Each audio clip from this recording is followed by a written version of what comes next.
Welcome. All right. Without further ado, much anticipated Michael Jordan fan versus 10 LeBron James fan, with that Michael Jordan fan being Skap Attack. We're going to see if he actually has anything of substance to say in this video. If he does, I will literally clap for him.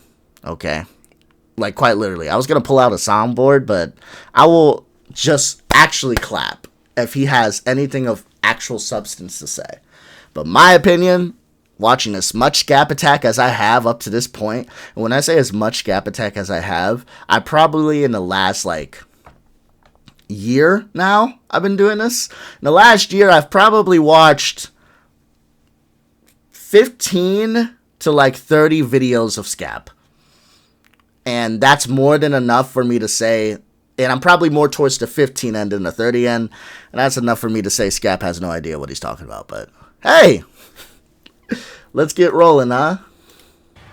I am a diehard Michael Jordan fan here. I call bullshit on that one. We're going to see how diehard he is. I am a Chicago Bulls fan. So obviously, Michael Jordan is my history. You get what I'm saying? Obviously, I have to know about Jordan. It's like saying I am a World War II historian, or I love World War II. But, I know nothing about, the mustache man. I don't know if I can really say that. The Yahtzee leader. I'm not doing a comparative of the two. I'm not saying that Jordan is a mustache man. Jordan did rock a mustache for a while, though. Coincidence? I think not. No, I'm just I'm just playing. All right, let's go. To take on these 10 LeBron James fans. I have 5 claims for you today, and each one will be hotter than the last. Before we get into it, though, big shout out to Threads. Make sure to follow House of Highlights on Threads to keep the convo going. My first claim today, MJ was the ultimate winner, and LeBron is not. If we're talking about I would need, what kind of claim is this? I need you to elaborate on what are you even saying about that, right? Because if you're saying that winning is achieving the ultimate goal of getting to an NBA Finals, or winning is showing that you're doing everything whatsoever to get to an NBA Finals, I'd say that LeBron probably has him beat because he's been to 8 straight finals. But if you're saying, nope, winning is winning the NBA Finals, not losing, not just getting there, you have to win, then okay, I can't really argue that. Then it's that's your subjective opinion. It's fair enough. You think that winning is just winning a championship. This is my problem with Skap. This is why sometimes it can be hard to argue with someone like this. Is because they go about saying shit without really saying shit. This is the type of shit he does. He will sit here and make a statement like that, and then you gotta really sit there and go, how the hell am I supposed to really argue against what you just said? What is your idea of winning? Because my idea of winning is doing everything in your power to get to the promised land. If you get to the finals, doesn't mean you're going to necessarily win, because now it just comes down to who has the better team, right? You can't just drag your team through every single round and call it a day. If you get to the finals, it doesn't matter if you're the best player, you have to have the best team. That's just it. The reason Jordan is undefeated in the finals, because he had the best team. So it's not just Jordan. That's what it comes down to. You are trying to make a individualist argument off of a team sport. You can do that. That is possible. But you cannot do that if you're saying win championships. Because it does not matter how good you are. You need the best team. Why do you think that for the first time in NBA history, you had voters considering giving the Finals MVP to LeBron James when he faced Golden State the first time, I believe? It was the first time. The first time. Why do you think that? Because the reason you had voters thinking LeBron James should be the Finals MVP is because he was the fucking MVP. He averaged a triple-double on insane shooting splits the entire series. What? Why do you think that LeBron was considered like, damn, this man should be given this trophy? Because he was considered the best. But now we get into this argument. If you mean championships, because I do think that's what Skap means. I agree with y'all when he's like, Skap means championship overall. That's true. But if that's what you mean, you can't say that LeBron isn't the ultimate winner when it comes down to who has the best team. Because, again, only player I've seen in, like, argumentation for that ever in my lifetime at least is LeBron James. When it comes to, LeBron should get the finals MVP, which I don't even know how that would work. You would have Golden State, like, stand here, and then LeBron get the trophy over here. I don't even know if he would accept it, but you get what I'm saying? Only one player in my lifetime that I ever have seen be considered for the finals MVP trophy, and his team did not win the championship. So, yeah, sorry for the long rant. It's just off the bat. But I'm sorry. To do this winning shit is annoying because you can't say LeBron isn't the ultimate winner in a team sport. If you want to be super hyper fucking technical, I just have to give that to you, because when it comes to a team sport, LeBron did all he could do to win. His team just wasn't as good. But if you're going to hold that against LeBron, I don't know how you're not saying Jordan had the best team, hands down, every single year he was in the finals. But whatever.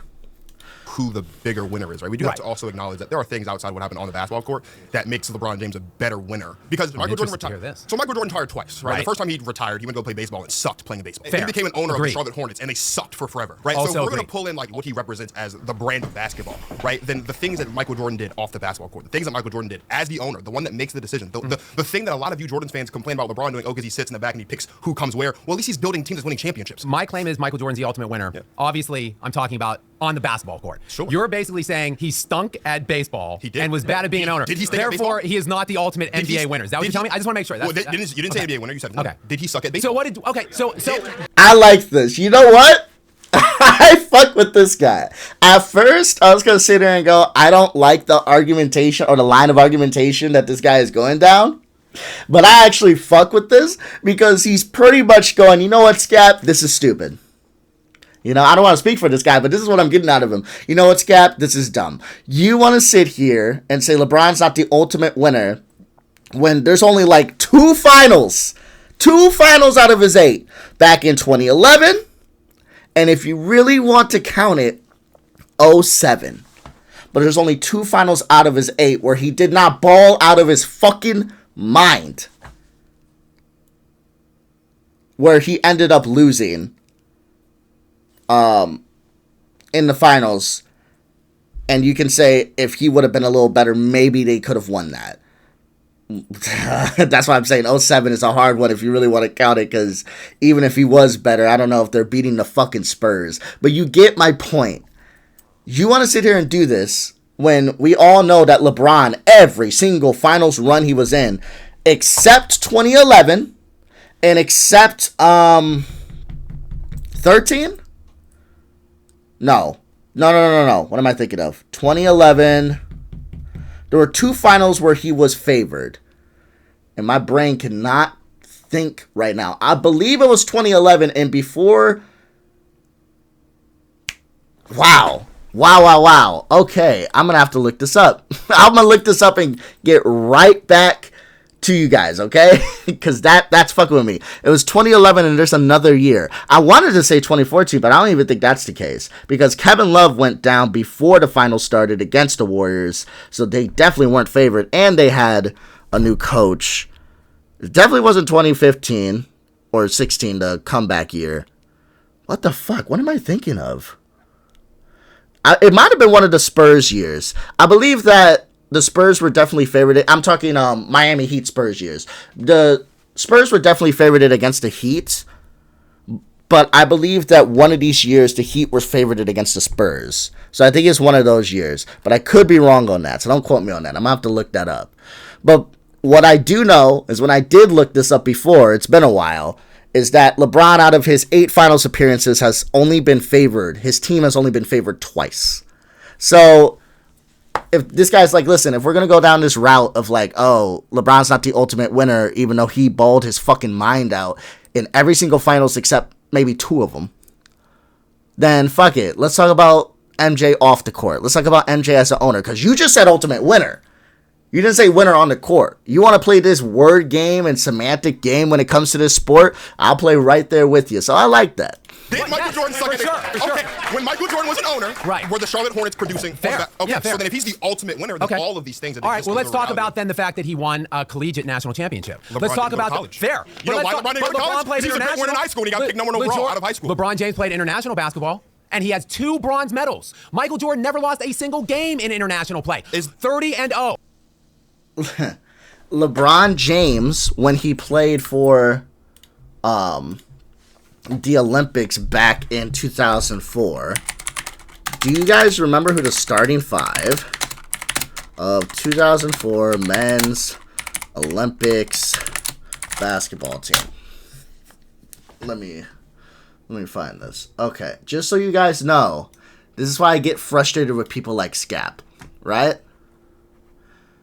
This is the starting 5. Why is it that LeBron James, who came off the bench, LeBron James, who came off the bench, I'm pretty sure he barely had playing time on that Olympic team.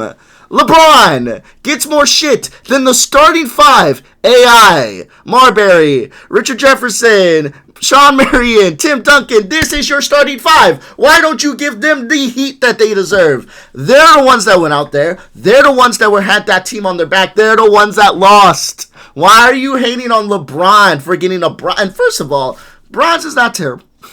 I get it. It's a sport we dominate in. We should have played better. But LeBron is not the reason for this, okay? The team as a whole just didn't play well. And LeBron had barely any playing time. So if you want to play this game of you live and die on your sword, if you don't play good enough, then you're going to lose and it's all on you. That's fair. LeBron didn't even have a sword in this fight. He barely had any playing time. With the little few minutes he had, you wanted him to go out there and drop 30? Like, this is what I'm talking about. This is so... Oy vey. It's so frustrating. No. LeBron has a bronze medal off of this. Yes.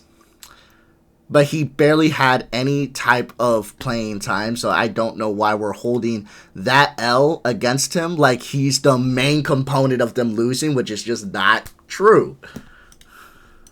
Is 4 gold medals. Last I checked, Michael Jordan was on the team with Charles Barkley and he all played these other great players. Do you know when Michael Jordan's gold medal came by any chance? Talk to Dog, come on. This is... When I got into this basketball reaction shit, I wish I would have came into it sooner. I had a desktop computer here for the last, 3 years. I wish I would have started sooner. Maybe I'd be a little bigger. But the reason I was so hesitant to even get into a field like this is because I felt, right? I watched people like Legends of Winning, right? I watched people like Jimmy High Roller. Before I started reacting to them, I watched them. And the only thing that kept going through my mind is, man, these guys know what they're talking about when it comes to basketball. You know, I feel like I know a decent amount about basketball, but they know what they're talking about when it comes to basketball. The way they're able to spit these facts off the dome, especially Legends of Winning, the way he's able to just spit shit off the top of his head, there's some things I don't memorize like that. So I don't think I can just come into a field like this because I don't think it'd be fair for me to do so. Because I don't know every single fact like that. I don't know all these things like that. So I think it would make me look silly. I think I'd be kind of grifting. I didn't want to look that way. I wanted to make sure if I was going to come into a field, I was kind of like an expert, right? People like Skap and people like him are the reason I came into this field. Because I was like, Oh, okay, so we don't really have to know anything, right? We don't have to know anything. We can just kind of go off of talking points, and if someone brings up an argument that's just completely categorically false or twisted up in a way that's shown to be bad faith as hell, we ignore that because we don't know how to attack that. He should have attacked Skap immediately. He should have been on his ass about the 2004 Olympics and talks about how LeBron had very little to no playing time. The starting five did not have the name LeBron James in it. So why are you holding that against him? But he doesn't do that because he may not know that. So now he switches off to go to talk about Michael Jordan's, like who was on Michael Jordan's Olympic team, which I don't like saying this because this feels gross to even come out of my mouth. I would kind of agree with Skap here. Only in the sense of like, yeah, it really shouldn't. What are you talking about? Like, that was the dream team. They were great. Why does that take away the bronze medal that he won? But if you actually go in context and understand why LeBron has a fucking bronze medal, you would go, oh, got it. Because LeBron had very little to no playing time. Oh, shit. That makes sense. But he doesn't know that. So now we're going to rosters, which doesn't even help because if we go to 08, that 08 roster was pretty fucking good. That 2012 roster was pretty fucking good. That 16 roster was pretty fucking good. So I don't know if I'd go there, but okay. One of them came in 1984 when we weren't sending pros, and it was still collegiate players at that point. You say that Jordan's been on with all kinds of great players. LeBron's been on those same teams with all these great players. And he still has 2 bronze, and Jordan has no. Why is he saying 2 bronze? Am I tripping? I thought we won in 08 because we lost in 04. Am I tripping? What is Skap talking about? No, we 100% won in 08 because that's that Kobe team, isn't it? Men's Olympic basketball team. We 100% won in 08. Yeah. Yes. We won in... What the fuck? Yeah, because it was the Redeem team. What the fuck is he talking about?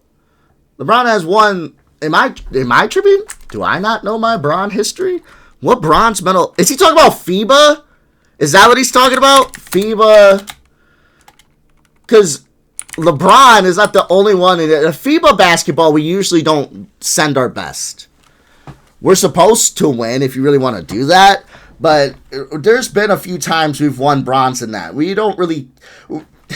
We care about it. I'm not saying we don't care about it. But obviously the Olympics is what we really fuck with. But I'm assuming he's talking about FIBA, right? That's what he's talking about? FIBA. Yeah. Okay. Well, shocker. He's talking about FIBA. Yeah, see, I would have stopped right there. Because off the top of my head, I couldn't even think what the fuck he was talking about. And it was FIBA. It was the FIBA World Cup. Oh my god. And when was this? Team USA bronze. Because I know recently we did. 2023 we did. 2006 we did. Okay, it was 2006. 2006. Starting. LeBron had to start on that one. 06? I'm going to assume. But who was the starting 5 on the FIBA? I guess I can go ahead and pull this over here since I'm looking up shit. Starting 5 FIBA 2006 men's basketball team.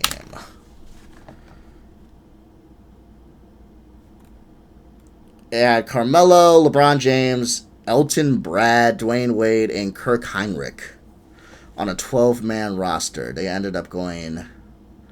They had a 13-1 record and 1 bronze medal at the FIBA World Championship. I don't know, man. I'm not one to really give a fuck that much about FIBA. I mean, we sent Kirk... I like Captain Kirk, okay? Like I said, Bulls fan. But we had Kirk out there... Elton Brand was what was the full roster?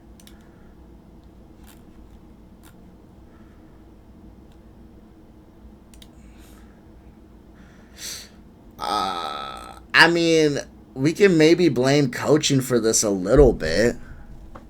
Like, why the fuck are we I like Kirk, but why the hell were we starting Kirk over CP. Really? And we had Dwight too, and he wasn't in the starting five? Or he might have been. Hold on, what was that starting five again? Go back. No, I was going to say... Okay, so, can we not blame coaching for this? We have Chris Paul and Dwight Howard, and we're choosing to start Elton Brand and Kirk Heinrich? I don't know, man. Are we not allowed to maybe get on to coaching for this a little bit?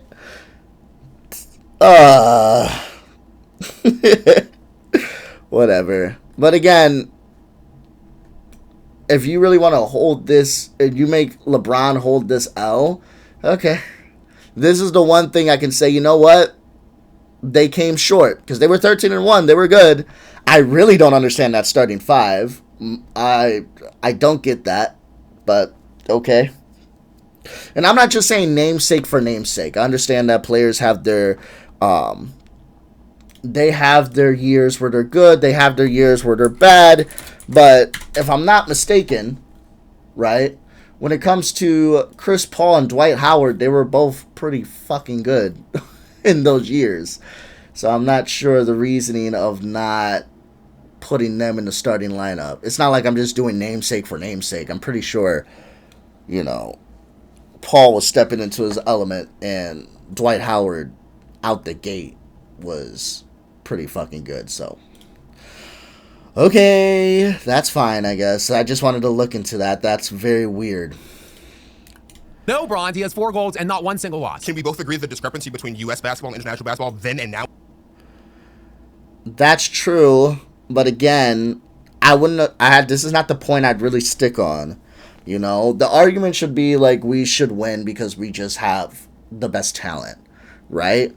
The discrepancy, though, was there, but I don't think you can really say that in 04. The discrepancy was definitely there, and international players were definitely on the up since, like, 1990s, right? When you had players like a Tony Kukoc, right? You had players that were coming from overseas that showed really good promise, you know? Even Kobe himself, if you really want to count that. I know he spent some of his life overseas, you know?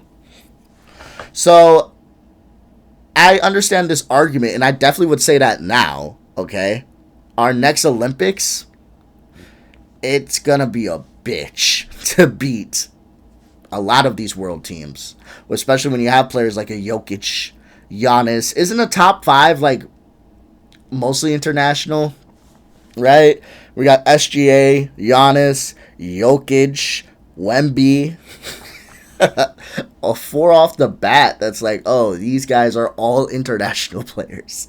So I know those are individuals. It doesn't mean whole teams. If we go off of whole metric of teams on average, Americans as a whole on average are better than just individual European or overseas players.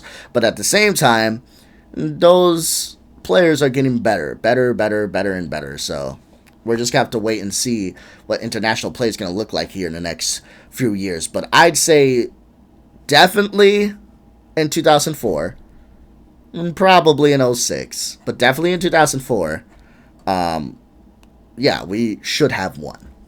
That is true. But I feel like coaching is the reason for 04, and I'd even say 06, because again, looking into both Dwight and looking into both CP, my brain is really trying to comprehend why you would have them coming off the bench. Like, I'm not understanding it whatsoever. And according to this, Brad Miller got more time than Dwight. I don't know. I feel like coaching maybe can be blamed a little bit for this as well.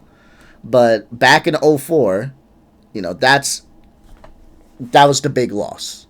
2023, when we got the bronze medal in FIBA, it was bad, and we talked about it, but no one really cared, right? 2006, it was bad, we talked about it, but the motivation for Kobe, even when you go watch the Redeem Team documentary, Kobe's motivation was that loss in 04, Of course, the loss in 06 in FIBA was the cherry on top. But it was the loss in 04 that made Kobe go, I need to join the Olympic team next time around. We're winning. We're not losing. Fuck that shit. You get what I'm saying? Like, that was the whole point of the Redeem team. To redeem yourselves. And it was, like, strictly off of 04. Like, you could sprinkle in 06, but FIBA is something that's nice to win. But it's not, like, on the top of every American's mind. It's the reason why I was even sitting here bugging. So I was like, what the fuck is he talking about? Like, LeBron has 1 bronze, but also FIBA. But this guy doesn't seem to know about the FIBA thing, which is fair. But notice how I said I didn't know, but I'd stop Skap immediately, and I'd say, what are you talking about? Like, LeBron only has 1 bronze medal. Why do you keep saying 2? And Skap would say, FIBA. And then I would argue with him on that. Like, really? Let's talk about the Olympic one first. Was he even on the starting 5? And how much playing time did he have? Wasn't much. Okay, now let's go to 06. Are you really going to hold that against him? FIBA, basketball, World Cup. Do you think that's something on the top of every American's mind? Do you think the FIBA World Cup is as important as the Olympic team? Just so you guys understand the difference, let me go ahead and show you the difference in rosters. Let's look up the 2023 FIBA World Cup roster. Let's look up the roster, okay? So, this was the FIBA World Cup roster. Okay? Alright. See, like, FIBA has a whole website to their own. It's not even an Olympic website. Now we do 2024 Olympic basketball team roster. I feel like I shouldn't have to even do this. But let's go ahead and look at the difference. Okay. Do you guys you guys kind of you see the difference? Do you see the difference in the rosters? You see the difference a little bit? You get what I'm saying? You get what I'm saying? You guys are noticing a little bit of a difference here? So yeah, again, FIBA is not something that Americans or even American athletes take as seriously as the Olympics. It's just not something we have. And the next FIBA World Cup that comes around, I'm going to take a wild shot in the dark and say we're probably not going to send our best to that one either. We'll send like our B tier players who are great, but I don't think our A tier or S tier players are going to play in that. But they'll probably play in the Olympics because that's what we send there to win. Jesus. Let me just tell you something. If this team just had an Anthony Davis, I feel like they win gold. That's it. Anthony Davis, Joel. I just need honestly, this would be like a little bit, I don't know, a little bit of a hot take, but I think if they had Bam, maybe they could have still walked away with gold. So yeah, there's a stark difference with the rosters. So, and hell, we won bronze with that roster. You don't think the other countries are not sending their best either? Let me tell you something. It took this insane team, all right, and it came down to a great fourth quarter from Mr. Chef Curry himself, with KD and LeBron stepping up. It came down to fucking biting nails, all right, in the fourth quarter to pull off this W and get the gold. Do you really think if we sent this team, we even get bronze? I'm not trying to hate. I'm just saying, you think other countries are maybe sending their absolute best too? It could just be that FIBA is not taken as seriously. Or maybe they have. And if they did, that's something I have to look into. I will look into that. But if they did, then I hope you understand that that doesn't really look like an L for us, considering we sent not our best and we still walked away with bronze. You can say we should have walked away with gold, but again, the stark difference between the rosters is night and day. Last time I checked, I don't remember hearing a Luka or a Jokic in FIBA, but again, my FIBA knowledge is not really up there because Olympic is more what I know, because that is what's more important in the American zeitgeist. But let's keep going. Now is much different? Sure. Okay, so then what are we talking about? If the talent We're also talking about 6-0 and 4-6 in the finals. Michael Jordan's never stepped foot on a basketball. Whatever. I'm not really. I already paused enough that you guys already know how I feel about that. I kind of explained it here, my little diatribe in the beginning of this video. I don't need to go over it again. Just fucking ridiculous. We're talking about 6-0 and 4-6 in a team sport. What was their individual fuck? You know what? I already said I'm not going to do it. Let's keep going. With a player that can shoot the ball as well as Steph Curry has. He's never seen a basketball player All I know as is gifted as a scorer and as unique as a guy like Kevin Durant. So we can sit here and splice the 6-0 and the 4-6, but let's also remember, if Michael Jordan doesn't retire the first time in 2 years, he's not winning those 2 championships. So he could be 6-2. We can also talk about that if Steve Kerr doesn't hit a shot in whatever game that was, they won a series that way, right? Michael Jordan comes back, they lost in the second round of the playoffs. So we're talking about being a winner. He's 1-9 before Scottie Pippen arrived to Chicago. So how much winning really? I'm not talking. Hold on. You want to take away a Steve Kerr hit a shot championship? LeBron James was down 3-2 and down 5 points in an elimination game when Ray Allen saved his ass in that game. I didn't take that away. What? Why does Skap do that? I thought he just does that in his actual videos because he's trying to get past the censors. Let me tell you something. I make no money from this, okay? I'm live with you guys right now. I'm uploading this content later. I don't make a dime off of this. I'm pretty sure I don't even get compensated until I hit the 500 or... It might be 500 or 1,000. I don't even remember. Subscriber marker. And I feel like even when I get to that point, I'll probably see pennies. So I don't give a fuck. I'm going to swear. Now, if I get to a point where I get big enough, like I fuck around and get like 5,000, 10,000 subscribers, maybe I tone back on the language a little bit. It's why if you watch my YouTube shorts, I try to be less vulgar as much as I can. But I thought that Skap did the thing, like in his videos to kind of avoid the censorship, you know, keep his monetization. What?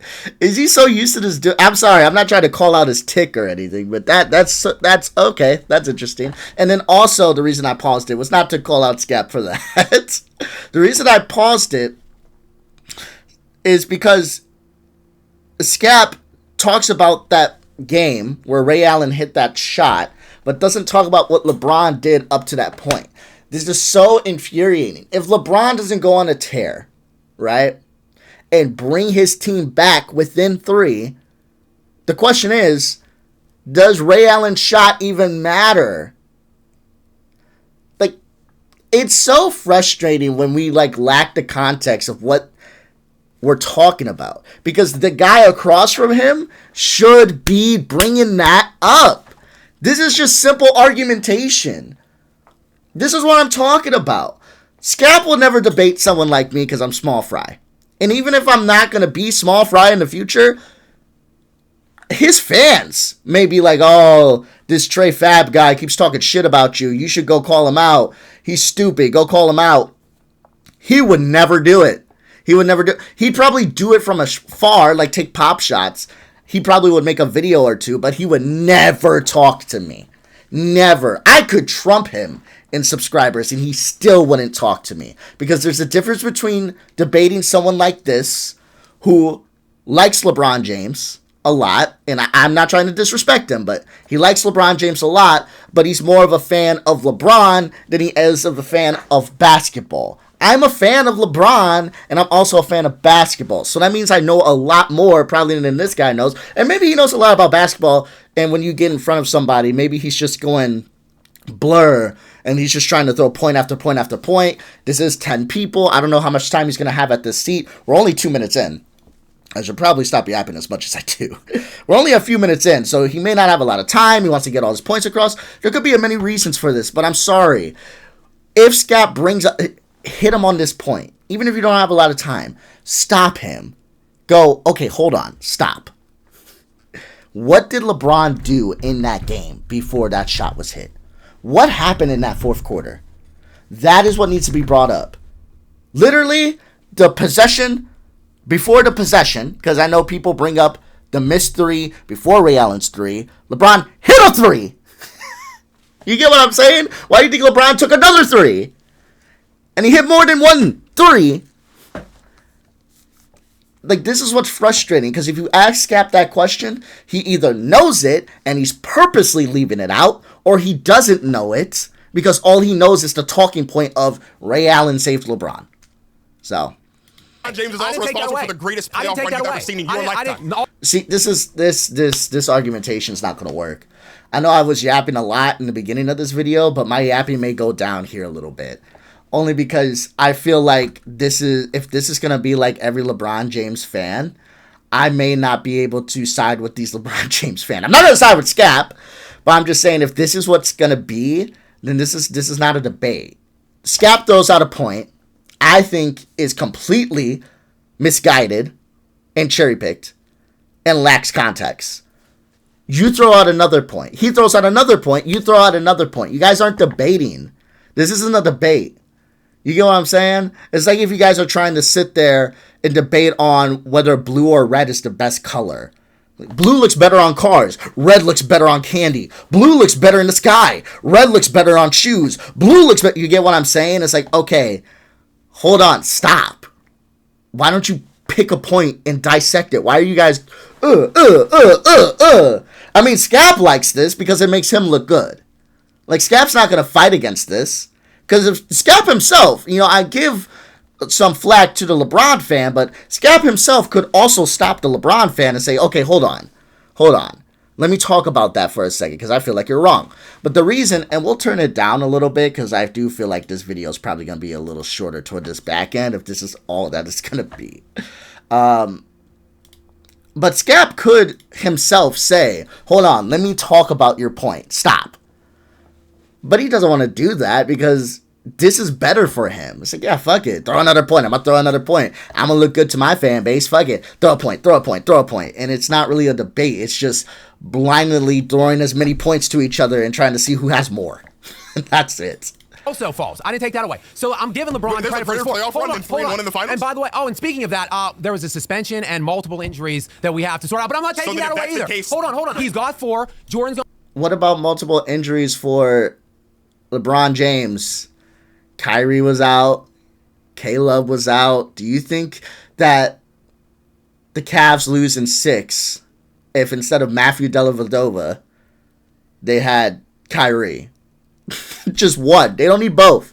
Do you think the Cavs lose in 6? I don't know about that, but okay. Not 6. He does. LeBron's lost 6 times. Jordan's never lost. Listen, if he's in one singular moment where he can just flex his all-time greatness, as you would say the GOAT, don't you think then we can count that against him if he loses in those moments? Would you not agree with that? Sure, but also in these moments when LeBron James has flexed his all-time greatness, how many times in those moments has he failed? Plenty. In 2011, he was in his 8th season. He was fresh off of back-to-back league MVPs. He again recruited a top 3 player to play with him in Dwayne Wade from the year.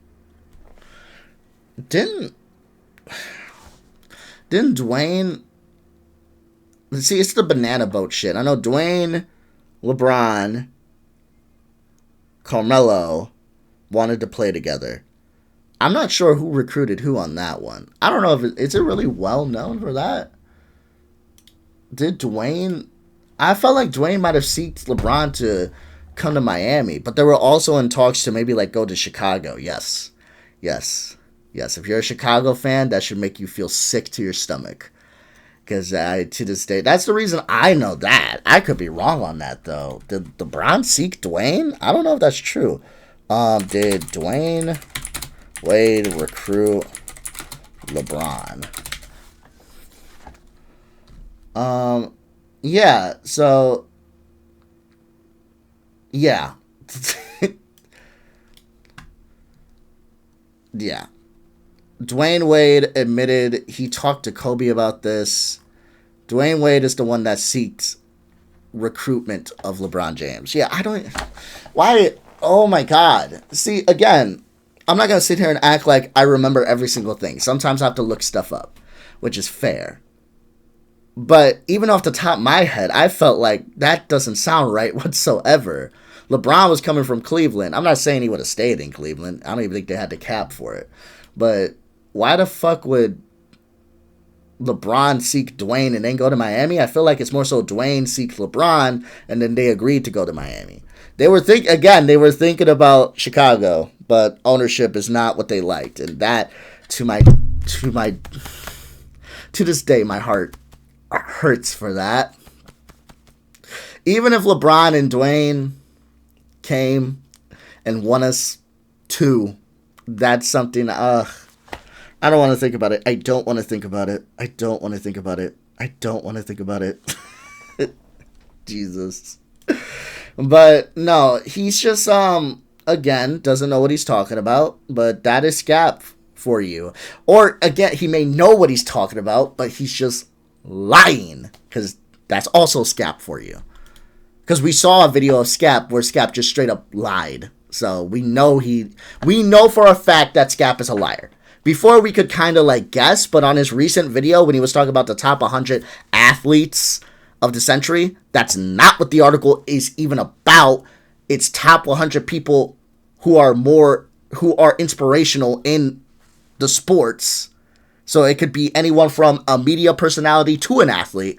So he's a liar. We know he just lies. So I wouldn't put it against him that he just kind of lied here. But maybe he just doesn't know that Dwayne seeked out LeBron instead of LeBron seeking out Dwayne, even though that probably makes the most sense. Because Dwayne was the one with the championship and LeBron didn't have one yet. But you know what? Could be wrong. Could be wrong. Here before, Dwayne Wade if he went to Dwayne. They went to each other, whatever. Sure. And people say... Damn it. See, I should have just let it play. They went to each other, whatever. See, even this guy didn't know. He didn't know. He didn't know at all. But even in his mind, he's like, that doesn't make sense to me. Why would Dwayne be seeked out by LeBron and be recruited by LeBron when Dwayne's the one with the championship and they went to Miami? What are you talking about? Whatever, they seeked each other, same diff. It's like, no, there's a big difference. What the fuck? Hey, boss, top 10, top 15. I'm not talking that idiocy, but he's top 20. He was top 20. So a top 3 and a top 20 player in a series against one all-star in Dirk Nowitzki. Look, 2011 sucked. 2011 was is a massive black mark. Can we... 2011 LeBron played bad in that series, absolutely. And LeBron should have played better, and if he did, maybe that series would have been more competitive. But we need to stop acting like... This is not me trying to hype up Dirk's team, right? But Dirk beat a very good Lakers team. Like, can we go ahead and look up that 2011 run? I say this like I have a fucking person. Jamie, pull up that 2011 playoff run. Jamie, can we go ahead and just pull this shit up? Or I guess we would say 2010, 2011. I hate. Or would we say 2012? You know what? You're gonna piss me off. I hate this shit. Alright, let's see. Let's do 2010, 2011. Boom. Okay. So let's go to the West and see who they beat. So they beat the Trailblazers, right? Cool. They went on to beat the Lakers. Swept the Lakers. They went on to beat the Thunder, gentleman sweep, and then they went on to beat the Heat. Like, can we stop acting like Dirk? I'm trying to put more respect on Dirk's name. That's all. Like, his team was good. It wasn't just Dirk, and it wasn't just, oh, lucky ring. LeBron could have played better, and if he did, this probably would have been more competitive. But if LeBron played better, this series probably goes 7. 7. I can see the Heat probably coming out on top, but the series probably still goes 7. So can we stop acting like, oh, Dirk's team was just... They beat the Lakers. I don't know why we don't talk about that. Kobe got fucking swept by this same team. A very good OKC Thunder that literally went to the finals the following year got gentlemen swept by this same team. Like, and that same OKC Thunder team was favored over the Heat that very next year. Like, can we stop? Can we stop acting like this Dallas team was just lightning in a bottle and they did not deserve the ring? They just got really lucky because LeBron played bad. Like, that's not... No. I just want to put more respect on Dirk's name, okay? Because at the end of the day, two things can be true.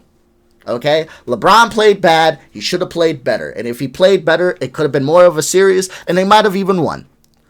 But Dirk in that Maverick team, from Rick Carlisle coaching to that team just in general, was a good team, and they deserve the respect because they earned it. That, like, we can do both at the same time. Walk and chew gum at the same time. On his stain on anyone's legacy. It's not. Dwayne Wade averaged 27 points on 55% in that series. Chris Bosh was averaging 19 and 7. And LeBron James was the third leading scorer on his own team. He then also got outscored in that series by Dirk Nowitzki and Jason Terry, who was coming off the bench and played 70 fewer minutes than LeBron James. They were up 2-1, the Miami Heat. They were up 9 in the fourth quarter of Game 4 to go up 3-1 in that series, and they lost that game 86-83. In that game, LeBron James played more minutes than anybody, 45 minutes, 3 of 11 shooting, 8 points in 45 minutes for a back-to-back league MVP in his 8th season. This is your GOAT. This is your all-time winner. I'm not going to sit here and try to make it seem like... Do you need more concrete examples? I am not going to sit here trying to make it seem like the 2011 finals is a good thing. Can you give me an instance of Jordan failing in that spectacular of a level? I think being forced to retire after winning 3 straight championships. How is he forced to retire?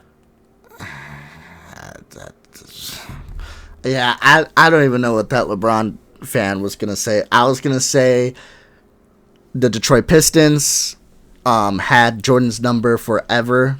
Detroit mollywopped the Bulls, and they made Jordan look silly. A lot of people bring up the Jordan rules, whatever you want to put it. The Michael Jordan did not have good series against the Pistons. I think in one of the games he shot like 31%. Hell, even if you want to go the route of like losing, but maybe not having the best team, so it wouldn't really matter either way. Everybody talks about like the 60 points in the Garden. And fucking, what's his name? Larry Bird. Like, the Michael Jordan is Jesus in basketball shoes. If you actually go look at that series as a whole, though, Jordan did not play well. His shooting splits were absolutely atrocious. He had one good game, and that's all people talk about. Still got swept. So, Jordan has had bad series where he has played bad. But, again, if you don't know this, you don't know to bring this up. I would talk about the Detroit Piston years. I would talk about the fact that the same series that... I would talk about the contradiction. That the same series that everybody, like, praises Jordan for, you know... That the 60 in the Garden, the same series is the same series. Not only did he get swept, but he did not play well that entire series. So, that's what I'm talking about. You can talk about the contradiction between the two. LeBron has a bad series. He gets called out for it, rightfully so. Cool. But Jordan has a bad series. We don't talk about that.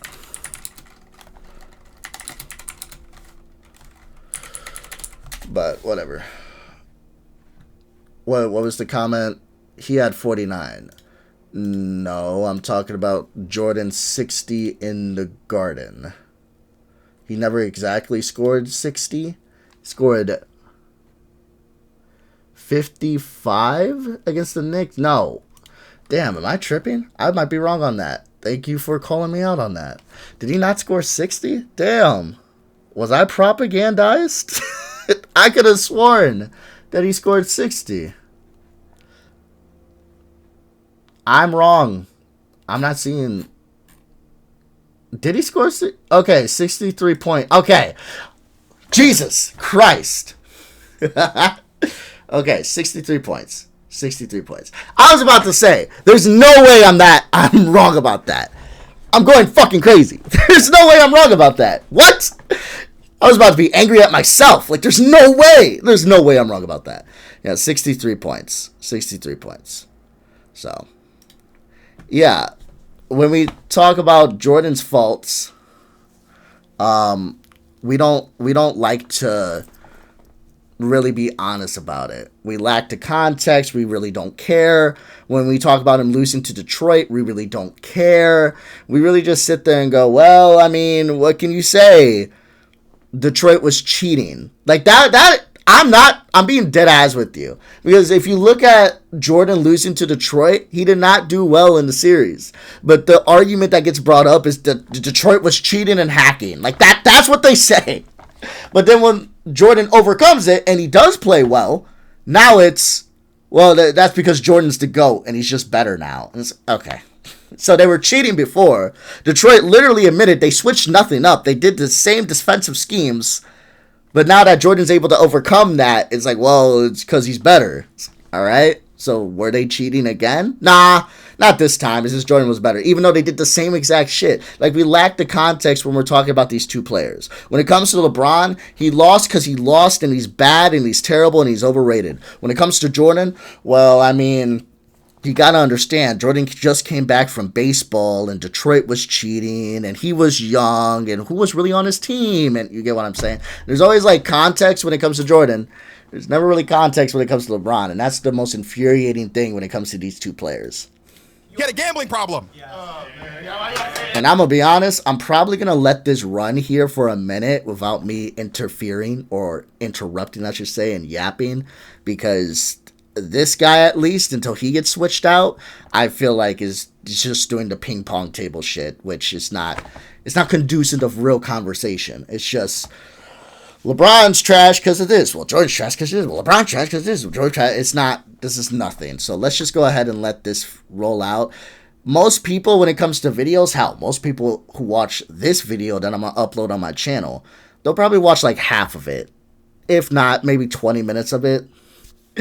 Because I yap a lot, so there's that. But even if I didn't, most people, their attention spans, right? They draw short.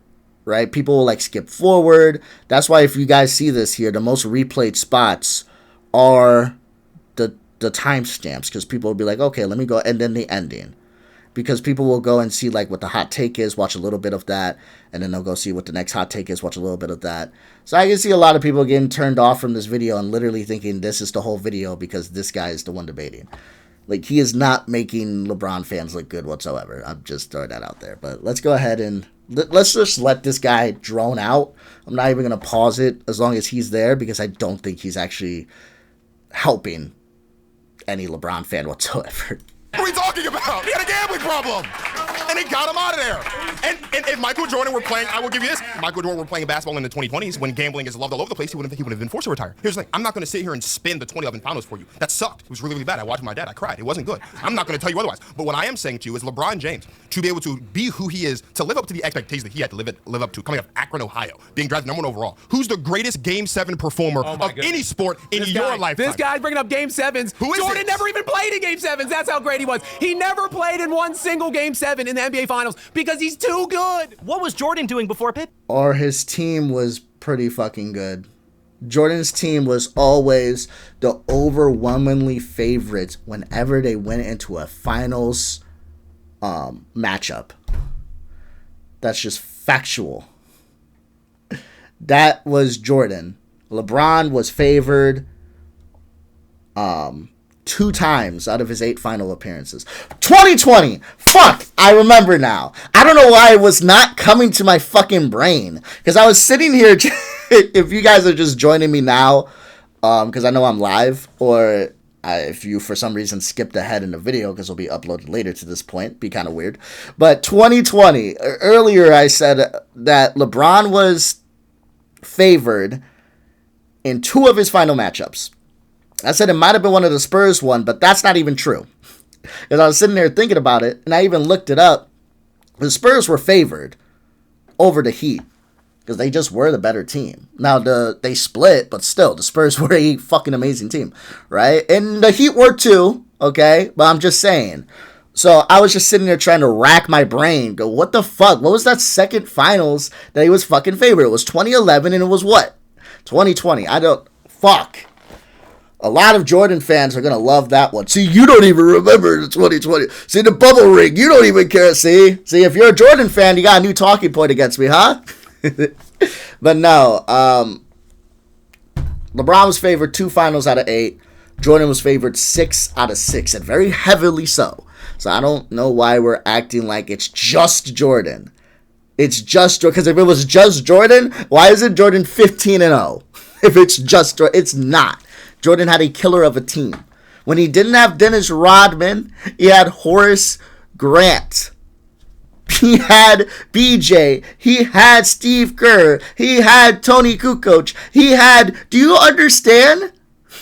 Scottie Pippen.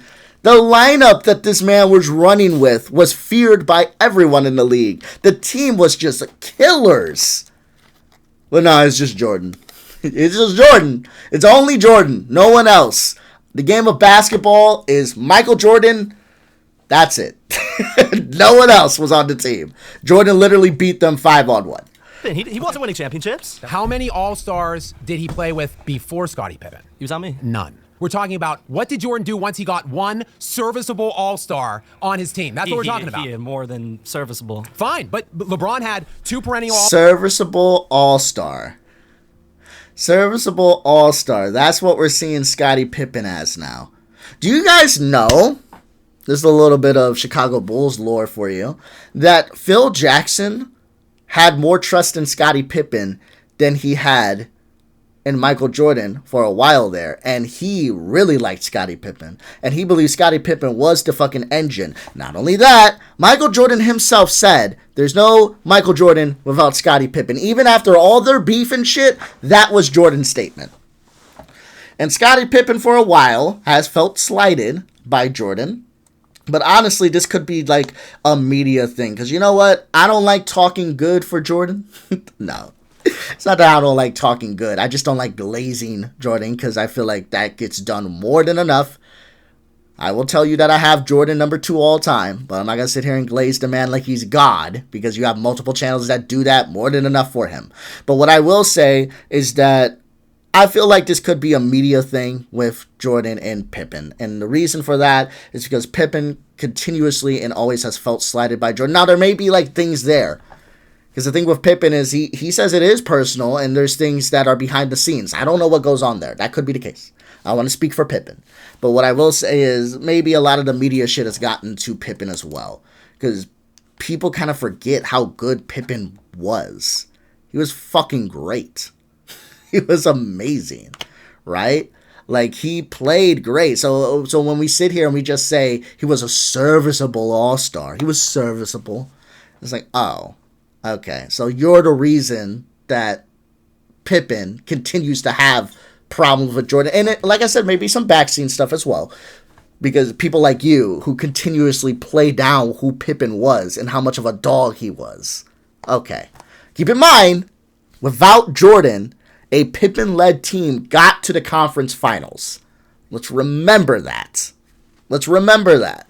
Okay? And before you say, yeah, but it wasn't the finals, imagine taking LeBron James off of the 2014, 15, 16, whichever Cavs team you want to pick. Take LeBron James off that team, and now Kyrie leads it. Do you see them getting even to the conference finals?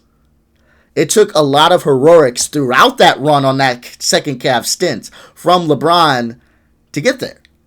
See, I mean, he was your best player, just like Jordan is your best player. But if your second best player is able to go all the way to the Eastern Conference Finals without you, I think you're more than just serviceable.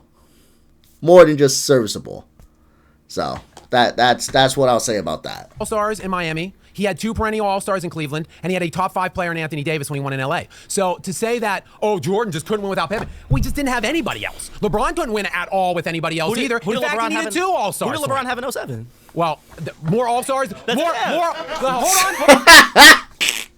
Let's see Skap try to talk his way out of this one. Hold on. More All-Stars than Jordan. Ilgauskas made All-Stars. Mo Williams. It's more than all. No one cares about All-Stars. When you compare these players, like comparatively, who was better?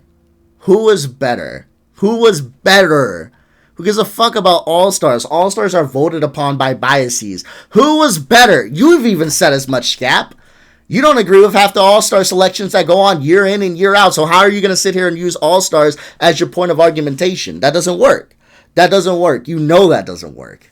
That's ridiculous.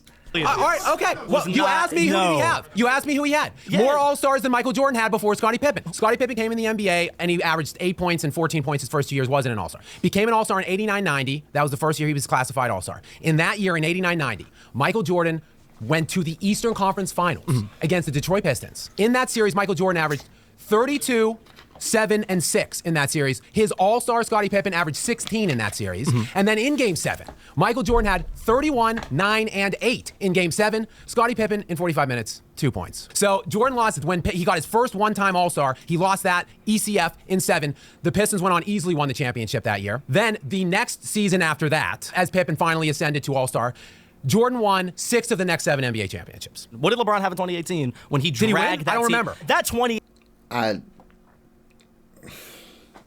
18 team. We're talking they got swept. Jeff Green. They made it. Jordan never faced 18. We'll get to this later. Jordan never faced a team anywhere near as good as the 2018 Warriors or any of those Warriors teams. This is the fallacy of you people. And when I racist. When I say you people, I mean LeBron jock sniffers and bootlickers. That's what I mean. You're bringing up a year where he didn't even win. You're bringing up a year he got swept in the finals. And you brought up the conference finals, and you didn't discredit Jordan for. You brought up the conference finals. But look at these stat lines. You can take that. You can count it against him because he didn't win that year. Whatever. But what did Jordan do otherwise? 6 championships in the next 7 years. What did LeBron do after 2018? Yeah, and gallivanting all over the NBA, 2 All-Stars, the top 5 player. Like, look at Anthony Davis. So LeBron had 2 perennial All-Stars to win his first 3 rings. His 4th and final ring with Anthony Davis that year. Anthony Davis led the Lakers in points and rebounds in the regular season. He led them in scoring in the playoffs, win shares in the playoffs.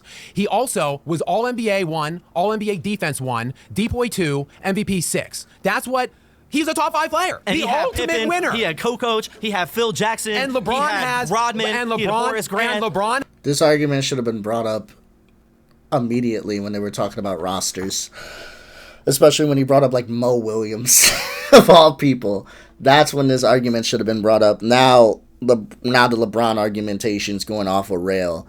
Like the problem is the people that Skap is arguing against, they just want to throw a bunch of points out there, point after point after point, but they don't want to sit here and actually like speak on it. Has 8 guys that made 17 different All-Star have all those 8 guys at the same selections time. When he played with them. Jordan had 1 guy that made. This is one thing I'd do with Skap. I'd call him out on this. I don't like that you get to use All-Star selections as your point of argumentation when you don't even agree with All-Star selections year in and year out.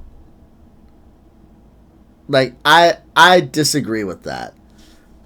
I don't like that. I don't like that you get to use all-star selections when they favor you in your arguments. But I've seen you countless times talk about this guy shouldn't have been an all-star. This guy shouldn't have been an all-star. Why do you get to do that? So, do you agree with the all-star selections or you don't? You can't have it both ways. You can't say year in and year out, you got problems with the all-star selections. It's so biased. It's bullshit. And then turn around and say, look at all the All-Stars LeBron has when we're trying to compare these players on who's better. I don't give a fuck about the All-Stars. I want to know who's better. Is Kukoc better? Absolutely. Is Kerr better? Absolutely. Like, what are we talking about? 6 All-Star appearances. And one of the greatest defenders of all time. Okay, but I'm just saying LeBron had more help to win less. The fact that you just brought up the Detroit Pistons game as like a negative for LeBron, they were down by 7 with 3 minutes left. He scored 25 in a row, 29 to 30. He scored all 18 points for the team. Did I say negative? He scored all 18 points in overtime. That's one of the most clutch performances of all time. They shouldn't have been. So now we want to discredit the Spurs series because he didn't play well. The team should not have been in that position. Stop. Focus on one point. Like, you have to lock in on one point. That's the way I debate, at least. Maybe I'm just not a good debater. And by good debater, it's like maybe I hate this type of argumentation. I don't like these type of arguments. They bother me. They annoy me. I don't like LeBron James is bad because of X. Jordan's bad because of Y. LeBron's bad because of Z. Jordan's bad because of A. Like, stick to a point, go down the hole. When you keep going back and forth with just different points, I'm going to be honest with you, people lose track. I lost track a little bit here. Like, you have to, when you keep going back and forth, people lose track of what you're even arguing about at this point. This is supposed to be MJ's the ultimate winner. Now, rosters are going to be brought up. That's good. But we were just talking about rosters, and now we're talking about series where players played well. And now we're going to talk about why maybe they played well versus they didn't. Like, holy shit. 1 point at a time and stick to that.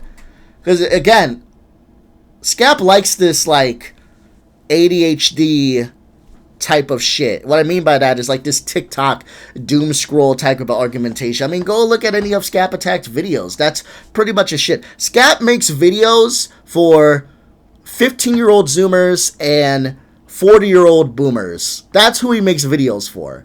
Just the constant, LeBron's trash, flashing video, meme, LeBron's bad, meme, LeBron's terrible, fucking garbage, terrible guy, meme, LeBron, terrible, ass, terrible, meme. Like, that's Skap's videos, and it works. But I hate it. But it works. And that's the type of argumentation they're doing here. It's annoying. And he feeds in this. This is what his fan base is used to. This is what they love. Right? They don't like the, like, sit down and nuance shit. They get bored of that. They like the whole point, back and forth. So when you sit there and you lock down on a point and you actually make Skap look for what he is, as someone who is a liar, that actually doesn't care for basketball and more cares for clicks and views, then it's like, oh, damn. Maybe even his fan base is like, oh, damn. Skap really doesn't know what he's talking about. But you don't do that. You just go back and forth, talking point. And you don't lock in on a point. Hell, we didn't even get past the roster thing. I'm more curious on that. Do you think Kerr is better? Do you think Tony Kukoc is better? You had him. You had him right there. You moved off. The Pistons that year, they had essentially the same number of wins. They were the same net rating in terms of net differential. You want to know why? Because LeBron James was on the team. You want to talk about Jordan being the ultimate... They were the third-rated net defense that year that held the Spurs to 86 points per game in the finals. Well, he was the one scoring 29 out of 30. Correct. You want to talk about the Bulls, the ultimate winning machine. Correct. That's because they went from 57 wins to 55 wins in 1994 or 93 when Jordan retired for the first time, or retired. Who knows what happened, right? They lost 2 less games. They lost in Game 7 to the Knicks in the second round. That team in the Phantom calling Game 5. Second round. That's my bad. Second round. Okay. I am glad he said that, because I feel like if I just would have put this up, my comment section would have 2, 3, 4, 5 Jordan fans in the comment section say, you don't know what the fuck you're talking about. It was the second round, not the conference finals. And then my follow-up would just be, do you think Kyrie even gets through the first round? By himself. Do you even think the Cavs get to the finals by himself, considering Kyrie was there before LeBron got there and he didn't do that? But again, that doesn't matter. That's the second round. My bad. See? I can do something Skap can't do. Admit when I fucked up on something. Let's keep going. The Bulls fans don't like talking about it. That team should have went to the Eastern Conference Finals without Michael Jordan. They had a top 20 player of all time, Scottie Pippen, top 3 MVP, top 3 defensive player of the year, first team All-NBA, first team All-Defense. That was the guy. They're the greatest coach of all time. Okay. Tony, greatest 6. This is good. Stick to this. Please. Man of all time coming in. Greatest rapping. Well, hey, I wasn't talking about help. I wasn't talking about supporting cast. I am.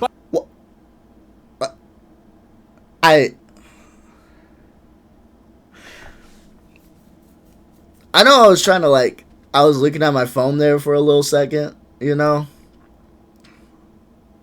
I got shit going on. It may be Father's Day, but also, guys, hold on. It may be Father's Day, but also...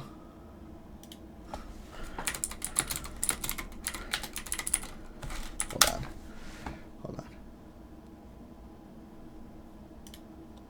It's my birthday!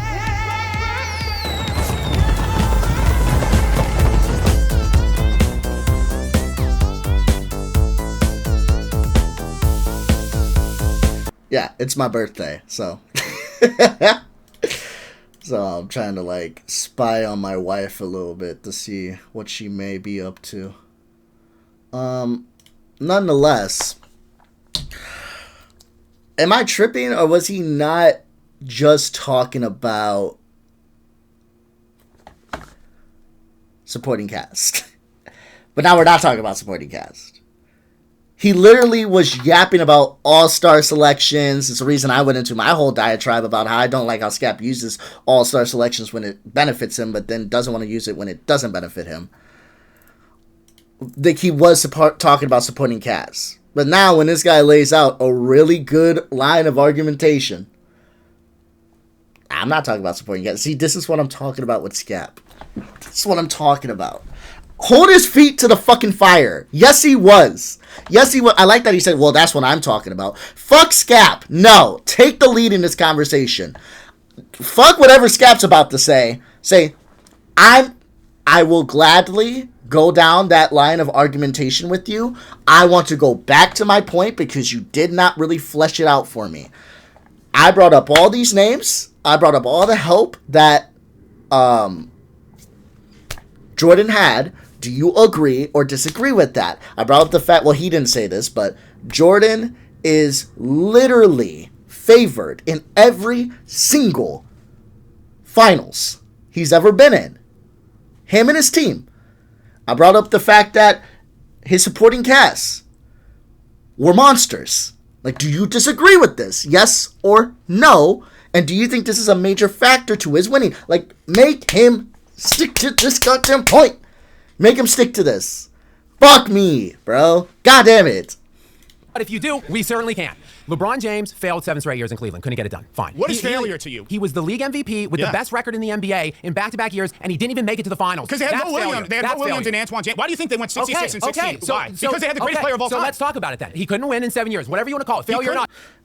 He line up. I kind of like this guy. I like this guy.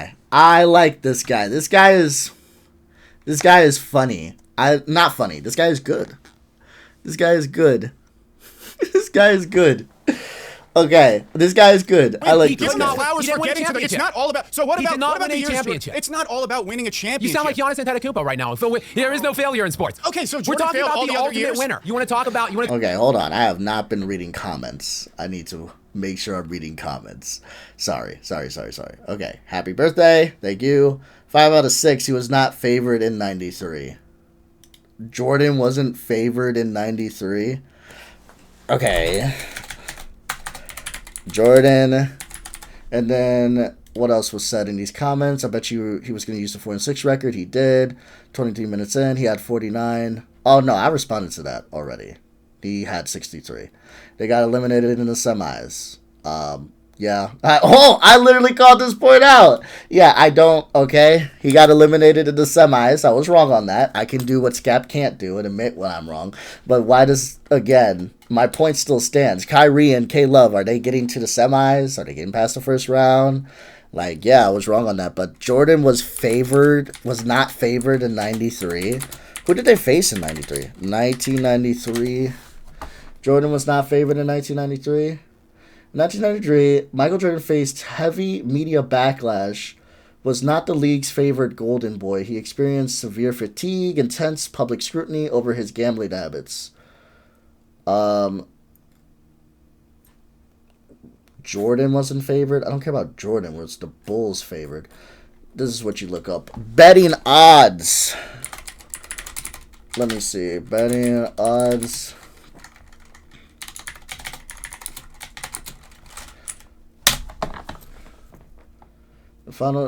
The Bulls were okay. So just so you understand, because I had to come. By the way, I go live with this. So if you guys ever want to hop in my live, please do. I'll leave my live up for a while, and I go, and I'm gonna put this up on Monday, also Tuesday, Wednesday. I'm gonna have all the content uploaded. Chicago Bulls were still slight betting favorites and ultimately won the series 4-0. 4-2, sorry. Preseason odds, they were plus 700. Before the playoffs, they were plus 250 to capture the title. So, yeah. The Bulls were favored. So, I mean, preseason odds, no. But yeah, as far as I can tell, I mean, we can go to the link if you want to. Basketball reference. This is the link. I would assume that Basketball Reference is a pretty good link. Sorry, I'm responding to a commenter because they said that Jordan was not favored in this series against Phoenix when, as we saw, that's just not true. And Basketball Reference is a pretty good media. I'm trying to think of the word, but I'm losing it. It's a pretty good page. There's something else I'm trying to say, but I can't even think about it. But listen, I mean, if you have a reference, right? If you got anything you want to show me, you can put it in chat. I'm actually going to start paying attention to chat now. You can put it in chat. I'll click on it. We'll go to that link. But as far as basketball reference states, the Bulls were favored against Phoenix. So there's that. But I did not even know that was a line of argumentation. Like, that the Bulls were, like, it's really a line of argumentation whether or not the Bulls were favored against every finals opponents they ever faced. Really? Okay. To talk about supporting cast, so let's do it. He couldn't win, whatever you want to say. He was great in 7 years, but he didn't win a championship. He moves on to Miami. You want to talk about what Scottie Pippen was doing the year Jordan was there? I do. Let's talk about Dwayne Wade. Yeah. The year before the team up, D-Wade was All-NBA 1. Okay. He was All-NBA Defense 2. Okay. He was second in the NBA that year in PER, BPM, VORP, and win share. Okay. Second only to LeBron James. Hold on. And he was MVP 5. The year before that, he was MVP 3. Yeah. Dwayne Wade was a top 3 player in the NBA. Then, hold on, they recruited Chris Bosh. Yeah. What did Chris Bosh do that year? 24 and 11. He was 4th in PER, 18th in And we're stuck on this 2011 shit. We can't move past it. We're stuck in 2011, guys. We should, snapbacks and tattoos. That's old school. Okay, if you guys don't know what I'm talking about. But, like, what, should we put on some old music? Should I put my jersey on backwards? That was the fact. Actually, that's kind of being brought back a little bit. Hold on, I got to put on the fashion team. Back in the old wee days, people would wear their jerseys backwards. But funny enough, I've seen people, like, kind of start to do that again, which is kind of funny. But yeah, I guess if we're going to be stuck in 2011, let's just really go back then. Let's really go back. But yeah, this was the fashion shit. I've seen some people do this again. But yeah, they would wear the jersey backwards. It'd probably be more so to show the name, more respect to the name, I guess. I'm not really sure why. But, I mean, if we're going to be stuck in 2011, we might as well go all out, huh? So, again, are we just going to be, like, dead stuck on 2011? Like, that's all we're going to talk about? We're not going to talk about Jordan's flameouts against Detroit. No. We're not going to talk about Jordan losing to Orlando. That's pretty significant. No. Like, we're just going to... And Jordan did not play well against Orlando. Shocker. But people like to say because he came back from retirement. So we got to give him a slight. Even though, I don't know if you... Guys, listen. I don't know if you guys know this. But there's like 82 games in a season. And there's like... an elongated season, so you get months to, like, prepare for the playoffs. I don't know if you know that. But when it comes down to Jordan, we're not talking about that. We're going to strictly stay on 2011. This doesn't even, like, work because we're talking about Jordan being the ultimate winner. I get that you have to talk about how LeBron is not as much as a winner as Jordan. Fair enough. But why aren't you so more fixated on Jordan than LeBron?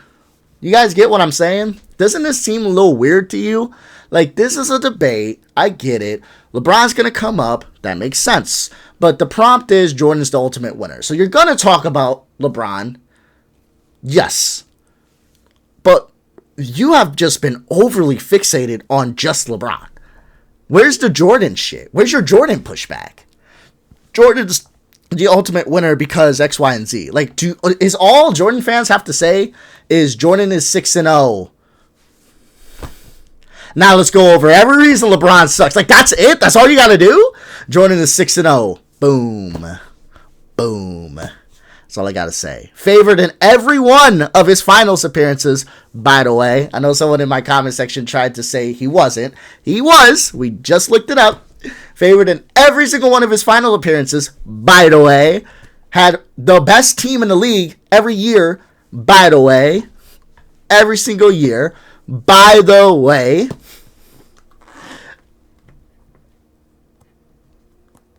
But, yeah, I don't know, man. Sorry, I'm having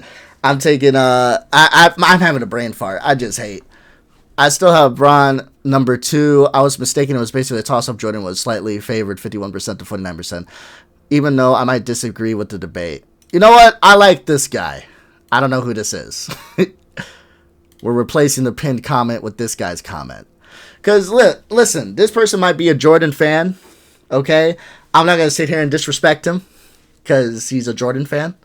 I just called him out for the saying that Jordan was not favored in every single finals appearance. That's something I'll bring up. But one thing I like about this guy, which is kind of shocking to me, is that he seems to know what he's talking about. That blows my mind, because a lot of times when it comes to these debates, people have no idea what they're talking about. So I respect the call-outs. I respect, hey, you're wrong about this. I may feel like this feels a little nitpicky to me here and there, but it doesn't mean I'm not wrong on something. I'm okay getting called out. And since this is going to be a video and I'm live right now, the comments I was reading was like I just said. I said it already, but I'll say it again. I was going over a commenter saying that Jordan was not favored in every single finals, but he actually was. And what's crazy is this guy pretty much even admitted so. He's like, okay, well, after looking it up, yeah, Jordan was favored in his finals, but it was pretty much a toss-up, but still, he was favored. Like, that's what I like. That's the type of argumentation I like. Let's go back and forth. Let's spar. Let's be honest with our facts of the matter, and if we walk away disagreeing, that's fine. But I really don't like the line of argumentation of like, well, I feel like I am right here. I'm going to leave out so many facts of the matter. Context doesn't matter. And I'm going to sit here and try to just call you stupid and then move to point after point after point without even recognizing your point. It's disrespect in my eyes, because this guy brought up a really good point. You were talking about all-stars. You were talking about people, you were talking about help, you were talking about rosters, but now all of a sudden you don't want to talk about it, but you want to talk about your point, and you want to stick to 2011 again.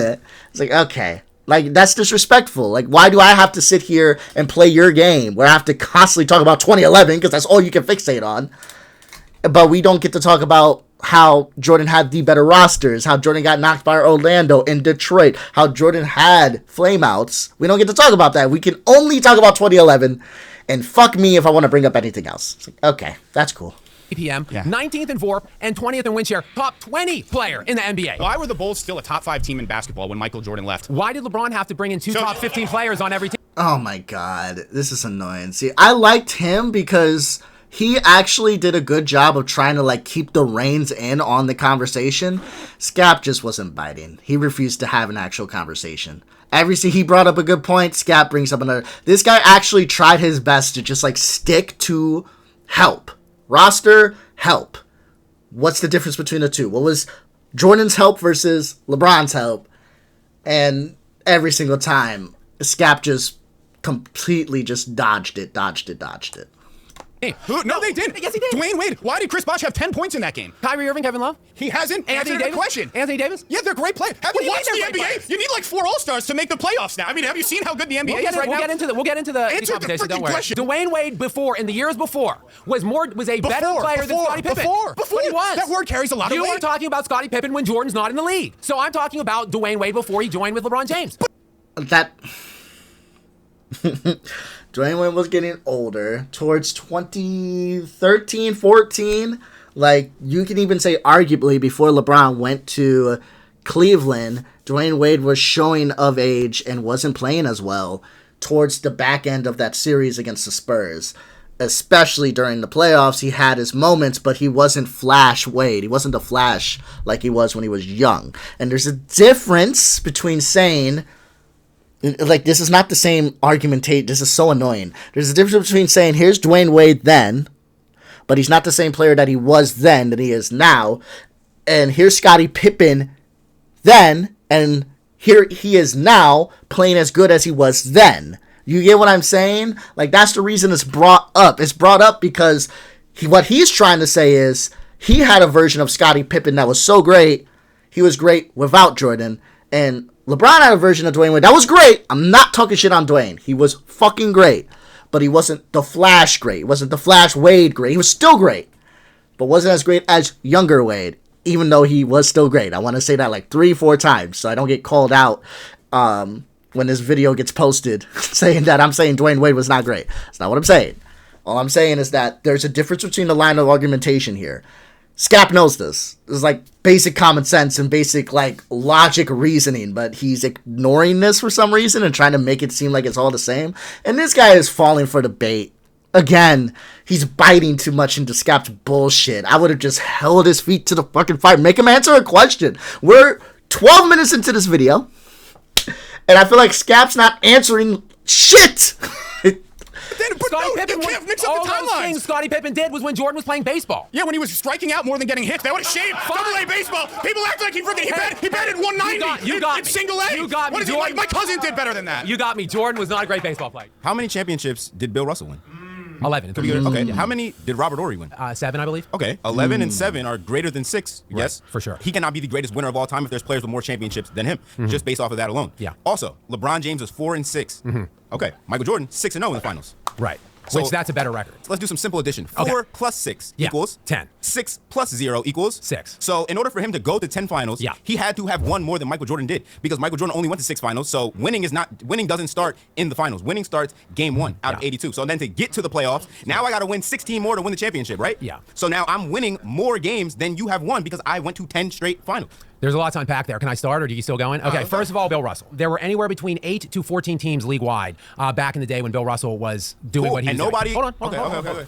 He also played at the peak of that run. He had 6 to 8 other Hall of Famers on the court with him. Absolutely. So, again, Jordan not even a single All-Star till the 89-90 season. He came in the NBA in 84. Cool. Okay, finally, Bill Russell was anywhere between the 3rd to 6th leading scorer on those teams. See, Jordan was, and yes, Bill Russell is arguably the greatest individual defender, but Michael Jordan also has 8 top 6 defensive player of the year finishes, 9 first-team defensive selections. Sure. So he is still an elite defender in his own right, while leading the NBA, not just his teams in scoring, leading the NBA in scoring every year.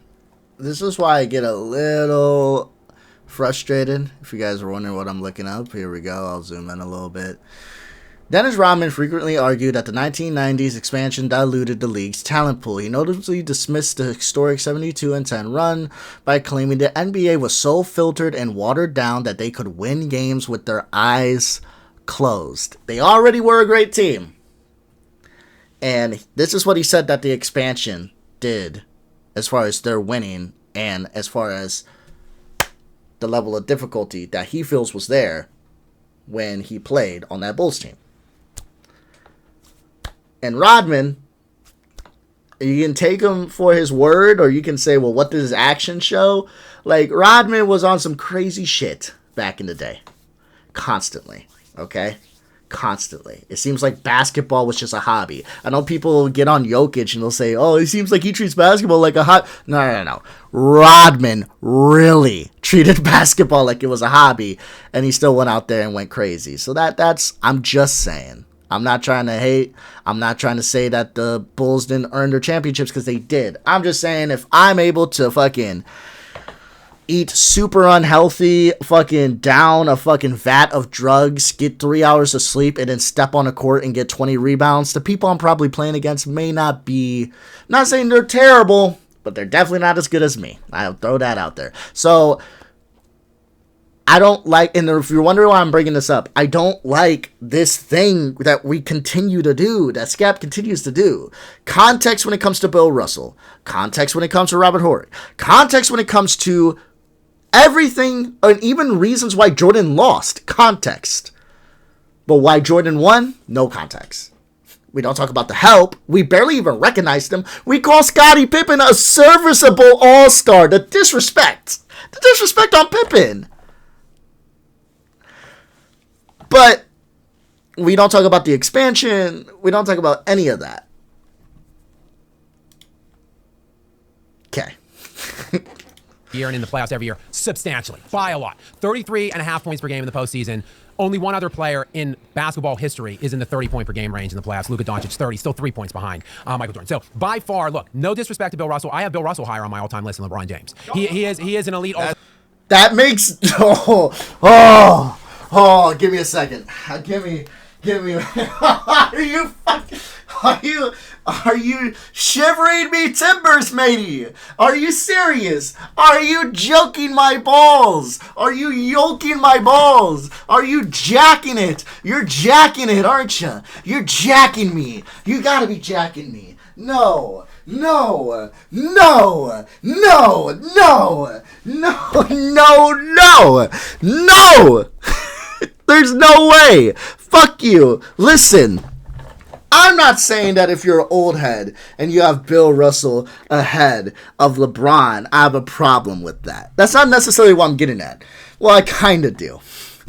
What I'm really getting at is the fact that when people try to say Bill Russell has 11 championships, Jordan has 6.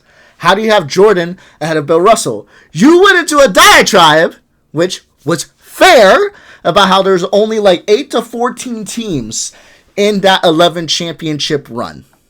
You know, the talent pool wasn't really there. There was only so many teams. And when you only have like 8 to 14 teams, like a league like that, okay, even look at like what is Ice Cube's thing, like the top 3 or the big 3, whatever it is.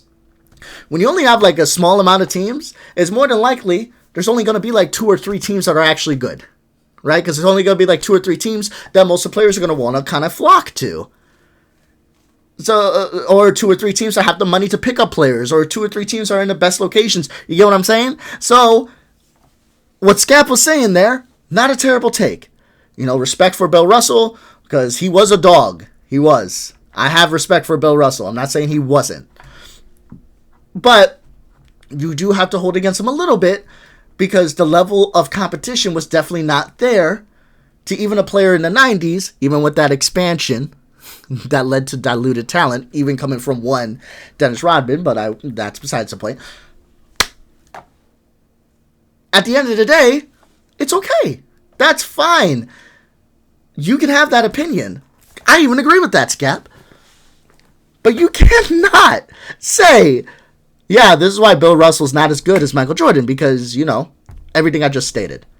Now we get to an era of basketball, which is arguably, I don't care if you're an old head, we can argue this, but an era of basketball which is arguably better and more evolved than the 90s. But you have LeBron under Bill Russell, even after making that argumentation. This doesn't make sense. It doesn't mesh. How do you make that argument and then you have LeBron under Bill Russell? Make that make sense to me. It doesn't. Oh my God, are you serious? Blasphemous. Absolutely blasphemous. Michael Jordan is still the ultimate winner, because once he got one single All-Star in his peak, right, he won 6 out of 7. He repeated twice. Okay. Like, to me, and the fact that he was the best player on offense by far and the best player at his position defensively by far in the NBA over that span of time, to me, the pull that he had, the ask that he had, the things he had to do, the responsibilities on those teams outweigh what you're talking about with Bill Russell, and they certainly damn sure with Robert Horry. I'm just saying. That's fair.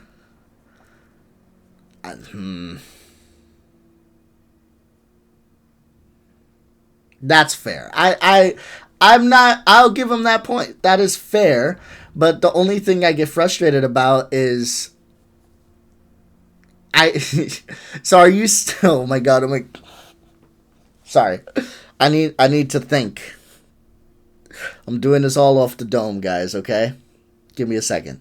So you're telling me that Robert Horry and Bill Russell were... Oh, I can't believe I'm even saying this out loud. I need to hear his statement once again. I feel like some of you may, understand what I'm about to say when it comes to LeBron.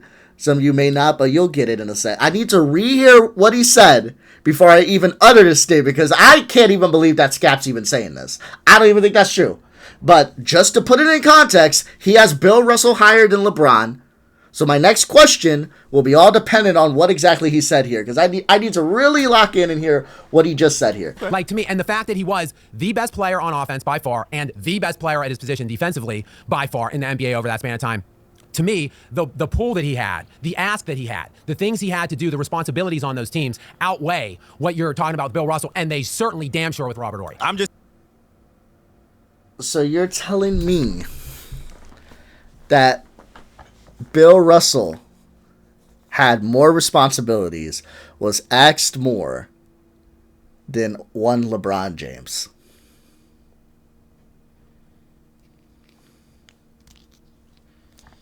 I don't think there's much more I need to yap on about that one. I think we can kind of. I don't think there's much. Even if you're a Skap fan, I feel like you're kind of just sitting there going, "Huh, that's definitely a take." That's like, I don't even think. I think Skap fans, I know you don't want to talk about it, and even saying that out loud pisses me off. So I think we can kind of find common ground, shake hands, and go, we'll leave this point. We're gonna go past this one. Sam, we talk about winning, right? We talk about winning. But yes, but there's context. There's context. There's also context of what you're saying about. Sure. Okay, so there's 8 to 10 teams or whatever in the NBA, right? So now we're devaluing the competition that Bill Russell had to play with. We can do the same thing for Michael Jordan. There's nobody hitting. There's nobody hitting a step back three when Michael Jordan was winning his championship. No, you can, but you gotta talk about the expansion, bro. Nobody was hitting a step back three. Fuck all that. You gotta actually bring up shit. You can't just talk with your feelings. It can't just be your feels. Your fifis don't matter in this, okay? You got to talk about the expansion. Hell, one Dennis Rodman even talked about the expansion. That's a very good key point. Whatever. Allen Iverson hit Michael Jordan with a crossover. He almost fell out his shoes. What are we talking about? If Michael Jordan had to go see James Harden, if Michael Jordan had to go see Steph Curry, Damian Lillard, Kyrie Irving, he would be looking like, what the hell is going on? I don't know what's going on. I've never seen nothing like this. So we can say the same thing we're saying about the era's not as good. The same argument applies. And that would only lead to us coming to the conclusion that LeBron would be better because he's facing better talent. But that's a whole different argument. But I don't see the point. Look, ultimately, in 6 finals appearances, Michael Jordan was 24-11. That's 69% win percentage. LeBron James was 22-33. Okay, now let's add all of the rounds that happened before the finals, which are wins, which are on his back. He never has gotten carried. LeBron James was in the easier, by far, of the two conferences. Vastly inferior conference in the Eastern Conference for the main majority of his career. And we're going to get into this with the competition. We're going to get into this. Yes, but the East was better back when Jordan was playing. Basically, when Jordan retired is when the West took over for this whole century. How convenient is that? I don't like. I have to. Holy fuck! Hold on.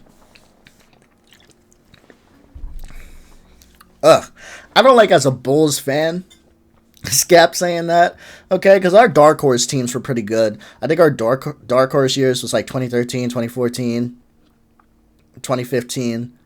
When we had Pau Gasol running our lineup there, that was pretty good. When we had Dwayne Wade on our team, Rajon Rondo, those were like our dark horse teams. I think our really good teams that were damn near championship contenders was Prime D Rose, Joakim Noah, funny enough, Kirk Heinrich. So I don't like the argument of the East was super weak, you know, because I remember when the talk of the town was the Atlanta Hawks, and the only reason people say they were weak is because they got burnt out by LeBron. But everybody had, like, Atlanta, especially with those odds. People had, like, Atlanta facing that Golden State Warrior team. So, but even if we go in recent history, because he says the whole century, like, the last 8 champions, 4 of them were Eastern Conference teams. And one of them, in the Indiana Pacers, were a Tyrese Halliburton injury, or I would say non-injury, away from maybe even winning that game. I know we can do ifs, ands, and buts all day, but I'm just saying, he was flaming out the gate, and if Halliburton stays in that game, they may beat OKC. So I'm just saying that it's very possible we're looking at the last 8 champions with 5 of them being from the East, but it's fine. We'll say 4, because that's what the official number is. All right, we like to go off facts, not if, whats, and buts. So 4. But even with that being said, if 50% of the champions are coming out the East, I don't like this whole narrative. I don't think the East is weak anymore. I don't know if we can just keep saying that. Like, how many times does the Eastern team need to win before we say, oh, okay, maybe they're not weak? I feel like we got to go past that argument at this point.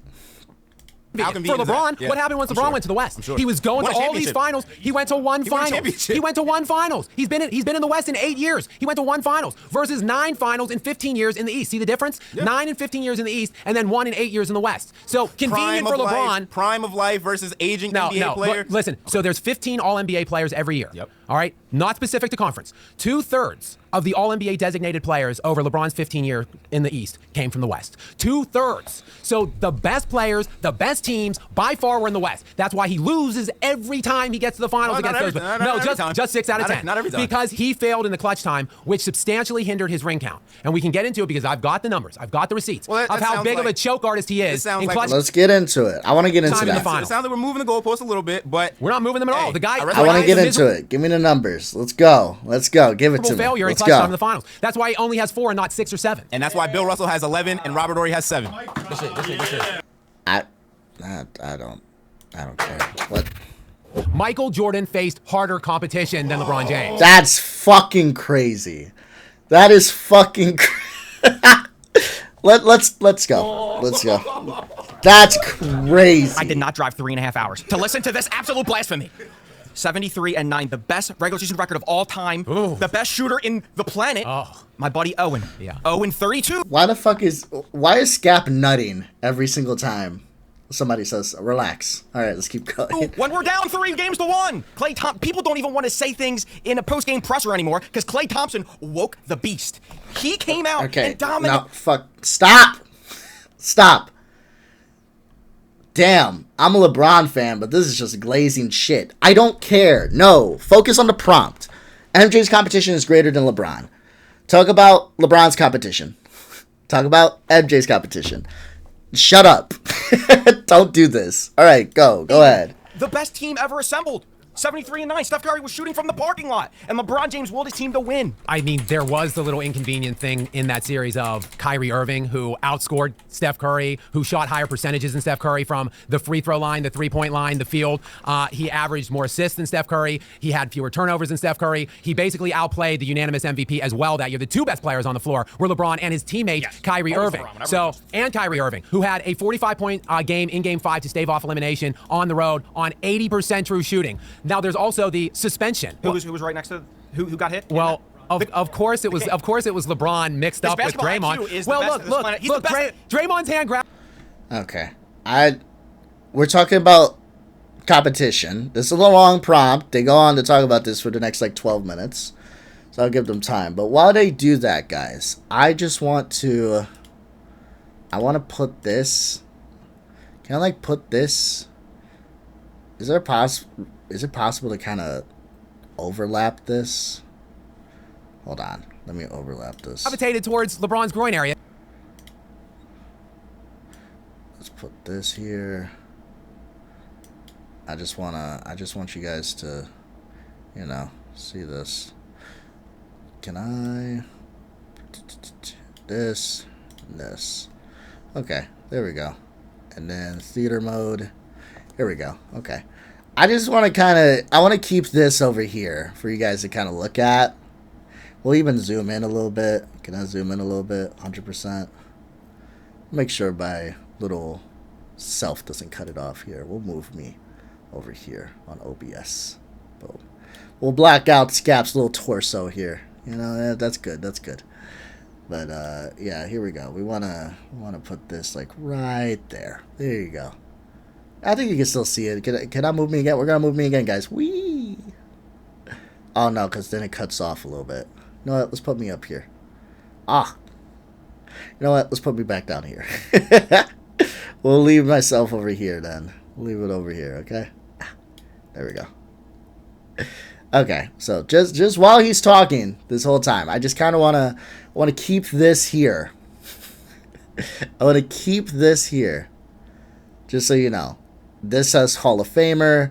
This says All Defensive, All NBA, and you can kind of compare the difference. I want to say that. And keep in mind, this is All NBA that has to be earned. All Defensive is earned. Hall of Fame earned, or Hall of Fame potential, right? So these are earned. Versus nowhere in this graph does it say All Stars. So I just want that to be kind of known. So let's just have that be known.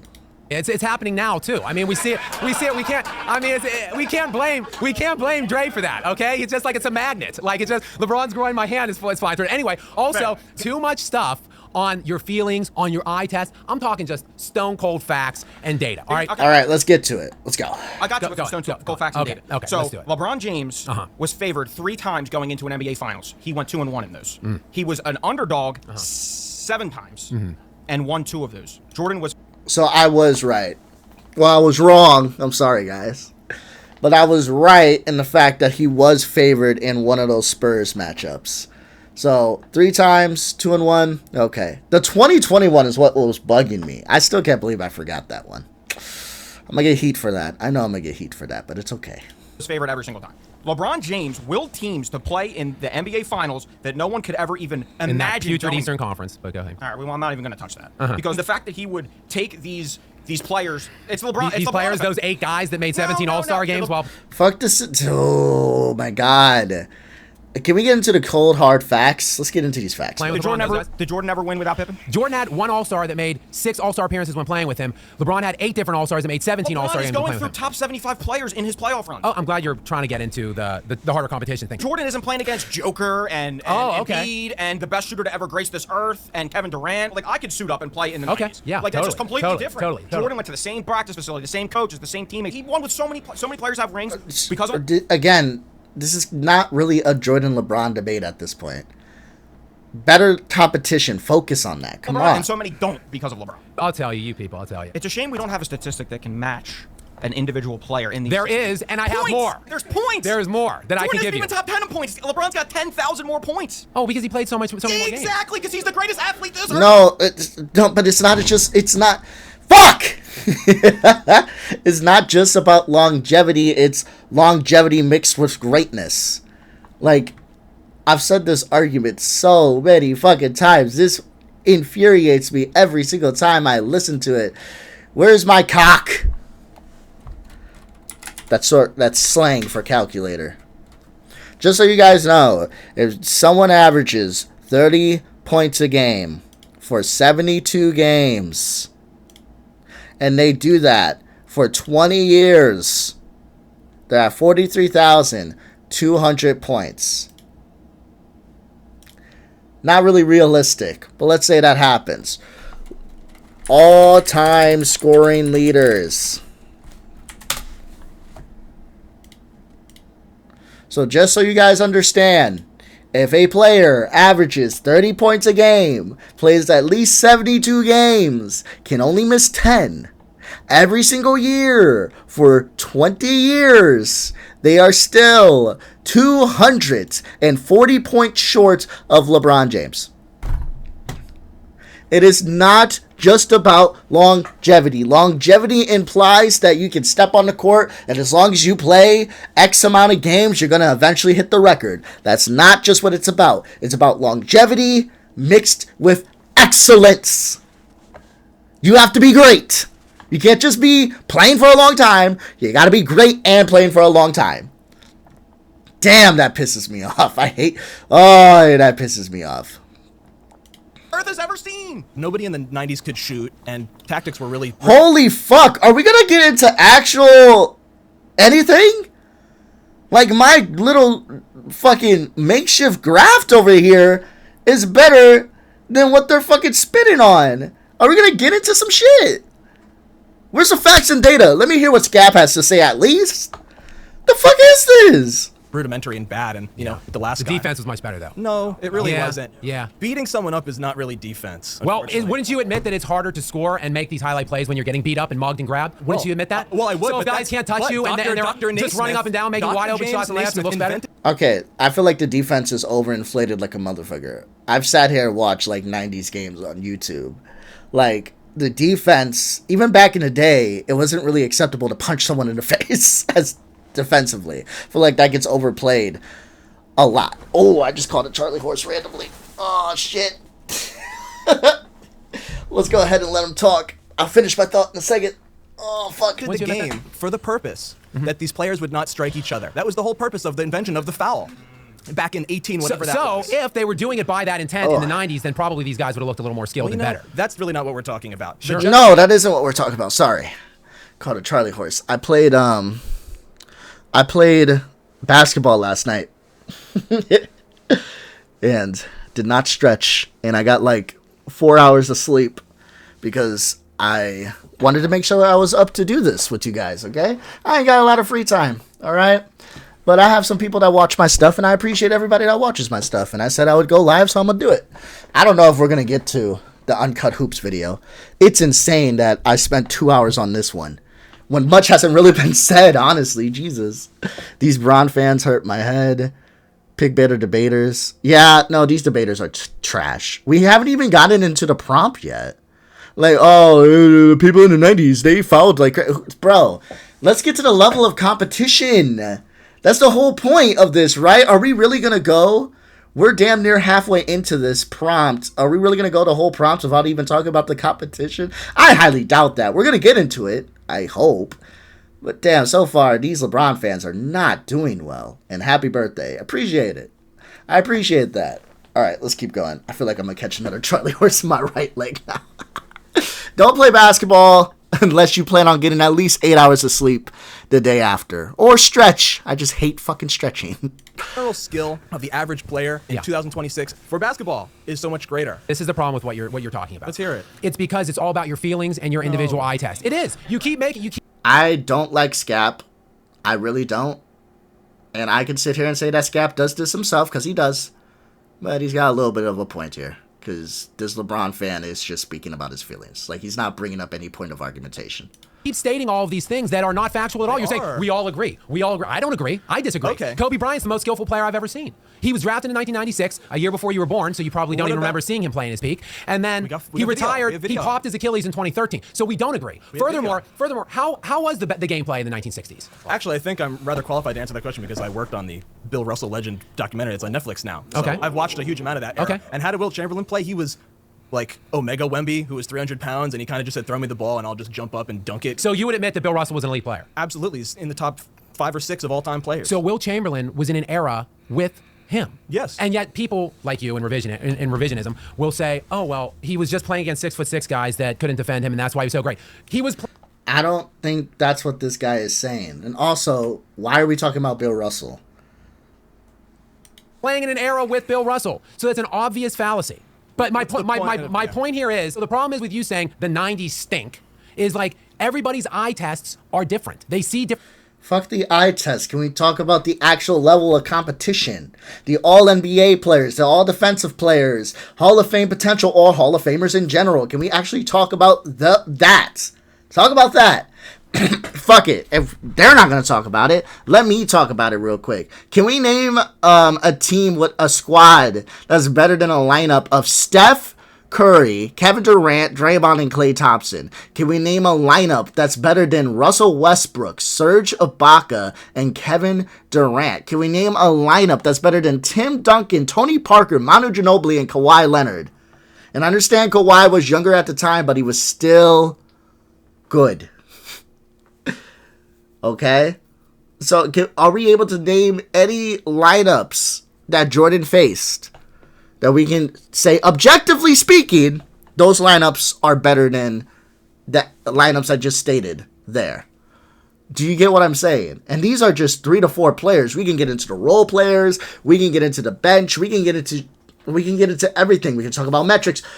One thing, when I talked about a video in the past, it's on my channel. It was an old video by Eddie Buckets that, now that I know, I'm able to probably find it for you guys a lot faster. There's a video in the past that I reacted to that goes by the name of Mr. Buckets, Eddie Buckets. I'll show you guys it real quick. Let me go ahead and control find Eddie. Jesus. Really? Seriously.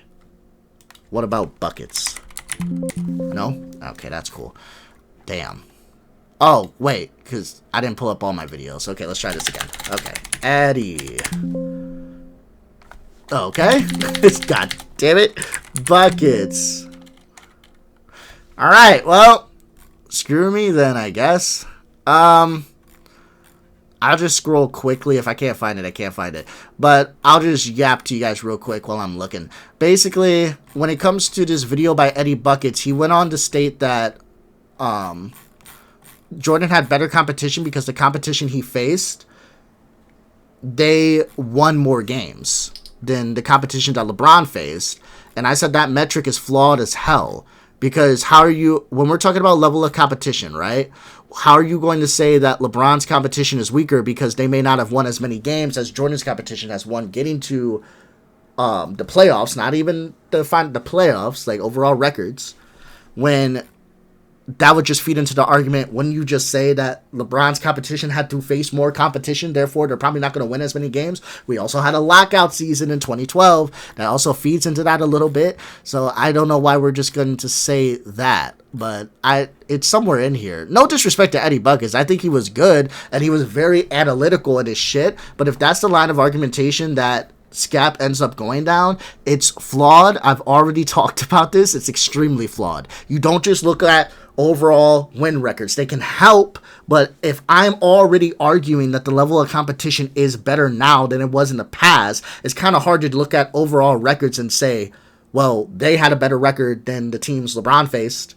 They won 60 games, and this team that LeBron faced won like 55. So how are you going to say that? When it's like, well, my argument has always been that LeBron's competition is not only better.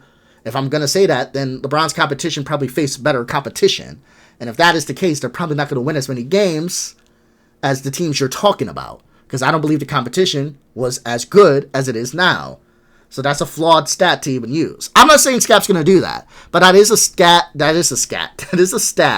that Jordan fans will use to discredit the competition that LeBron faced. So I don't know if that's going to come up, but that is a stat that definitely gets used. Different things. They've experienced and lived through different things. So I don't want to talk about. So I don't want to talk about. I don't want to talk about your feelings or your eye test. I'm talking about specific, measurable things. Well, so do you want? Do you care? Do you care answering? Team and all he does is shoot. The entire team is functioning. That hey, everyone, get out of Michael Jordan's way so we can shoot 25 or 28 or 32 times. So what you're saying is he's not efficient. Yes, he's the volume god. I understand. And that's how in 15 years or whatever it was, including the 2 where he just was doing absolutely nothing and embarrassing himself at the end of his career and like falling over and getting dunked on by young men with athleticism.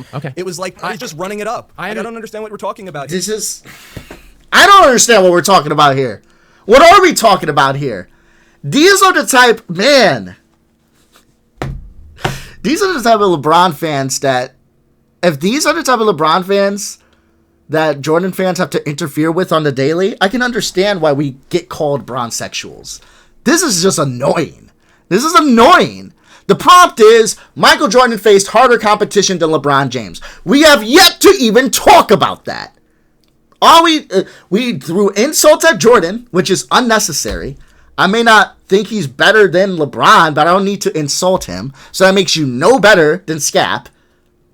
So there's that. And we have done nothing but just sit here and say that, well, the 90s were not as good. Why? Because I don't think so. And you worked on a documentary for Bill Russell, and then when asked about Wilt Chamberlain, you said he's like a bigger Wemby. Like you...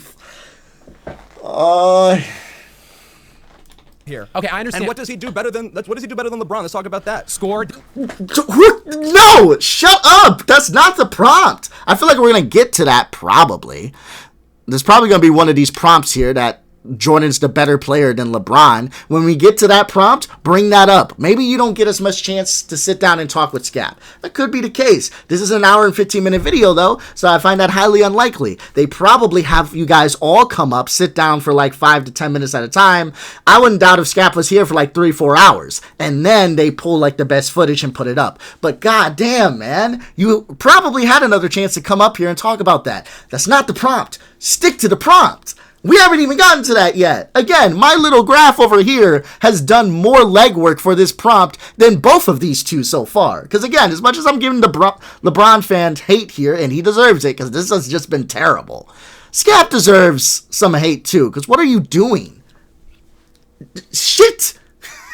Say something! Talk about the competition. Why do you keep feeding into his bullshit? You know why he feeds into his bullshit. Because Skap knows it's much easier to argue against nonsensical bullshit than it is to sit there and actually have a nuanced debate. That's a lot harder to do. defend, win. No. Okay, but wait a second here. No, Can I answer anything that you just said? I can't even get a word in edgewise here. Look. Jordan scored what he scored in an era where scoring per game was substantially lower than it is right now. That's one. But you're talking about efficiency. Fine. Hey, I'm with you. Let's talk efficiency. Yes. Player efficiency rating, which measures. Absolutely. Let's talk BPM, PER. Efficiency metrics. You're saying Jordan was a gunner. He was inefficient. LeBron's more. So why is it that, riddle me this. Why is it that in all of LeBron James's peak, he never once eclipsed Michael Jordan in regular season PER BPM, never once eclipsed Jordan in playoff PER BPM. And guess what? Nikola Jokic is number one in those things now. So Jokic was able to do it. LeBron wasn't. You know, from the moment that LeBron stepped on the scene, there's been just gentlemen like yourself who this is the. Oh my God. This is making me want to like skip. I never do that with videos. I'm not going to. Don't worry, guys. I'm never going to do that. And I never will, no matter how bad the video is. Well, maybe I'll turn it off. I'm not going to turn this off. But this is just infuriated me. Like, we're not getting to shit. We're not talking about anything. The key topic of conversation. We all talk about the scandalous person, scandal-less, this person who is fantastic and like has all these attributes to him. He's under a microscope, so he understands that if he goes out there and he shoots 32 or 35 times, like the GOAT, his airness or whatever it is, he would just say, look at this guy. Doesn't he know he has teammates? Doesn't he know this, that, and the third? He's a selfish, you know, anything LeBron would do, they would do the opposite. Because he was afraid to take those shots? An open shot, because he choked unequivocally in the biggest moments with those shots? 6'9" flying tanks and drive through the air and dunk on someone. Does that mean he's afraid of you? No, I don't think so. Epic he's just making choke artist when it matters. This is why he has the most buzzer beaters in history, the most clutch shots to go ahead in the last 30 seconds, last 10 seconds, 15 seconds, 5 seconds. He is the antithesis of clutch when it matters. And we're going to talk about that at some point in this show. Falsehoods. Okay, welcome here. I think about NBA history. Okay. It's like a story, right? Mm-hmm. And when you're telling the story of the NBA, modern NBA, right? 21st century. Right. What teams are you spending the most time talking about, right? What dynasties propped up in the 21st century? Well, the Bulls are the greatest dynasty in modern era. Okay, all right. Post 1976 ABA NBA merger, the Bulls are the greatest dynasty. There's an organization known as the San Antonio Spurs, and I would argue that the dynasty of the Spurs, which is what he's about to talk about, is pretty damn good. I'd say that Spurs lineup, that Warriors run, those two fucking teams are legit dynasties. One thing that does frustrate me just a tad bit is you say Jordan faced... Oh my God. Jordan faced greater level of competition than LeBron. Also, Jordan is the greatest dynasty of all time. His team is the greatest dynasty of all time. And I understand that two things can be true at the same time. We can walk and chew gum at the same time. All right. So it is highly possible for Jordan to have the better team all time than any team ever, the best dynasty ever. But at the same time, face, competition that was better. That's possible. But you just went on to state how Jordan's teammates were that's good. LeBron had better teammates somehow. You brought up all-star selections in the past in this video. This is infuriating. Let's see what this guy goes on. I really hope, it seems like he will, so that'll make me happy. I really hope we actually start talking about level of competition and players that LeBron faced versus a Jordan. If we get there, I'm going to be a happy camper. But let's see. The only time they lost during the Tim Duncan window was to a LeBron James-led team. You want to talk about the Golden State Warriors, who almost had the perfect... lost twice. Okay, but Tim Duncan's only finals loss came to LeBron James. Okay. And then you want to talk about... But he beat him 2 times out of 3. Great, but I'm just saying, if there is any argument there's a chink in their armor, LeBron James was the reason for that. Oh, yeah. And then you want to talk about the Golden State Warriors, who almost had the perfect season. LeBron James is the reason they didn't. Curry beat him 3 times out of 4 in the finals. But when he lost, it was coming off of the greatest regular season, right? A unanimous MVP. Historic season. That story didn't end well because LeBron James had a different ending, right? You want to talk about the Boston Celtics? LeBron James put a knife in the heart of the Boston Celtics dynasty on their last legs and made sure to send Kevin Garnett and Paul Pierce packing to Brooklyn, right? LeBron James... This is good. This right here is good as far as you defending how good LeBron is. I'm not necessarily upset at the level of the route of argumentation, I should say, he's going down. But I feel like at some point we got to get back to his prompt. And I think he's kind of like working it all together. So I think this is working well. We'll see what Skap has to say about this. But I think so far, this guy is only like a minute into talking, and he's better than every LeBron James guy, besides the other white dude with the yellow Laker jersey. The other guy. Besides him, these two are probably the best debaters so far. The other guy, I just wish he would have held Skap's feet to the fire a little more. This guy, I hope he does do that, because I do feel like Skap's going to squirm him away from these points. But I think he is going to try to work this back around, but I think he's doing a good job establishing an argument that makes me feel like, oh, you know what you're talking about. James keeps showing up in competition with these great teams, these great Hall of Fame players, and ending their hopes. I told you that we're writing a story. When you write the story of NBA history, I'm not spending a lot of pages on the Barkley Sons. I'm not spending a lot of pages on the Sean Kemp, Gary Do you know Payton why? Sonics. Wait, because Jordan beat them all. I'm not done. I'm not spending a lot of pages on the Karl Malone and Stockton Jazz, but I am spending a lot of pages on the San Antonio Spurs, who LeBron beat. I'm spending a lot of pages talking about Kevin Durant and Stephen Curry, who LeBron beat. I'm spending a lot of pages talking about all these Hall of Famers, and LeBron has beat How many times in Michael Jordan's career, playoffs, did he play either the MVP of the NBA or a year that he won the MVP, the runner-up to himself? Would any of those players who were MVP or runner-up be better than Tim Duncan all time, or Stephen Curry all time, or Kevin Durant all time? Here's the problem. Because I'm not putting Barkley above those guys. I'm not putting those guys above them. Karl Malone is... Ooh. No. Answer the damn question. Answer the fucking question. You answer the question, Skap. You answer the question. Answer it. The third all-time leading scorer in NBA history. That has never mattered more. Hold on. He's the third all-time leading scorer in NBA history. You just said... You just said LeBron being the all-time leading scorer is longevity. You don't care about it. You don't use it. You say it doesn't matter because it's longevity. I already showed that it's longevity mixed with excellence, but that's not even the point. That's not my point. That's your fucking point. Your point is it doesn't matter. So why in the ever-living fuck are you talking about Karl Malone being third all-time leading scorer when you don't even consider all-time leading scoring as a matter of greatness? You don't care about it. So what the fuck are you talking about?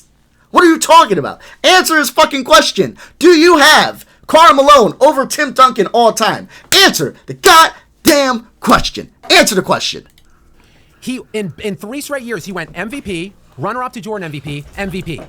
He averages 25 and 10 for a 19-year career. He also had a playoff efficiency drop. If he won championships, he would be a top 10 to top 12 player if he won championships. That's if, though. He didn't because Jordan didn't let it happen. Okay. He didn't eat on Jordan's watch. Okay. That's the point. Like, these people's legacies are inflated in some degree because they're getting... Tim Duncan's legacy is inflated because of LeBron James. Is that the new level of argumentation? I gotta put that in my notes. Real quick. Hold on. I gotta put that in my notes of Jordan arguments. That's a new one for me. Hold on. Let me go ahead and Tim Duncan. No. That's crazy. What? Tim Duncan won a championship against a Cavs team, yes. But Tim Duncan already had a chip before he beat the Cavs in 2007. He already was established. He already was great. There's a reason why that Spurs team was seen as great before. This is not post hoc justification. We're not going back in time. Anything's better in hindsight. This is not hindsight. We knew back then the Cavs team were better because we saw and have history of showing that they were better. Like, what? Are we fucking serious? Tim Duncan's career is inflated because of LeBron James. That has to be the most disrespectful shit I think I've ever heard in my life. That's crazy. Rings on LeBron's watch. Jordan didn't let that happen. Jordan also didn't play for a quarter of a century, right? You want to talk about... I agree with that, but you should have nipped that in the butt. See, here's the issue that I have when it comes to like debates with people. This is my biggest issue when I'm watching this shit. Is that people let people get away with too much, and when the general audience is watching, if you don't nip it in the butt, then people will walk away thinking, oh, you're correct. Like, oh, you're right. That's what they'll do. Like, if you don't nip it in the butt, they're going to walk away saying, okay, then the point he made is that makes sense. So 1999, 2005, 2003, 3 of Tim Duncan's rings were not against LeBron whatsoever. 2 of them were before LeBron was even established as anything or anyone. And only 2 of them were against LeBron, period. So to say that his career is overinflated because, well, LeBron just, he helped him by letting him win. I also love that, letting him win. It's frustrating. And you have to attack that, because when you don't, the general audience is just going to look at that and go, oh, so yeah, I mean, Tim Duncan is probably not as good. Kevin Durant, he's probably not that good. No, all this is true, yeah, because they ate on LeBron's watch, That wouldn't happen if Jordan was there. These teams are actually really bad because, it's actually LeBron. That's the reason, which is incomprehensible in and of itself.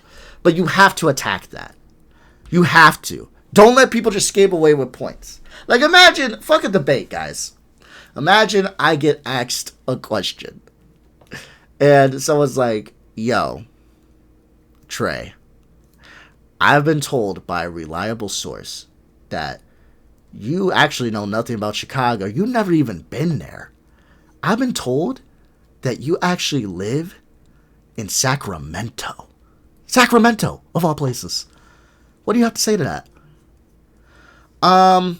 Sacramento, Chicago, tomato. Do you get what I'm saying? What we really need to talk about is how you don't know what you're talking about. Really? Like, you're going to ask me this question? What about the fact that I think pasta is better than pizza, and you said that pizza was better, you idiot? It's like, interesting. I think pasta is better. You get what I'm saying?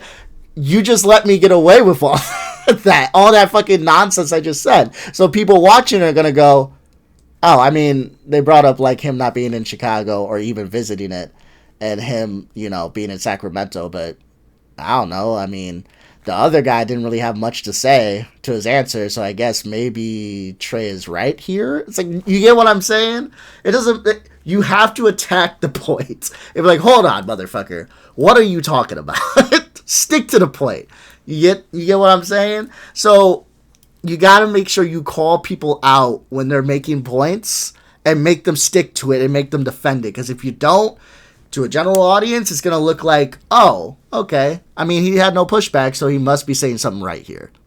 All-NBA. But he's only won 4 in a quarter of a century. You mentioned All-NBA. LeBron has the most All-NBA first teams of any player ever, right?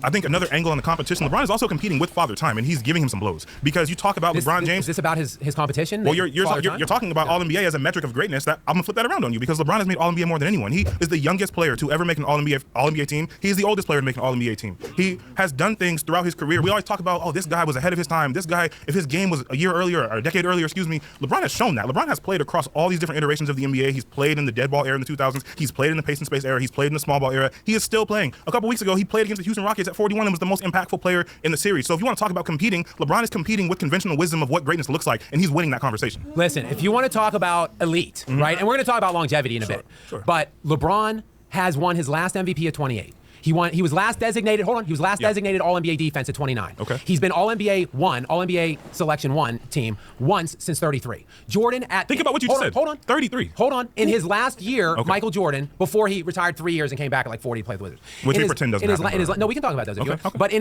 his last year, he was 34 at the beginning of the year, turned 35 in February, 35 the second half of the year. Jordan was All-NBA 1, All-NBA Defense 1, MVP 1, DPOY 4, MVP of the Finals, champion. Great. So, LeBron James his longevity pretty overrated in my estimation because how level of competition just goes back to level of competition, which is the prompt. Level of competition was a lot different. Plus, LeBron played extremely fucking well at the age of 35, 36, 37. Why do you think they were constantly talked about on ESPN, First Take, First Things First, Colin Cowherd, every single show? They were talked about. Will the Lakers be able to do it? Will the Lakers be able to get it done? Do the Lakers have enough? Simply because one man that the name of LeBron James is on the fucking team. And not enough to get to the playoffs.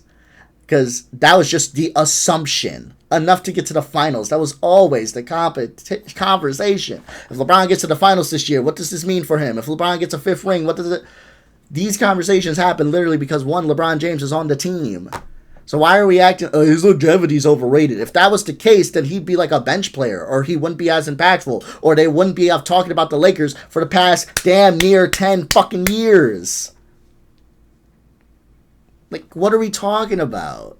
Jordan was more peaked later than LeBron James was. You know, Michael Jordan, we talk about killer instinct. LeBron has killer instinct too, because LeBron continues acting. And that's not even true, because you used one season.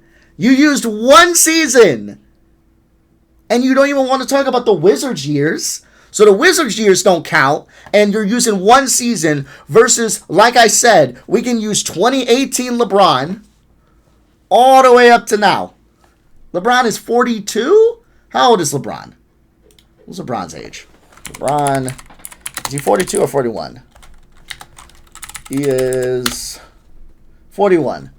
He's got to be 42 in December. So he's 41 years old.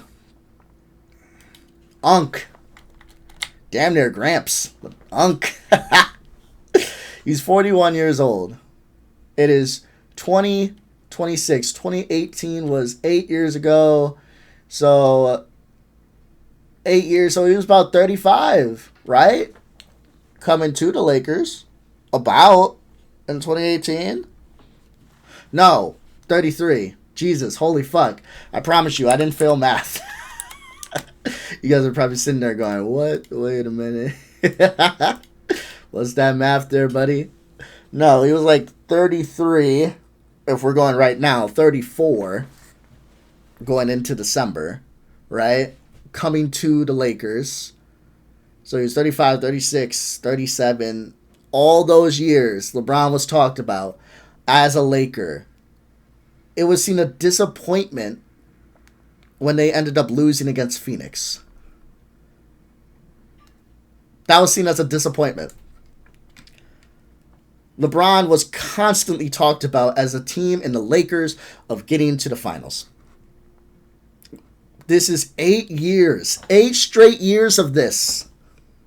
When they ended up losing to the Nuggets. Every year. Even if you are like me and I say, I just don't think the Lakers have enough. And I'm not talking just about Lakers fans. I'm talking about just in general. People had the Lakers on the list. On the list. They may not have the highest odds, but they're on the fucking list every single year. Top 5 to at least, or maybe 6 or 7, or maybe just outside the top 5. Even if the odds are lower, they're still on the fucking list. Every year. Because of LeBron, even though we know they don't have enough, they still are on the fucking list. Like, I'm curious. What are the NBA odds this year? The Lakers should not even be top 5 whatsoever. I don't care what the odds are. They should not be the 5th team.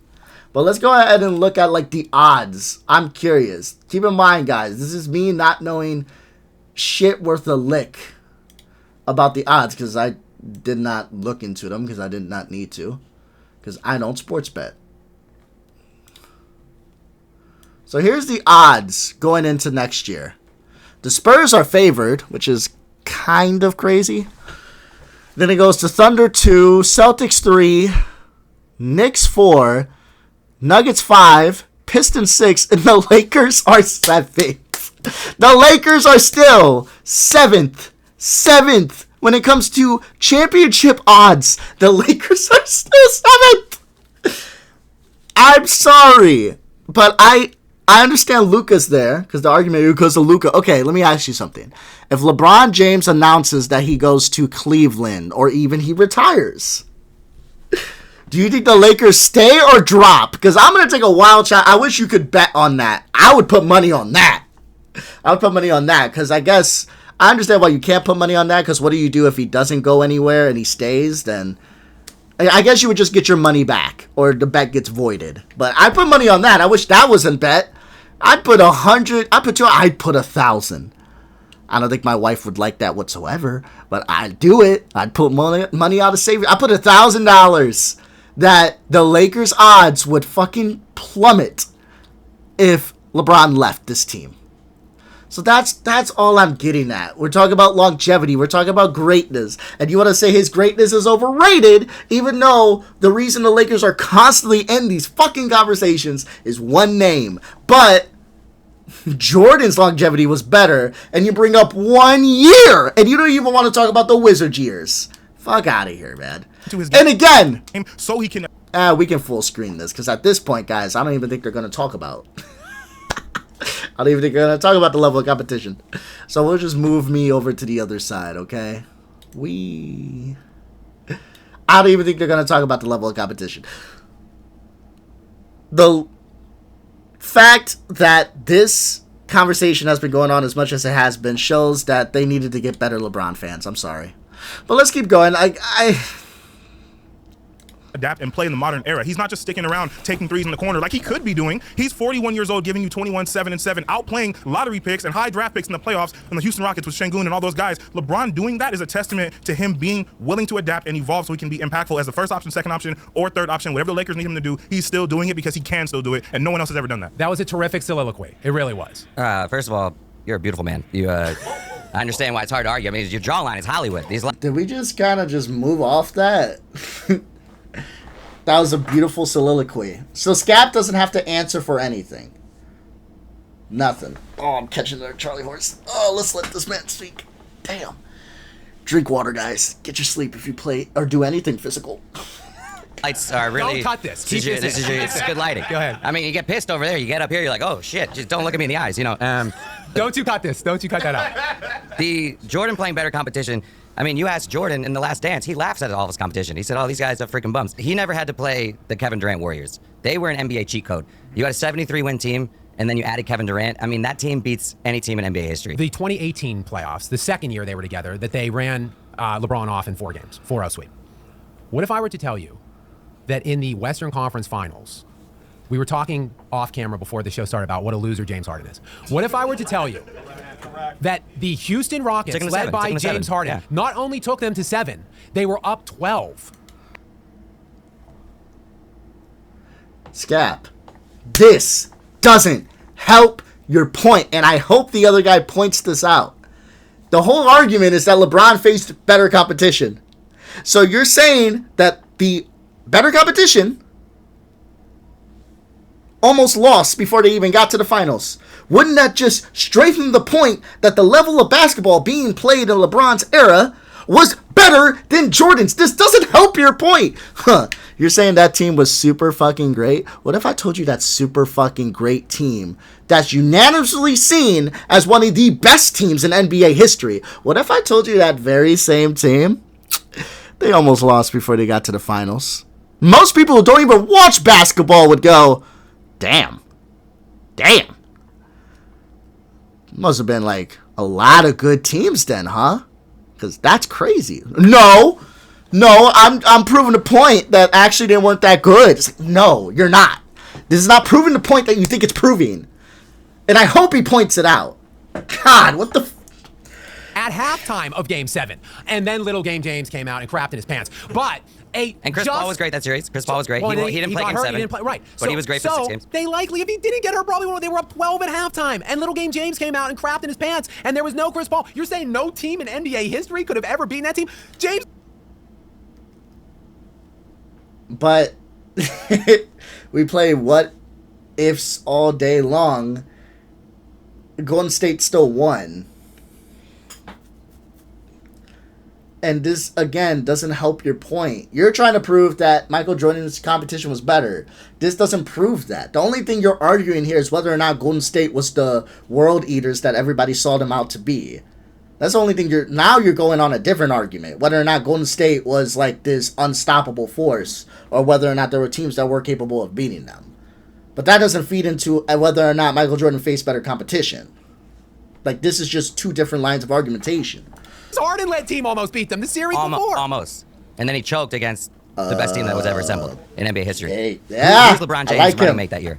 Well, the year before it was Steph Curry, and they traded Steph Curry for 2018. Who was LeBron James running mate 2018? Who was his number 2? Well, his only like all-star caliber player was Kevin Love after they traded.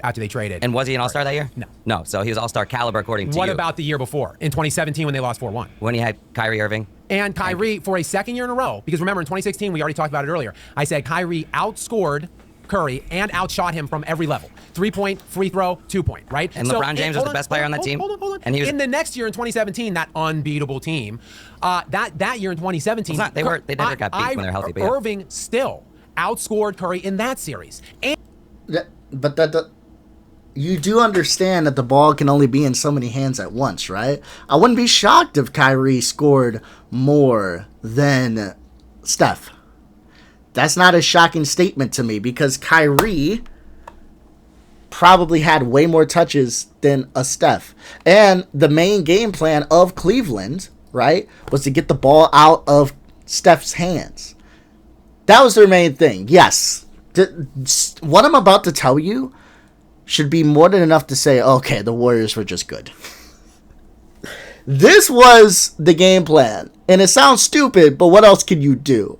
The game plan is get the ball out of Steph's hand, try your best to not let him get the offense going, and if we get killed, it'll be off the backs of Clay shooting and Kevin Durant shooting. Yes, yeah. Because you may think about that and be like, that sounds dumb. Steph was a very strong component of that offense, especially facilitating it. I know we don't see it as much, but he is. And one of the biggest, even though he can play off ball, he was. So one of the biggest things that Cleveland tried to do, at least the coaching staff, especially when it came to those finals, is like, listen, let's go ahead and do our best to just try to make it so Steph cannot get this offense going. Because KD is not really a facilitator. You know, he can get buckets, but that's who he is. Clay's more of a shooter as well. It's like, let's try to make these guys come up with plays, right? If they shoot us out the building, they shoot us out the building. And then Kevin Durant literally shot probably, I think, twice in the same spot in Cleveland and shot you out the building. But that should tell you alone how good that Warriors team was. That is like, we're going to make Steph Curry get the ball out of his hands, and if we lose, it'll be because Clay and KD shot us out the building. So yeah, it doesn't shock me that Kyrie scored more and had more touches than Steph Curry in a series where they had Klay Thompson and they had Kevin Durant, and you also have Draymond probably facilitating a lot more since they tried to get the ball out of Steph's hands. That doesn't shock me, Skap.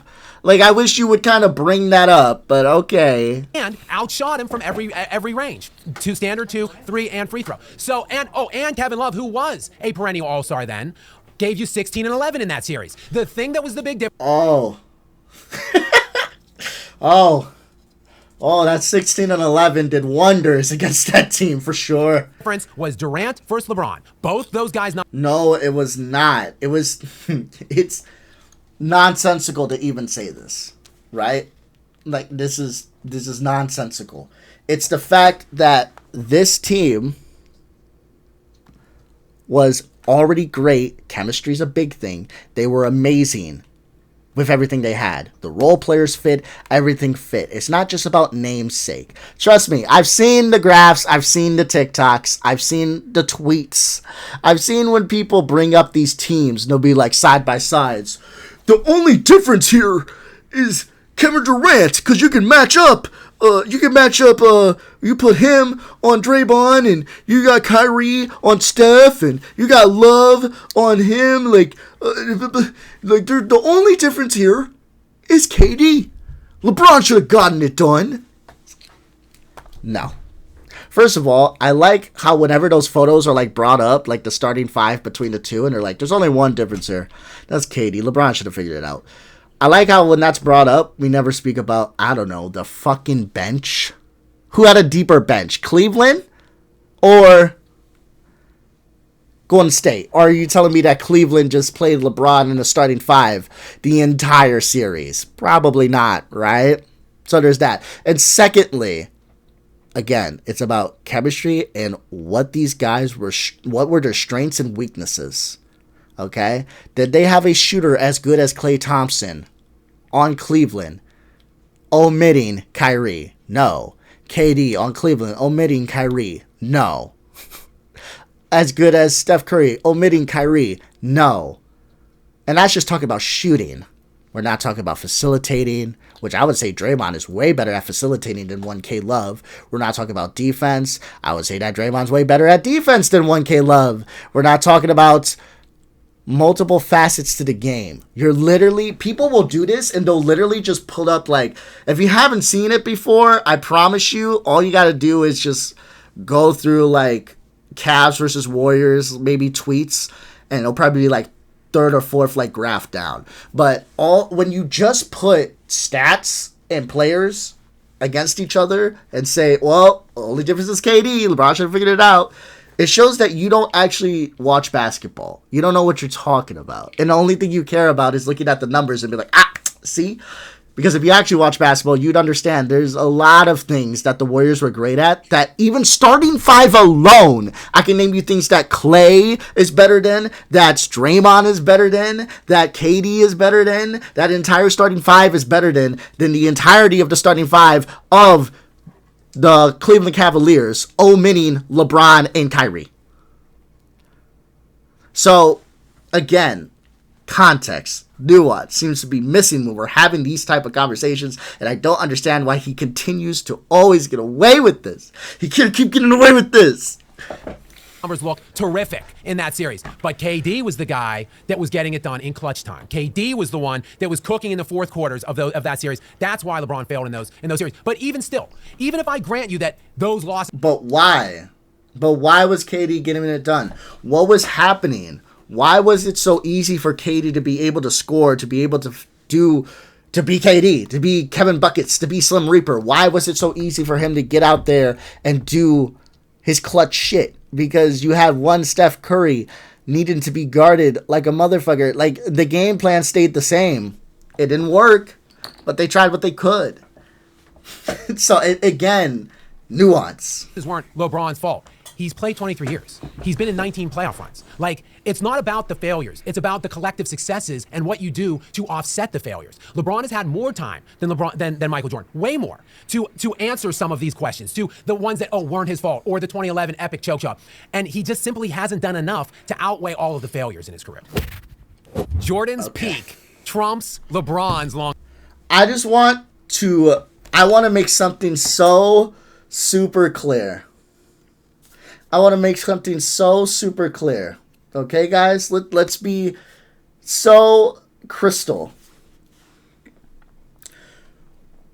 We got into like a smidge of competition. We barely got into the prompt. We didn't even go over this. I'm not saying he would have had this chart off his head whatsoever, but we didn't even go over like the differences in competition, the players that were faced. The only like points that were brought up is that like, whoa, when you look at the Cavs, you look at the Warriors, really side by side. The only difference was KD. Didn't even speak on the nuance of that. And then we said that Tim Duncan's legacy is more so inflated because of LeBron, which I feel is a double-edged sword all in itself, because what you're saying, LeBron was so bad that winning against him actually makes you it makes you look better, but it doesn't make you better.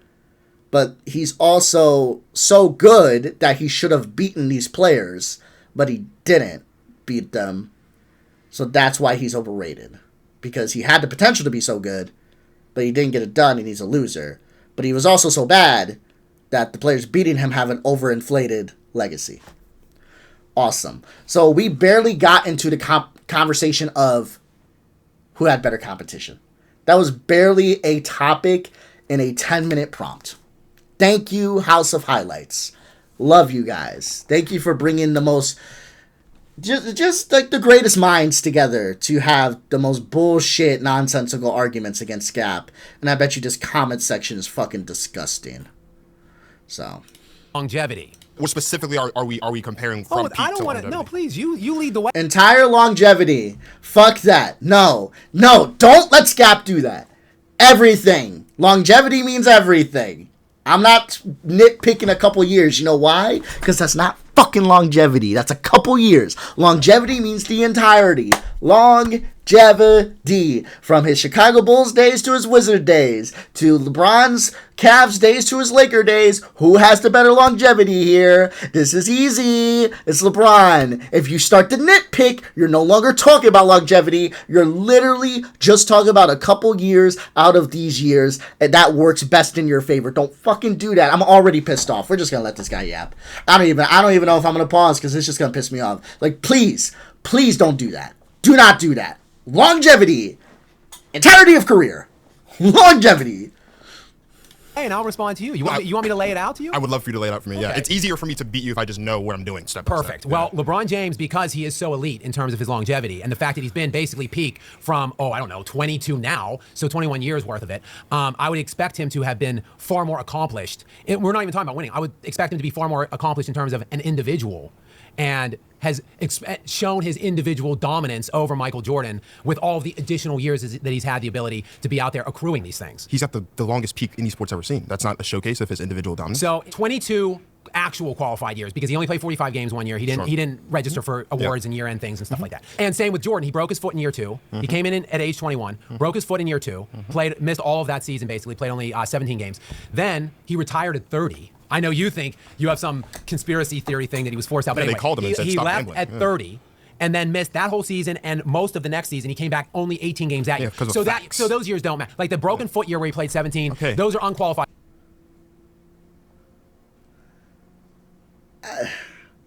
I'll say the years he didn't play doesn't matter. Sure, we'll do that. Okay. Years. All right. So 13 total qualified years for Jordan and 22 total qualified years for LeBron. Sure. In 22 years, let's talk standard, because LeBron's the king of stats, the king of the box metrics. So let's talk standard things, right? How many times did LeBron James win a standard box crown, being points, rebounds, assists, steals, or blocks? How many times in his 22 qualified seasons? Not often. One time he led the league in scoring. One time he led the league in assists. Yeah. Again, this doesn't help you, because we either say one or two things. Either LeBron is fucking trash, or, again, level of competition is so much better that it's not easy to just lead in every single statistical category, right? Why do you think when he ended up doing it against the Warriors, they considered giving him the Finals MVP? Because that's fucking hard to do, especially against that Warriors team that he faced.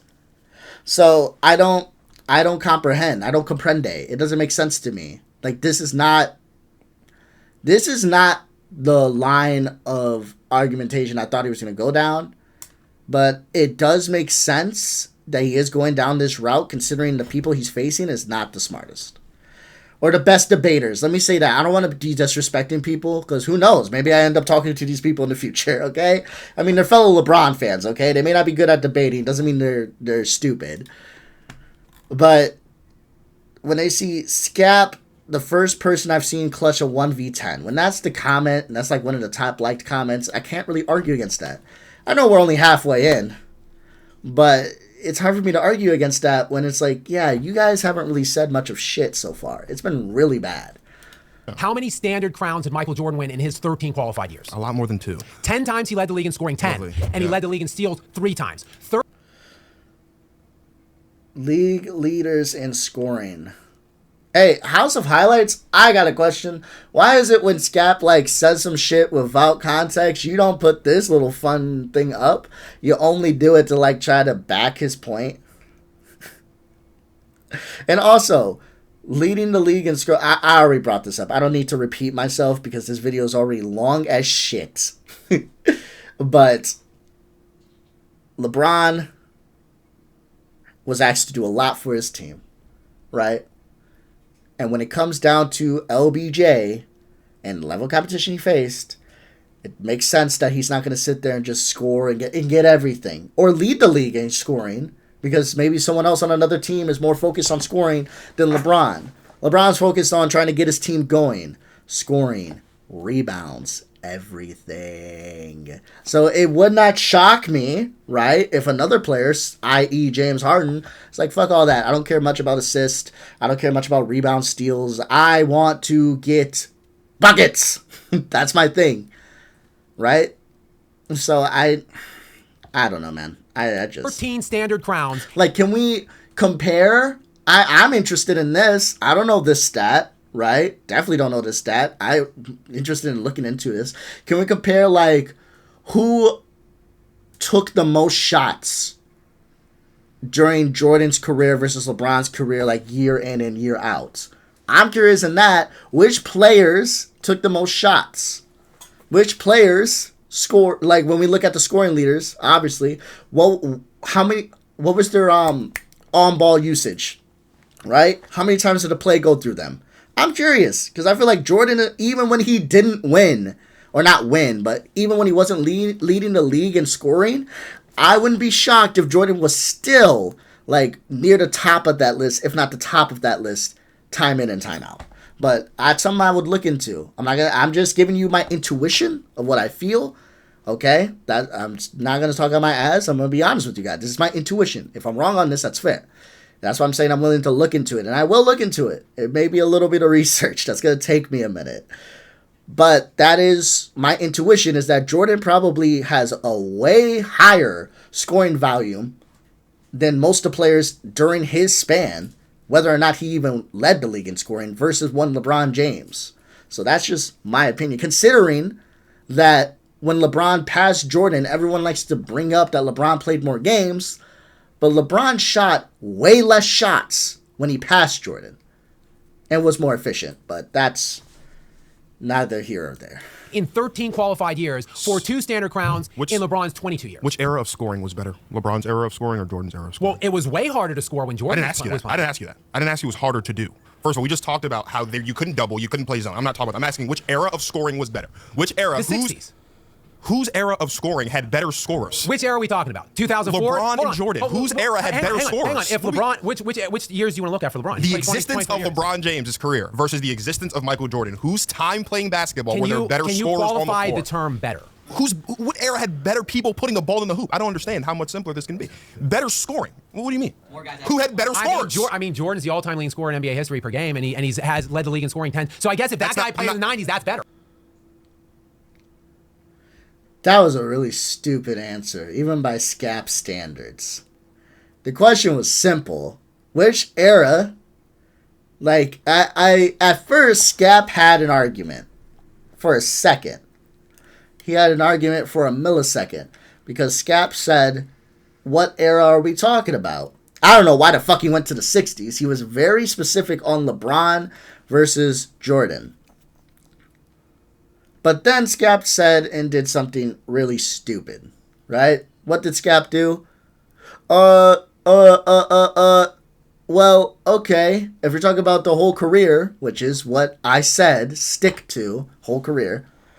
If we're talking about whole career, Skap's like, well, Michael Jordan played in the 90s, so I would say Michael Jordan. Because they had the better scores, because Michael Jordan's a better scorer.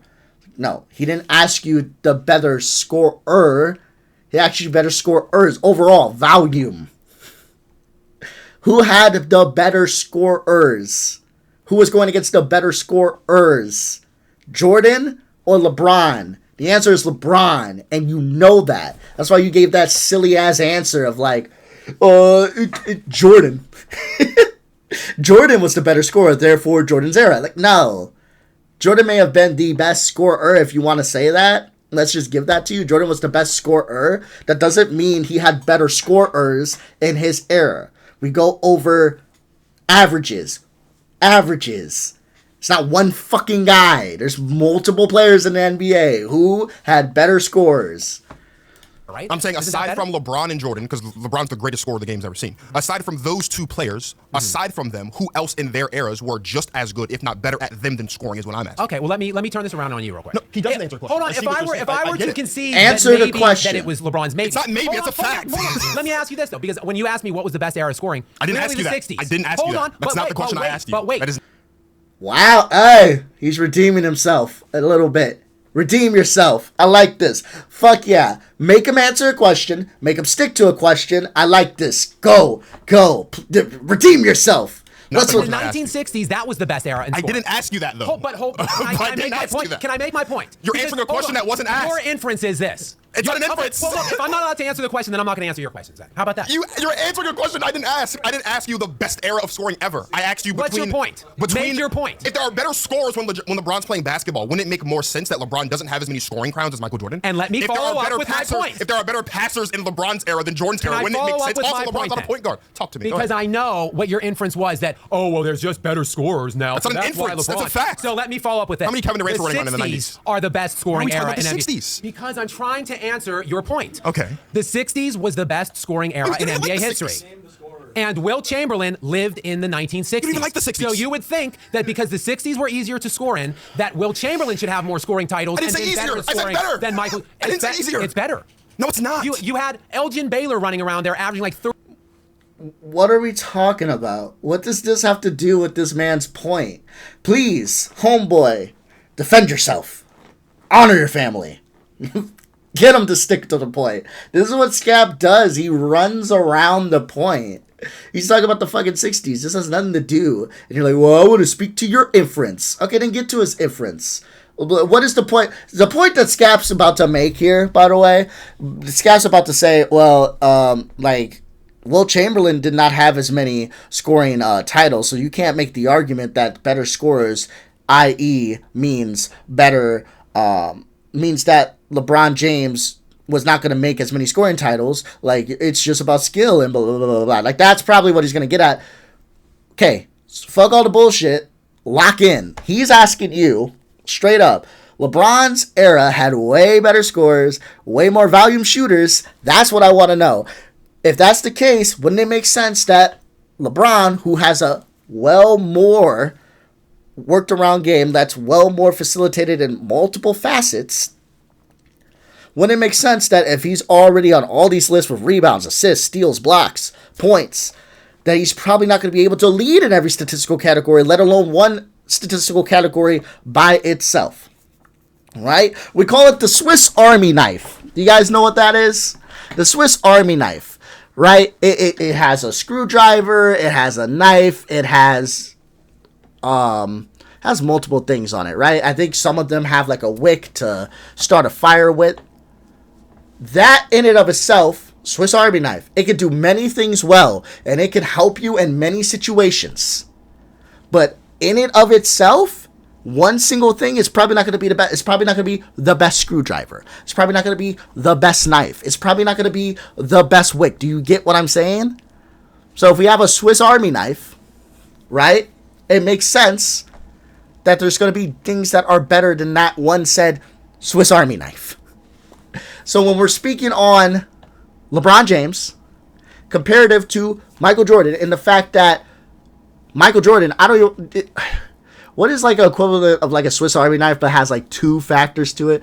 I don't know. Let's say a double-ended screwdriver with like a Phillips head and like a flathead, right? When you have Michael Jordan in an era who's a double-ended screwdriver, right? When the rest of the players he's playing against is just a bunch of screwdrivers, flatheads and small Phillip heads, it makes sense that maybe Michael Jordan would be at the peak, at the top, because he's pretty damn good. But when you have someone like a LeBron who's a Swiss Army knife going against a bunch of guys who in and of themselves are sharper knives, better screwdrivers, more flammable wicks, you get what I'm saying? When they're more fixated on 1 to 2 things and they're not well-rounded like that, it makes sense that not every stat is going to be led by one man.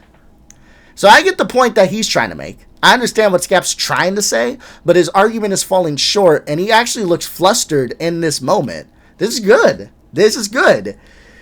But sadly, I feel like that's all that's going to happen, because I do feel like House of Highlights might have a little bit of a bias here. Yeah, LeBron's a Swiss Army knife. It makes sense that he's not going to lead in every single category, but the fact that he can help you in every single category shows that, damn, he's pretty damn good and pretty damn useful. 43 and 15, and he was like the 4th or 5th best player in that era. Will Chamberlain averaged 50 in a year. Jerry West, taller than everybody. Jerry West career numbers. Hold on. Jerry West career numbers. If I put you in a middle school basketball league right now, you'd now average. Stop biting on Skap's points. Skap loves to do this because you bite. You saw Skap pout, right? Was it around here? We saw Skap pout. Like, Skap was sitting here, and he was bringing up point after point after point, and people kept biting.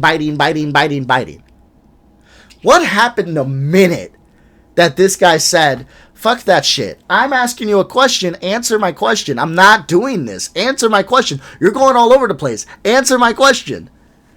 Skap became pouty. He's like, all right. If you're not going to let me answer what I want to answer, I'm not talking to you. It was like, what? You're answering a question that I'm not asking you about. I want you to answer the question that I'm asking you to answer. And he's not doing that. This is fucking ridiculous. 52. Do you know that Jerry West's numbers are the same as LeBron James? That's why he's the logo. The same. What does that mean? What does that mean? All those guys lived in the 60s. What does that mean? I'm trying to tell you. We're talking about LeBron and Jordan. Neither of these guys played in the 60s. Because this is your point. I'm trying to answer your point. Your point was LeBron only led the league in scoring once and Jordan did 10 because it's so much harder to score today and there's so many better scores. Well, okay. I didn't say it was harder. Full stop. In the 1960s, that's the best scoring era. Will Chamberlain should have more scoring crowns and be a better scorer than Jordan. He's not. Jordan averaged more points per game than Chamberlain, and he has more scoring crowns than Chamberlain, 10-7. So it completely negates and refutes your point of, oh, which era is better at scoring? That it doesn't, because you're not tackling this point head on. You're trying to use different eras to try to make your point sound better. You're not arguing against his point. That's what he's trying to tell you. You're not arguing against his point. You're trying to make your point sound better by trying to act like that's the point he's making. Like, Skap is putting an argument into this man's mouth and arguing against the argument that he didn't make. What does it matter? That wasn't the question I asked you. Jordan has 10 scoring crowns. That was not my question. That's the answer. Okay, can we both agree that you've answered a question that I didn't ask you? Can we agree with that? Because I didn't ask you the better scoring era. I asked you what does it matter? What does it matter? Which scoring era is better? What does it matter? If I put you on a team with a bunch of people who are better at scoring a basketball than you, and I go play on a team with people who can't score for shit, I should lead the team in scoring more often than you do if I'm playing with crappy scores, and you're not. He wasn't running around with a Kevin Durant, with a Steph Curry, with a James freaking Harden, like people who are good at putting the ball in the hoop. Michael Jordan is an exceptional scorer. I'm not saying he's not, but to act like just because Michael Jordan led the league in scoring 10 times or whatever it was, 10 times, bro. and LeBron did it once. When you're talking about an era that has some of the best scores, that's fine. Versus one he's an time exceptional scorer. In 23 years. How many? If Michael Jordan played basketball in LeBron's era. Oh my goodness! Would Michael Jordan have led the league every year? Every year. How do you figure? How do I figure? He averaged like 40 points per game. He averaged 40 points per game. Kobe and Jordan would easy 40 per game. Kobe didn't average 40 per game, and he played in LeBron's era. No, he didn't play in this today era. He played back when the era was still difficult. How many points will LeBron average if he played in the 90s? When you didn't have to double, and you didn't play zone. I don't know. There was a lot just one-on-one the whole time. He's 6'9", 260. He can't shoot. The paint Neither can Jordan. Jordan's a better shooter at every level. No, he's not. He is. He's the better mid-range shooter. LeBron was a bad jump shooter coming into the league, but that's one facet of his game that he really worked on and got better at.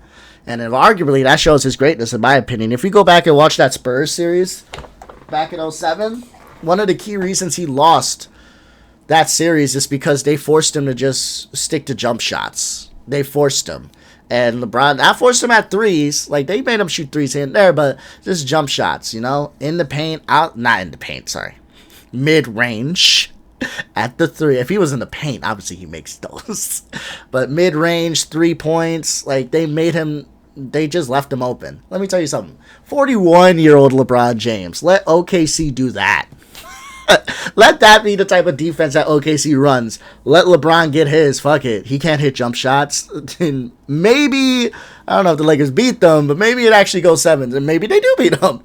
Because LeBron has worked on his game. He's fixed that, and I think that shows his greatness. So I wouldn't have let Skap get away. He can't shoot. When he came in, he couldn't shoot, but he's gotten way better. So I will give you that. LeBron James is not a good mid-range shooter, but he's a better. He's not good anywhere. Other than he's good everywhere. He's the most all-around. Then why'd you concede that point? And why do you say he wasn't a good mid-range shooter? And then you changed it to... A basketball player you've ever seen in your lifetime. But he's not. Jordan was much better in the mid-range. Much better. I would argue that I think LeBron, if, the team was fully around him because he had to pass, and by the way, much better passer than Jordan, much better rebounder than Jordan. If we want to get into that, Sure, you know what? I'll even say that is the case. But Jordan, better scorer, better defender, better winner. LeBron... I'm Skap. He was not a better defender. I'm sorry. I will argue that all day. That's my opinion, but better winner is subjective, and better scorer, I don't know, man. Didn't Jordan shoot like 30% from 3? I'm sorry. And I get on Luka about this a little bit, but Luka, I mean, I don't know. He's definitely scoring more efficiently from three than Jordan. When it comes to like volume, guys, I respect it. You can put the ball in the hoop. I'm gonna give you that. It's just it's hard for me to really like sit by and be like, oh, you guys, you're definitely better. When it took you like you scored 50 points, let's go. You did great, and it took you like 35 shots to get there. It's like, oh well. You better fucking score 50 points. Are you kidding me? You know what I mean? Like, I don't know. I'm not really heavy on the volume shooters like that. That's why I like LeBron. I respect it because LeBron can give you... He can shoot the ball like 12 times. That LeBron can shoot the ball 12 times. And you fuck around and you look up and you go... Well, goddamn, LeBron's got 25 points. You get what I'm saying? So, I like that. I like efficiency. I value efficiency. But, you know, that's not a here or there. That's an argument for another day. I'd be down to have that type of argument. That sounds like a fun argument to have. Because we'd be talking about players such as like a Luka, such as like a Kobe. And I guess we would be talking against players such as like a LeBron and like Giannis even though Giannis is not really a shooter, but I guess he is efficient. You get what I'm saying, right? So that's interesting. That would be a fun argument to have. That'd be a fun argument to have. Way more fun than this shit right now, I'll tell you that. Could have had those stats, but he, as we said, adapted around his team. He was passing. Yeah, Jordan had 35, 5, and 5. LeBron had 20. His career averages are like 29, 8, and 7. You get the extra assists. You get the extra rebounds. His career average 27. I think he's dipped to 26. Well, you know. 27, he's 7. 40. But see, here's the thing. Again, with you people, I love how like LeBron could do anything. He could do whatever he wants. That's what you say about Jordan. He could average that is what you say about Jordan. He could average triple-doubles. But look, we've seen 6 different triple-double seasons in LeBron's era now. 4 Russell Westbrook triple-doubles, back-to-back Nikola Jokic triple-doubles. All I've heard about for all the years leading into Russell Westbrook and Nikola Jokic was, oh, LeBron could average triple-double if he wanted to. He could. He totally could. But he never did. Russell Westbrook did twice. I have a quick question for the audience. Did I mention triple-doubles at all? You're talking about stats. Did I say the word triple-double? You're talking about stats. Thank you. You are saying he could have the the same with numbers. every single person you talk to. I'm tired of this. You're saying he could average the same numbers as Jordan. Did you not say that? And the thing is, if you add the assists, the points created off those assists, he's right there. It's even. 35 and 5, 29 and 7. You are creating the same amount of points. Outside of that, LeBron, so could Jordan do what LeBron did with longevity? Absolutely not. Do you know what Jordan was averaging at 37 years old? It's like 20, it was like 21, 5, and like he was on like 41, 19, in a league 70, where scoring was like 98 points per game versus 116 points per game. And his efficiency was terrible. So I'm just saying, and LeBron, 20 points per do game. You know more. what LeBron did so at 37 years old? What was the point of that statement? Because you literally said Jordan did it before. Okay, in a league where scoring was at least 98 points per game, that's cool, but Jordan literally scored 30 plus, and then he went down. So there was a trend. He was here, and he went here. But now you're saying that the reason he was here is because, well, scoring wasn't as high. But he was here. It's not like he was here, it went up. He was here, it went down. What are you talking about? But I like that some of these guys are actually starting to, I don't know, call Skap out for his bullshit. He's averaging 29, 9, and 7. Okay. Do you know at 38? So why was it in his last MVP season at 28, he was only averaging 26 points per game? Because he changes. He's shooting the 3-pointers. There was less scoring, etc. And it was harder than the 90s, definitely. It's definitely Jordan had years off, and he couldn't do what LeBron did. LeBron could do what Jordan did, absolutely, without a doubt. Michael Jordan was the clear GOAT of his era. LeBron James isn't. LeBron James is, though. If you take away the Jordan-LeBron debate, there's no question, right? You'll have some Kobe fans try to say Kobe, and no disrespect to Kobe, R.I.P. to Mamba, but that's just being a Kobe fan at that point. You take Kobe fans out the equation, no, it's clear. It's clear. Even on, like, your top 10 list, Skap, I'm pretty sure. Can I find Skap's top 10 list? I'm not tripping with you guys. I tried to find it. I was scrolling YouTube Shorts one night, and his shit came up, and it blows my mind. Let me see. Shorts.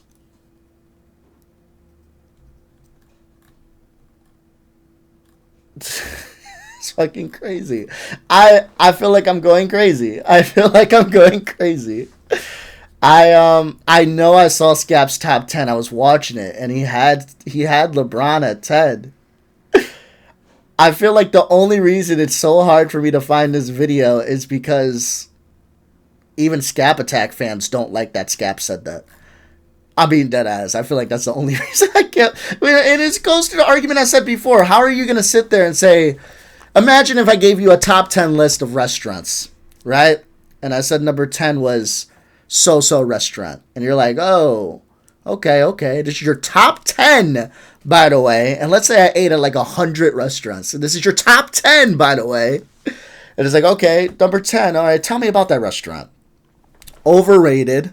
Really? Trash as fuck. Terrible. The staff is terrible. Everybody hypes it up, but it's really even not that good.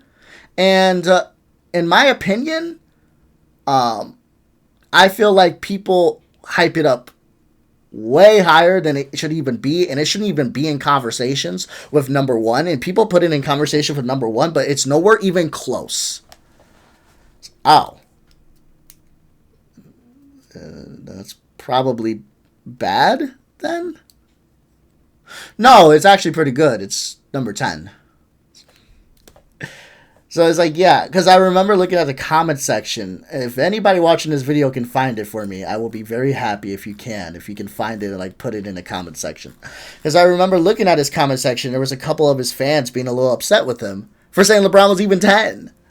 But nonetheless, Skap said LeBron was top 10 all time. And everyone above that was like an early 2000s dude, 90s dude.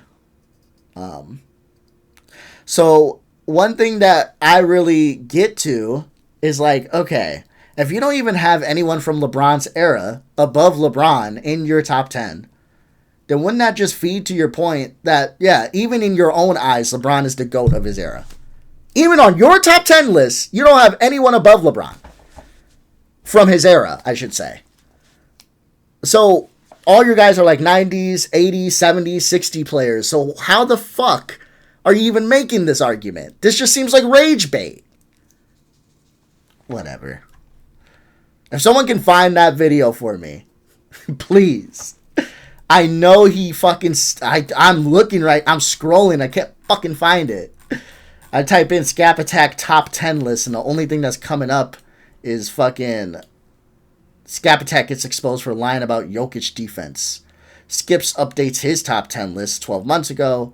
LeChoke does not win in 5. So I don't know. If y'all can find it, let me know. Because I know I saw it. Alright? I know I saw it, and I know he had LeBron 10, and I feel like the reason I can't find it is because that's probably not his most popular video.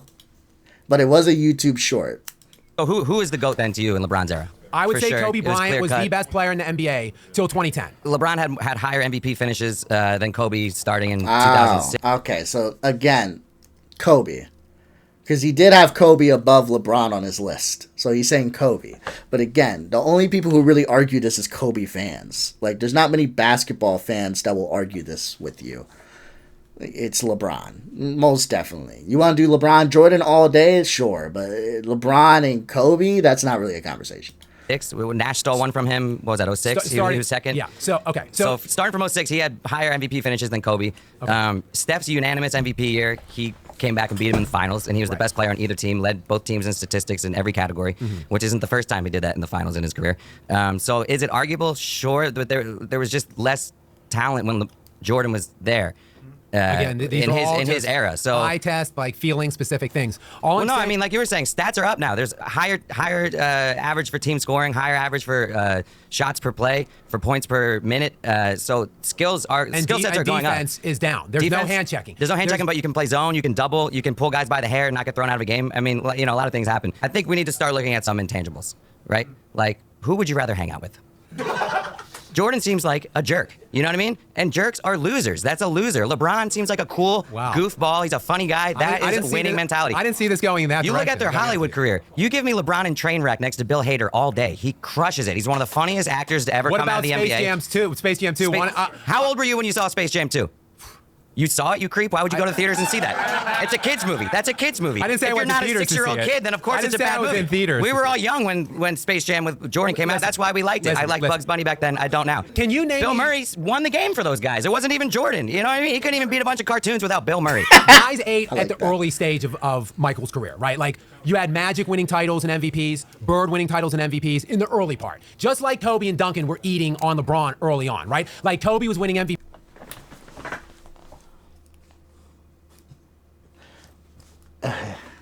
MVPs and titles. Duncan With a was winning stacked team. MVPs and titles. With a stacked team. Kobe's team wasn't stacked. Dude, Pau Gasol, Ron Artest, Lamar Odom, that's a really good team, dude. Pau Gasol made one All-Star appearance in his entire career before he got to LA. Kobe's team was not stacked. What is this? Right? I am a LeBron fan. You will never catch me saying, Kyrie's not even that good. He's not even that good. He's actually trash, really. Anthony Davis? What is an Anthony Davis? What is an AD? I always say that these guys need LeBron because of the different facets that LeBron covers, the different aspects of the game that he's able to impact. AD is great, and I say Kyrie is great, but they weren't winning before LeBron. But they still were fucking great. And I think I said in this video alone, Dwayne Wade is great like 6 fucking times. But why is it with Skap, every single time we talk about a Kobe or we talk about a Jordan, we always have to just shit on his teammates? LeBron had the greatest teammates to bless a basketball. They were literally angels in shoes. If Michael Jordan was Jesus in shoes, they were angels in shoes. LeBron was so lucky. Kobe played with scrubs. Shaq, who the fuck is that? Pau Gasol, more like lame Gasol. Scottie Pippen, more like lame Pippen. Steve Kerr, more like lame Kerr. Sorry guys, I can only think of the word lame right now. But like, what is this? Every single time, Skap cannot just be honest. Like, at least I'm honest. You'll never see me talking shit about good teammates LeBron had if they were good. Dwayne Wade was good. Kyrie was good. Anthony Davis was good. I will say they were good. Rajon Rondo was good. Dwight Howard was good. I'll say they're good. But you'll never see me sitting here trashing them. But for some reason, Skap just loves to do this, where it's like, stacked team. What? What is even Shaq? Huh? What is even Hack-a-Shaq? That's a thing. Because he couldn't shoot free throws. Shaq. Huh. What is that guy? Like, what the fuck? How many All-NBA teams? Before he got to LA, 0. And how many with Kobe? Exactly. He got better with Kobe. Then when he left Kobe, again, not good. So maybe it was Kobe was the one. You guys talk about it. So when a player plays good with LeBron and they end up playing bad without him, well, we don't talk about that. But when it happens, we love it. We love it. Let's use arguments that is used for LeBron, for Kobe, and then discount them when they're used for LeBron. We love it. Oh, I love that. Like LeBron does for teammates. He's also a power forward in the West, so he's not going to make it over KG. He's not going to make it over Tim Duncan. I mean, Yao Ming had healthy years out there. Okay, so how many All-Star games did Ron Artest play in his career? With Indiana? Fuck All-Stars. I mean, don't fuck All-Stars, but fuck All-Stars. Can someone please just lock down Skap? They got to watch Skap's content. If you are ever going to be on this fan versus hater debate stage, how do I apply for this? I'm dead serious, because I want to apply for this. Is there a way? I'm going to look into this if there's a way for me to apply for this.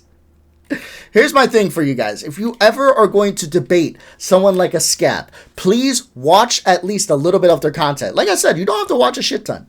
He drops a lot of videos. I probably watch, like I said, 15 to 30, and probably more so on the 15 end than the 30. But somewhere a mix between 15 to 30 of Skap Attack videos in totality in the last, year. And I can tell you a lot of the arguments that Skap gives. 15 to 30, dog. The guy drops 2 videos a day. And that's not him working, by the way. I'm not trying to hate on any creator, okay? Go out there, get your bread, make your content. But, I mean, he literally, the amount of time I spent here the last 3 hours on live with you guys, I probably did more work today, content creation-wise, than Skap has done in the last week. He makes like a 7-minute video that probably takes him like 10 to 20 minutes to edit because he just throws in the same memes, by the way. So it probably doesn't even take that long. He's probably saved on his computer. Throws in the same memes, takes like 10 to 20 minutes, calls LeBron trash for like 5 minutes, and then calls it a day. And then the other times, he's just uploading himself, calling people trash without even memes thrown in there or pictures, and calling it a day. Like, his content is, there's not much that goes behind it. There's not much that goes behind my content. I'm going to admit that. But, yeah, there's not a lot going on with Skap. But, damn, if you're going to debate Skap, you just need to watch his, like, last 3 videos. And he uploads, like, 8-minute videos, so it'll probably take you, like, 20 minutes max to watch them all. 22, 24. So, watch, like, his last 3 videos, and you're going to get a good understanding of most of his dumbass arguments, because he repeats them, like, every fucking video. Like I said, he makes ADHD content for 15-year-old Zoomers and 40-year-old Boomers. So he's going to repeat himself. I repeat myself. It happens. But every video, Skap is just going to say damn near the same thing in different words. Every single time. So one thing he's been constant on is not really caring about All-Star. Especially when LeBron was an All-Star and got voted in as one. He will constantly tell you that this is bullshit, we shouldn't even count these, blah, blah, blah. But now he's trying to use that as a line of argumentation to prove his point. You need to make sure you hold his feet to the fire and say, how can you say that you don't like all-star selections because certain players got in that you don't think deserved it, but now you want to use all-star selections? So what? All-star selections matter when you think the players that got it deserved it, but when they don't matter, when you feel like a player got an all-star selection, you feel like they don't deserve it. Is that what you're saying? Because how are you allowed to use all-star selection as a point of argumentation? That feels unfair to me. So that's, you gotta at least look at 3 to 4 Skap Attack videos before coming on to debate the dude. Probably one. He played one All-Star How many game all-defensive ever. teams? He played one All-Star. He's one of the best and defenders he was much of all older time. when he played with Kobe. So when you have Kobe on our side, that's very similar to Jordan and Pippen, right? On defense, they're shutting down the wings. How many All-Star games did Lamar Odom play? I think 15, 16. 0. Oh, how many All-Star games did Derek Fisher play in? Why did you just... You could have just said, I don't know, man. 15 to 16 is off. Like, I've been off in this video, right? Because I said that Pippen lost in the conference finals. He actually lost in the semifinals, right? I was wrong on that point, and I was glad it was brought up.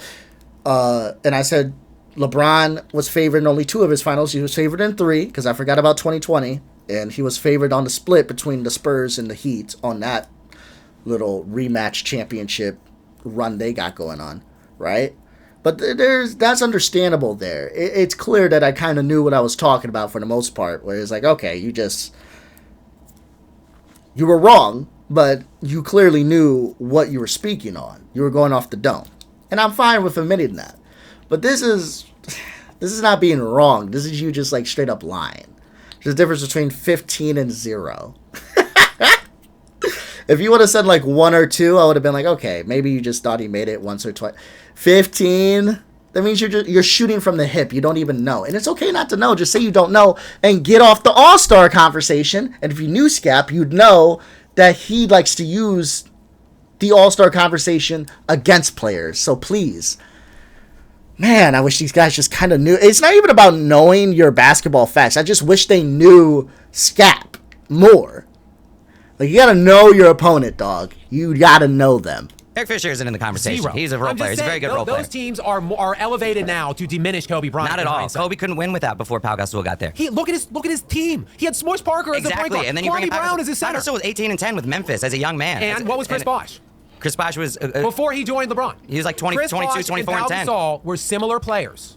Before they joined, they played very different games. They were similar players. Pau's a much better defender. Chris Bosh was LeBron's Chris third Bosh option. was soft in the paint. Pau Gasol was Kobe's second option. Those weren't stacked teams. If you put LeBron on those Lakers teams, if you take out Kobe, you insert LeBron James, they three-peat. They win 4 championships. Not even close. Because LeBron is a choke artist when it really matters. I think this is a time where LeBron's longevity, he's almost a victim of his own greatness, because you're using arguments from when iPhones were new, and then you're using arguments from when Wemby's in the NBA to hurt LeBron's case, right? Okay. The fact that he's been great for this long gives you more to work with, but what he's done in his era is an outlier. LeBron is top 10 in total playoff points scored in the 2000s. He's top 10 in total playoff points scored in the 2010s and the 2020s. No one else has done that.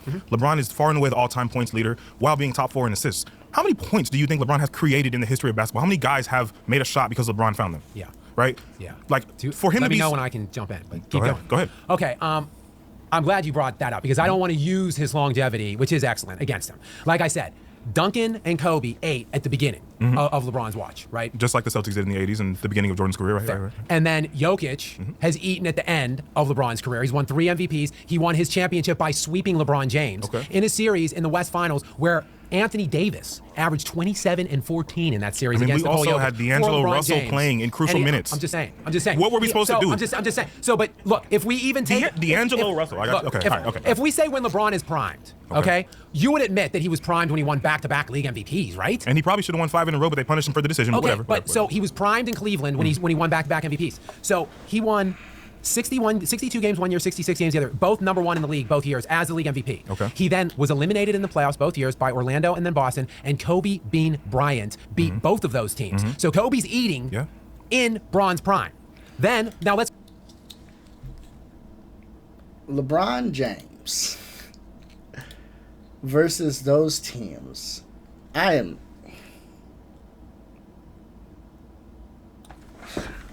Hold on.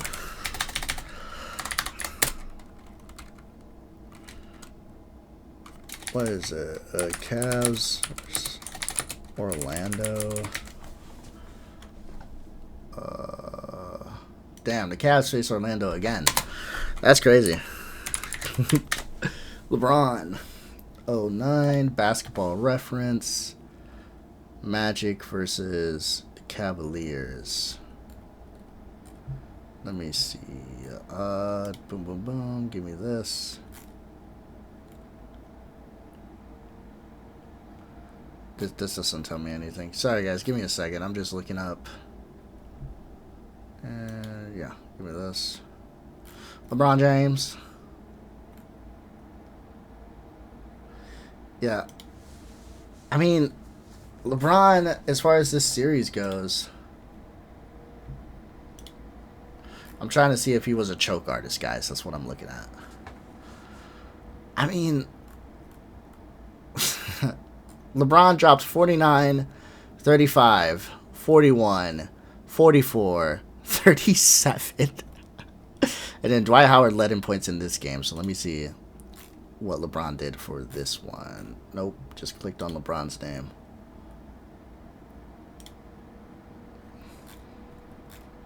Jesus, the same damn thing. He's popping in my corner. Here, I'll show you guys what I'm looking at, obviously. LeBron James... 2 for 8 from 3, 8 of 20. I mean, he didn't do well in the closeout game, which is shocking to say, coming from, the GOAT. He had 25 points. 25 points in the against Orlando. But can you move? Go away. Okay, so LeBron played well. Can we say that? Are we allowed to say that? LeBron played pretty well. Like, what do you want him to do? He scored 49 points and they lost. He scored 41 points and they lost. 44 points and they lost. Arguably, the one game you can say he did bad, he scored 25. And I bet if I looked at his efficiency, I guess we just got to do this now. Around the world, around the world. Let's go ahead and look at the efficiency for these games, huh? 11, 28, 18 of 24 from free throws. God damn.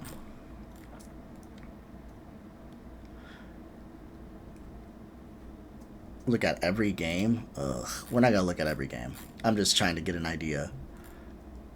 Where the fuck is LeBron? There we go. 11 of 24. 78%, 45%, 12 assists, 1 steal, 1 block. I mean, And they won that game, so I don't know what you want me to say. Like, LeBron is the only player, I think, where he can have a great series and we're still going to use it against him. He played well. He played well, and they lost. It is what it is. But again, I just don't understand why. Why do we always fault LeBron for that? What about the rest of the team? Motherfucker scores 41 points, or 49. Let me pull that up again. Where's it at? Motherfucker scores 49 points out of 106. Where's the rest of the team? This is some Jalen Brunson shit. What are we talking about? Like, why? The team didn't step up. I don't understand how we can understand that. I feel like it's because we watch it in real time. And before anyone gives me shit, I'm not saying the Knicks are bad. They are good. That's why it was frustrating to see that closeout game. The Knicks did not play well as a team against the Spurs in that closeout game. They played bad. But the one thing the Knicks had going for them, the biggest thing, is Jalen Brunson scoring most of their points, and he was on fire. Now, if that happened every single game, I'd say the Knicks were bad, but that's not true because Jalen Brunson was able to play bad, and the Knicks were able to still overcome and win with JB playing bad. That was not happening with Cleveland. LeBron could not have a bad game and Cleveland win. As you can see, even with good games, Cleveland lost. So what is he supposed to do? I don't know, man. We'll even say 35 and on is not LeBron's prime. So I'm not even going to count Jokic against him. So let's look at when LeBron, in my estimation, became the best player in the NBA, 2011. And then I think he was till 2018 because in 2018 you had Giannis Antetokounmpo was MVP 1, Deep Boy 2. Then the next year he was Deep Boy 1, MVP 1, and then Jokic started right after that. So let's say just in his prime, just in LeBron's peak, 2011 to 18. He won 3 championships on 3 super teams. Steph Curry also won 3 championships in that same window. Only he won all 3 head-to-head against LeBron James. Like I said, no one ever ate when Michael Jordan got primed with one other All-Star. People are getting damn right obese in this era on LeBron's watch. You got all-time greats running around like it's an all-you-can-eat buffet out here. It's crazy. Speaking of running around, I want to talk about how LeBron strategically adds impact to every team that he goes to, right? And all-star players as well. Sure, right? But there's challenges that come with that because LeBron, every time he's changed teams since the decision, they win within the first 2 years, but they don't always win right away, which tells me 2 things. Number one, the talent is not so overwhelmingly stacked in LeBron's favor that they can win easily in year 1, like the Warriors with KD did. But it also tells me LeBron figures things out because when you look at a guy like Michael Jordan, my man said, the way he won in the triangle system with Phil Jackson, nothing again. I'm not downplaying his greatness, but that's just a continuity that he had. Kobe won all his championships with Phil. Steve Kerr, all Steph Curry's championships came with him. Tim Duncan, all his came with Pop. LeBron won with Spoelstra, who is a great coach, but has not won since him. He won with Ty Lue, who has done nothing since, and I can't really point to much else besides 2016. He won with Frank Vogel, who is not a head coach currently, right? So we talk about LeBron switching teams, but there's risks that come with that. And we talk about the Heat years. And at the time, I was a LeBron hater as a Kobe fan, but I've come to appreciate LeBron because those super teams weren't so super after year 1. You look at they were still up until 2014. They were still wait, because you're saying that because of the names, but when Dwayne Wade's knees went out, he was not the same player. When Chris Bosh had the abdominal strain, he was not the same player. If Chris Bosh was so super, why did he have 0 points in game? And then what did he do? Like other people, like Michael Jordan, like Kobe Bryant, like Steph Curry, like Tim, like all the great players, they stay and they have to fight through rebuild, fight through other guys coming in, and then LeBron doesn't do that when things slip away from LeBron and LeBron teams. He runs to another ready-made super team. But that also comes. It's not ready-made. On what planet were the Cavs a ready-made super team? On what planet were the Lakers a ready-made super team? The only way you can make this argument is maybe with the Heat, and even then, you had to pull pieces on that team and put them together. But regardless, Dwayne Wade was already there, so that's the argument people like to make. But you can't use this argument for anything else. The Cavs were lottery before he got there. The Lakers were damn near before he got there. They haven't sniffed the playoffs in years. So what are we talking about? This is a silly argument. This is ridiculous. With risks because you're playing in a new system with a new coach, new teammates. He literally played with Anthony Davis, who was notorious for being injury prone, and then proceeded to get injury prone. And I still believe the Lakers go back to back in 2021 if Anthony Davis wasn't hurt. But that's aside the point. Anthony Davis, we talked about his top 5. He was phenomenal. I love AD, but he's frail. The other 2 years that they lost to the Nuggets, though. He needs some milk. The 2 years they lost back to back to the Nuggets by 4 in the West Finals and by 5 in the first round the following year. AD 27-14 on 52% in the West Finals, and in the first round the next year 28-14 on 64%. The Nuggets were just a better team. Point blank, period. He said 2021 and 20 because the Lakers were a great team. AD was not healthy. Period. Can we stick to the argument, Skap? Please. LeBron's second option on that team, and he's winning 1 game total in 2 series. I mean, you can't expect him to win every single year. The Nuggets were at their peak. You're right. He hasn't won. He's won 4 times out of 23 years. But he does it on different teams. And we talk about all these different situations he was in. He won in the 2020 with the Lakers. Lakers were 57-0 when they had a lead after the third quarter. That's never been done before. They were 24-3 through the first 27 games. They were on a 60-win pace. They had statement wins against the Clippers and the Bucks before the season was closed. And on top of all that, LeBron James led the league in assists in year 17 because he adapted his game once again. And that's why that's why he can change teams, because he also changes his game to fit those teams, and no one else does that. The continuity and all the All-Stars, the continuity that Jordan and Kobe and Tim Duncan and Steph Curry had, LeBron never had, but he didn't need it because they didn't have the great players LeBron's had either. They had tons of great players. What are you talking about? LeBron has had more. Do I have to say it again? No, you don't, because I'll say this. If you're ranking 17 All-Stars versus Jordan, who has had 1 guy that made 6 All-Stars. I don't evaluate players solely on the All-Star game, but if you are ranking their careers, I guarantee you're not putting Scottie Pippen below Chris Bosh and Kevin Love. Why is that though? What do you mean? Why is that? Because Scottie Pippen is decorated more and thought of higher because he was on those teams with Michael Jordan. Okay. All right. Well, I'll give you that. But I just think that LeBron's talent, while great... No, I wouldn't give him that. No. Fuck you. No. Because Scottie Pippen was the better player. Why would you... Fuck! This is so stupid. It pisses me off. Why would you give him that? Do not give him that. Are you serious? No.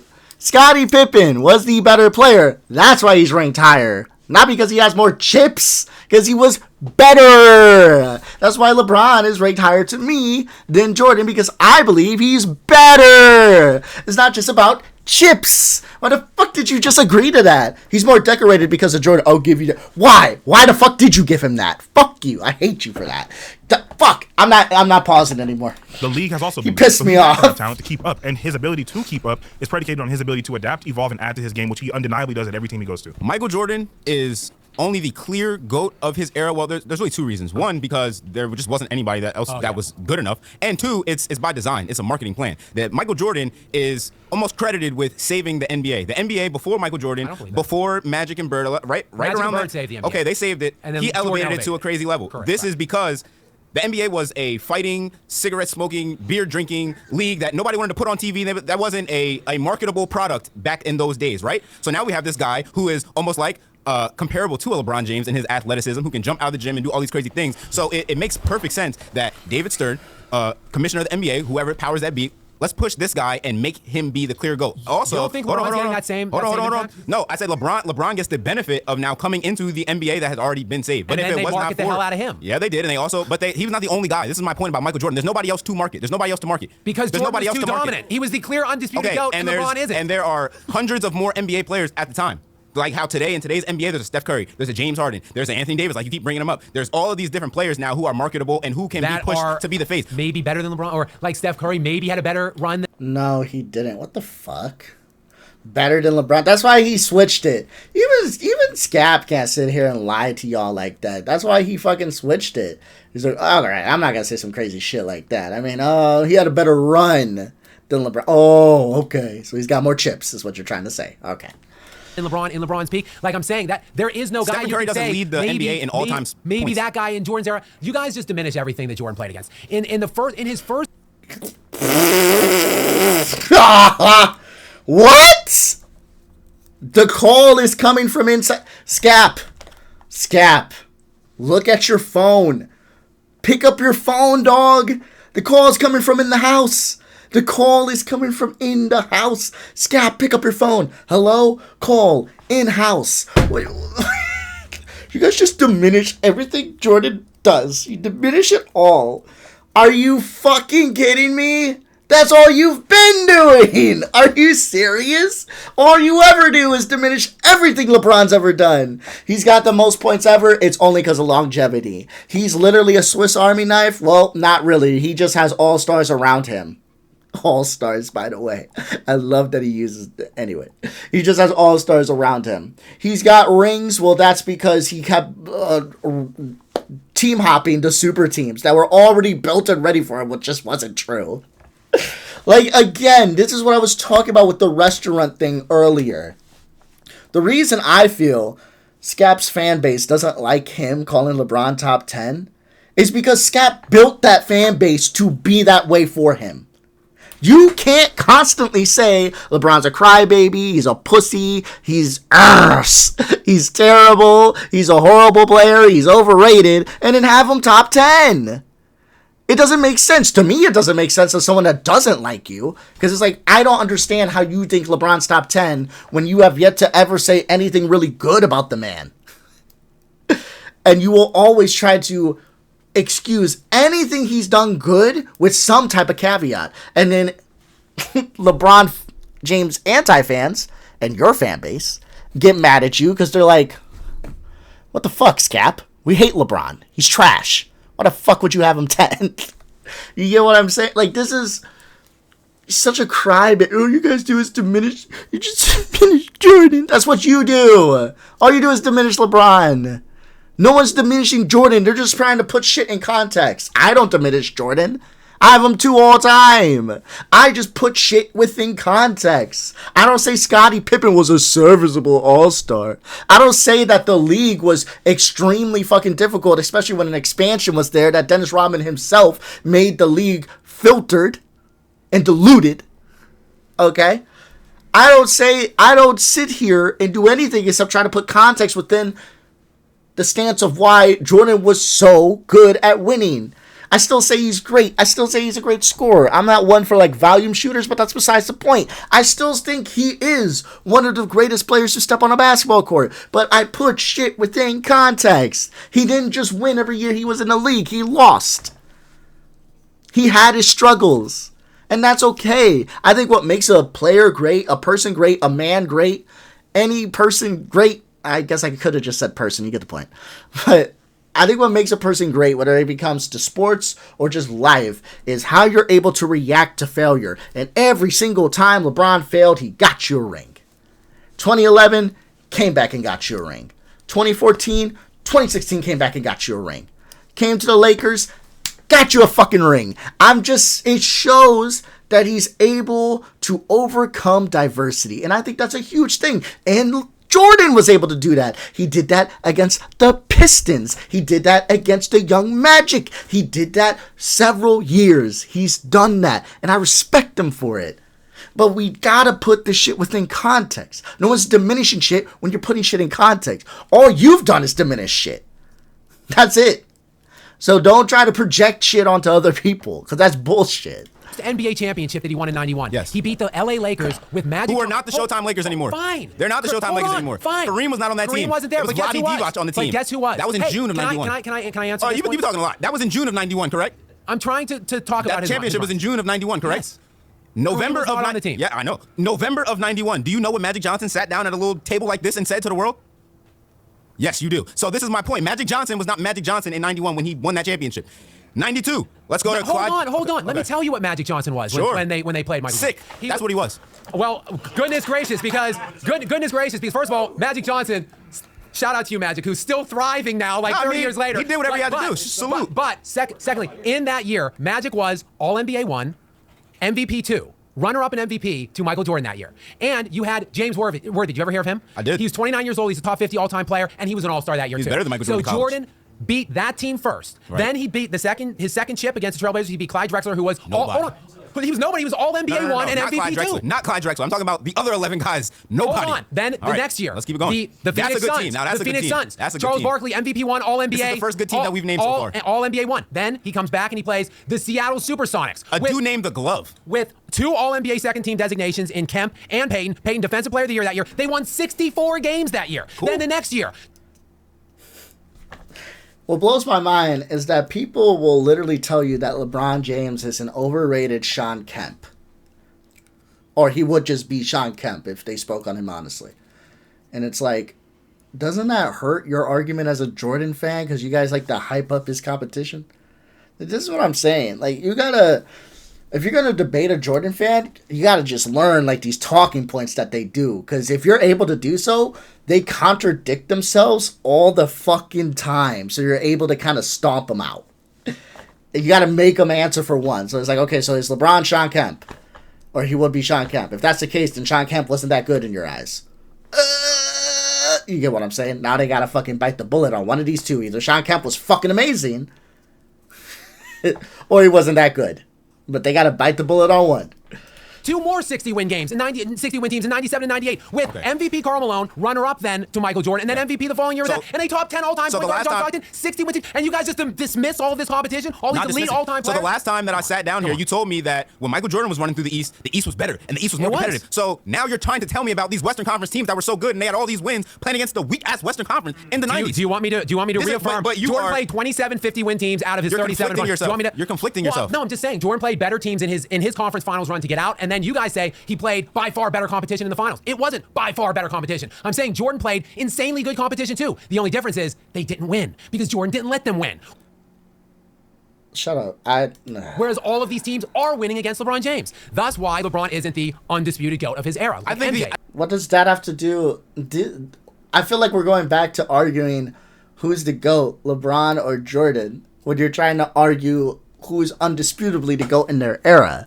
If you're trying to argue LeBron versus Jordan, that's fine. You guys are on levels of competition. That was a prompt ago. You guys are on this new prompt that's not even here. This is ridiculous. Respect to everyone here. Getting up and debating anyone face to face can be hard, especially when you know you're on a time crunch, because sometimes you can just overthink shit. So I don't want to talk shit about them too much, you know? Did they have good showings? No. But you guys got to keep 3 things in mind, okay, to defend these guys. 1, when you get up here, you're on a time crunch, right? It's not like me pulling up one of, I don't know, some people that watch my videos, even though none of you never have and none of you never will, because you guys are pussies and you wouldn't actually step up to a debate with me because you don't know what you're talking about. But that's besides the point. It's not like pulling up one of these guys to debate me and they don't know. They sit there and they're able to get their shit off, and I get my shit off, and me and them go for like fucking 30 minutes, 1 hour, 2 hours. We go back and forth, back and forth, back and forth. You know, it's not like we do that. It's these guys have like a few minutes at a time, and they can be flustered, and they have a point they really want to bring up, and they think maybe Skap said something stupid, but they don't really want to focus on that because they got something they really want. So there's a time crunch. So I want to give them a little bit of defense on that. The second thing I want to bring up, right, is the fact that there's been a couple times where a couple guys tried to hold Skap's feet to the fire, and he's pouted. He's pouted. He blows off the point completely. He feels like, I don't want to. He's a crybaby. I'm not going to talk about that. I want to talk about what I want to talk about. Like, he's pouted. And if he's pouting, you only have so much time, right? It's one thing if, like, I bring up somebody, right, and they're pouting with me. I'm not going to play that shit. I'm going to be like, you can answer my question or you can go. I'll answer your question. I'm going to be respectful. And I'll answer your question, but it's only respectful if I answer your question honestly and earnestly. But if I bring up a point and I'm asking you a question, I want you to answer my question, not go on some diatribe on something else I did not ask you about. And if you don't want to do that, that's fine. You can leave, right? Like, I have that authority. I can do that. But with these guys, they can't really do that, you know? So it is what it is. So every time they try to hold his feet to the fire, he kind of pouts. So it's hard to really debate someone like Skap. So that's defending him a little bit more. And then the third thing, which is the biggest defense, guys, this probably was like a 4-hour debate. Wouldn't be shocked, right? This was probably like a 4-hour debate. There's a reason there's chairs in the background. They took the best footage and they put it into a 1-hour video. So we don't know if there were clashes against Skap that made him look dumb. We saw the yellow shirt white dude. It seems like he had the yellow jersey. The yellow Laker jersey, white dude. He had some good points, but he hasn't been up since. And do you think he only went up there one time? I don't think so. So I think they put in like the best footage. I mean, this guy right here, he's been on our screen how many times at this point? We haven't seen him come sit down once. Do you think he just never went up there? He was never allowed to talk? No, they picked what they felt was the best footage. To defend House of Highlights a little bit, as much as I don't want to, we can just say that House of Highlights wasn't necessarily trying to side with Skap. They were more so just trying to pick the best footage, and it just so happened that Skap looked to be better in all the footage. So that could be the case. Because these guys, again, debate-wise, have not come off to seem like the best. But I just want to defend these guys a little bit. Because I know that in my comment section here, because I'm live, there's some people saying that they were bad. And I agree with y'all. They were not the best debaters. But I do feel like there's a little bit of argumentation that can be on their favor of like, well, We gotta be a little generous to them. I mean, they're going up against Skap, who's a powder. They only have so much time, and it probably wasn't the best footage picked of them out of who knows how many hours they've been sitting here debating with them. I think what makes him the undisputed GOAT of his era is him being 40 years old, still doing things that prime life 25-year-old men who get paid hundreds of millions of dollars can't do. Not only did LeBron James not surpass Michael Jordan as the GOAT, he didn't even get close. Didn't even get close is crazy. We're all up here for hours talking about the fantastic accolades. All right, hours. Like I just said, so that definitely more than an hour. Hours. Talk about single-person accolades, most All-NBA selections, most All-Star selections, most points in NBA history. Let's just say we have a player in a vacuum. Let's say he played for 20 years. That player has more made threes than Reggie Miller. He has more steals than the Glove. He has more rebounds than Charles Barkley. Like, what are we talking about here? Yes, he played forever. I guess you have to be on the court to accumulate these stats. Because he also has more turnovers than anybody else ever. More missed shots than anybody else ever. True. More finals games lost than anybody else ever. More finals games lost? What about 33 losses. Wow. He has more losses than Jerry West. 33 losses. 22 and 33. And see, that's what I really want to focus in on, because the GOAT, like, it encompasses more than just stats and how long you play. It's about the moments. It's about those fleeting. It's about the moments. See what you young whippersnappers like to do, right? Is you guys like to sit here, okay? And you like to talk about feelings in your fifis. Now shut the fuck up and let me sit here and yap about my fifis for the next 2 minutes and tell you why Jordan had that killer instinct. You saw it in his eyes, and you just knew by the way he stepped on the court that man was the GOAT. And stop telling me about your fifis. Like, okay. The fuck? All right. Opportunities. Fades over white guys from Middle Europe that like couldn't jump either. It's about Craig Ilo, and like that's your greatest career moment. It's about answering the challenge, rising to the occasion. Rising to the occasion, answering the challenge. Oh yeah. The challenge of winning, my friend. The challenge of winning. You want to know why LeBron James didn't get close? Because of 4 and 6. No, and do you want to know why he's not 4 and 6? 4 and 6. They're trying to hear the members of the pantheon that Michael Jordan was lording over in the 90s. Because I can tell you the members of the NBA basketball we've been talking history about these pantheon that LeBron played up against, and not just the ones we've mentioned here. We've talked about now. We got Kobe. Then we had Tim Duncan mentioned a number of times here. Kevin Durant. I feel like his name's not come up enough. That's one of the greatest players of all time. Anthony Davis, someone he played against, and his teammate. Harden, Westbrook, Chris Paul, like these are contemporaries of these guys. I honestly cannot name the person that is in the pantheon of basketball that challenged Michael Jordan. That's because you were born in like 98. But so that's first and foremost. You didn't see any of them. That's why. But no, secondly, they did. I know that they happened. But now wait a second. Secondly, the reason why these players today, their legacies are elevated is because they built their resumes by beating LeBron James. Yeah, Chris Paul built his legacy by beating LeBron. Guys, Kobe Bryant, he built his legacy by beating LeBron. You remember that crazy finals? And Kobe just fucking dunked on his ass and just looked down at him and like, ugh, this is my court now, bitch. You guys remember that? When the Cavs faced the Lakers? That definitely happened, right?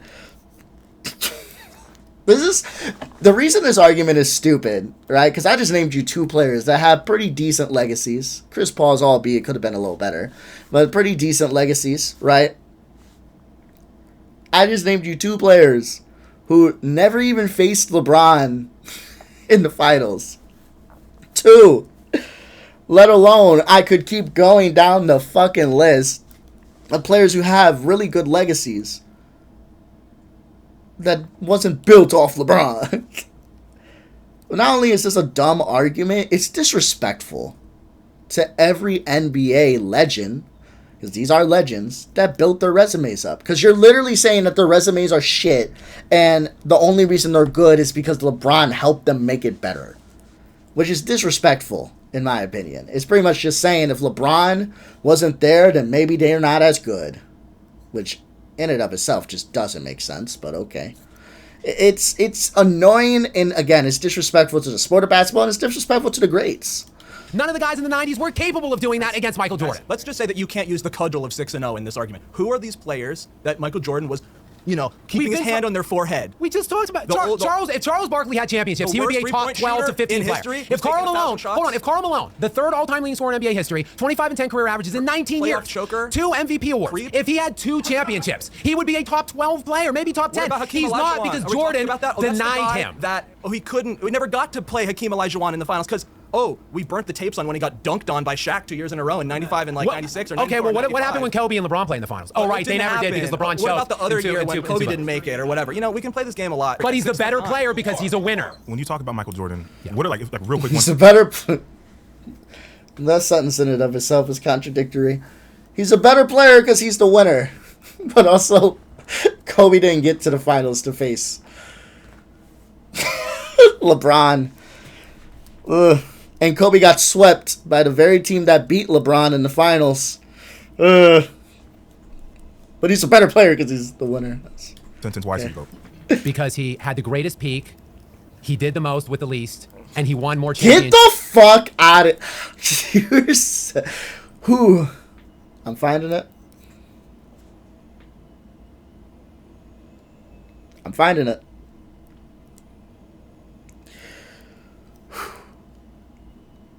Jordan did more with the least. I'm not even gonna. I could sit here and go on a diatribe of like 10 more minutes. You know, really flesh this out to be a 4-hour video. Goddamn, huh? I appreciate everybody who was here from me from the beginning. Just in case you guys know and you're aware, we're probably not gonna have time to go over that Uncut Hoops video, and that's okay. That's okay. I'll probably record it and put it up as content later this week. But just let me breathe. Let me breathe. I just want to say this out loud because I don't think I even need to sit here and yap about shit. I'm just going to repeat what he said so you guys can hear this and really go, damn, that was stupid. Michael Jordan, who was favored in every single finals appearance he ever was in, who played in a league that his own teammate admitted was diluted and watered down because of the expansion, did more with less than one LeBron James. Just remember that. That's all I need to say. Just hear that. Let it soak in a little bit. Let's go ahead and finish this up. Chips in peak with less than anybody else. That's pretty much why I was saying. I'm a baseball fan. Okay. I think Shohei Ohtani is the greatest player of all time, and he doesn't always have the accolades to match up with other guys. Baseball's hard to comp to basketball, My bro. point, though, my point is that ability... There's 11, there's 5 in basketball. You play both ways. They're not comparable sports, but I'm just saying Shohei's ability to pitch, to hit, to steal bases, it makes him a special figure that transcends the norms of the game. LeBron's the same thing. LeBron puts the ball in the basket. You talked about his longevity like he's just hanging around, but he was also the youngest at every benchmark, too. He was the youngest to 1,000, 5,000, 10,000, he came whatever in at 18, though. Yeah, because he was great enough to do that. Jordan started at 21. And not only did he come in at a different time, though. Not only did he come in at 18, he came in at 18 with serious expectations placed on him by the media. He was literally called the chosen one, and he lived up to all of those. He's playing with his child. Chosen one on his back. He's playing with his calls child. Himself king. He's playing and with his child. Calls himself the GOAT since 2016. He calls himself the king, and the prince is on the court with him. He puts this expectation on his own back, literally. Okay, I can give you that. Sometimes LeBron can be a little bit cringe, but overall, this is stupid. Why are you stop doing that? Stop giving him stupid ass points. Stop. LeBron, as an 18-year-old, puts a tattoo on his back. He calls himself the chosen one. The media dubbed that to him. He took that moniker and put it on his back. Let me tell you something, okay? If young 17, 18-year-old, if someone was calling me the chosen one, I might tat it on my back too, all right? And then as he gets older, because I know some people, okay, fine, you want to use the age argument? He was young. What about when he was older and he called himself the king? Or he said he was the GOAT? Guess what? What fucking player doesn't think they're the best? Name one. Show me an interview of one of the great players being like, I don't know, I'm kind of trash, really. Like, show me one. Not I played like trash. No, I'm kind of trash, really. I don't even think I'm top 10 on that. Like, come on. KD has called himself the best. Steph Curry said he is the best point guard ever. Like, can we stop? Stop. So fucking stupid. Players are supposed to feel that way. You want your player to feel that way. I don't care if you're a Orlando Magic fan. You want Desmond Bane to feel like he's better than Jordan. You need that level of confidence. How would you guys feel if your starting 5 came out and they got on the court and said, I don't know, man, I'm kind of good? They might as well just go back in the fucking locker room. They're like, I don't know, man, those guys are clearly better than us. They're going to lose then. Game of basketball is measured with skill. That's huge. Also, luck, a big part. It's 3 parts. Skill, luck, confidence. You can have the skill, but if you got the confidence, you're going to fuck shit up. right? You're going to overthink shit. Overthinking leads to a bad pass. Overthinking leads to a bad shot. Overthinking leads to a bad defensive set. Like, you're not in the right spot. You're not on the right assignment. Overthinking leads to a lot of this shit, and a lot of overthinking comes from a lot of lack of confidence. We know this from real life and basketball. You want your players to be confident. I don't think, as an NBA fan, this should never be an argument from you. Please, please, never let that leave your mouth. Like, I don't like when my player says he's the best. There's a difference between feeling you're the best, feeling you are the best player, right, and being narcissistic. There are a difference between the two. Be like, I'm the best player, and I believe I'm the best player. I believe I'm the GOAT. It's different than saying, man, everyone I play with is just fucking trash. Like, they're not better than me. All of them are fucking garbage. Like, that's not the same thing. You can believe you're the GOAT and believe that you're playing against really good competition and playing with really good players on your team. Like, there's a difference between the two. Right? You can have a problem with players being narcissistic and being like, ugh, fucking my teammates are garbage. And honestly, like, everyone I play against are garbage. They're all trash. I'm literally the best ever. Like, that's fair. But when you're just like, I believe I'm the GOAT, I believe everyone I play against is pretty fucking good, but I believe I'm the best, I believe I'm at the top, and I believe my teammates can be good too. Which LeBron has stated time after time again. So please, separate the difference between confidence and narcissism, and understand that you want your fucking players to have confidence. The last thing you want to hear from your players stepping on a court that you're paying millions of dollars to step on the court to do is say, I don't know, man. I think I'm alright. I think I'm cool. I think I got a little bit of a bag. I have to say, for him to play this long, to be this effective with this many different iterations of the way the game is played, with different players and personnel, he's cooked people's fathers and sons and played with his son, right? Technology was way different when he came in. Sports medicine was way different when he came in, and he's still effective. If LeBron was a role player just hanging out in the corner, we wouldn't really point to the longevity the same way, but he's effective. He continues adding layers to his game. He's playing with Luka Doncic, one of the highest usage players in history, and LeBron, as a great teammate, adapted to that. He's playing as a third option. He's playing off ball. He's getting more assisted buckets than he ever has. He's cutting more. He's using transition. I just think he's done too many things great to where we can discount that as just longevity. And yet, there are many other guys in NBA history that have won more with less and have been able to answer the bell in those elite moments, those clutch time moments, the ones where LeBron James has failed in over and over again. But he has the most and clutch. That's why he has the most game-winning shots I'm in the glad playoffs, you mentioned that. Let's talk. We can talk about it because again, it's about moments. That's what I'm trying to tell you. Like guys. coming back from a 3-1 It's about deficit? moments. And LeBron James, like scoring 29 out of 30 against LeBron Detroit? James is 22 and 33 in the NBA Finals. Yeah. That's 55 games he's played in. Sure. Now, look, you hear a lot about clutch stats in the NBA. The NBA defines clutch moments as a game in the final 5 minutes within 5 points either way. Now, I'm going to dial it down to an even clutcher time of the game. The final 2 minutes of a game within a one-score game. Sure. So in those ultra clutch moments, LeBron James played in 21 of them in his 55 finals appearances. 21 times. Nearly half the time he's in these clutch moments. So all the things you guys have talked about before, about how, his teams weren't as good, blah, blah, blah. It doesn't matter because in the last 2 minutes of the game, he's in a one-possession game. So just be great, LeBron. That's all you have to do. Just be great. So all these good teams you guys are talking about, now it doesn't matter. Now it just comes down to one player. Even though if you have a good... See, this is an argument that a child makes. Just so you guys just understand this. And it's okay. If you believe what Skap just said and you're sitting there confused why I'm making fun of him, and you're like, why are you making fun of Skap? That's a really good point. It's okay. I'm not going to bully you, okay? I got you. Just because it's a one-possession game does not take away the fact that another team is better than your team. If anything, that works in your favor.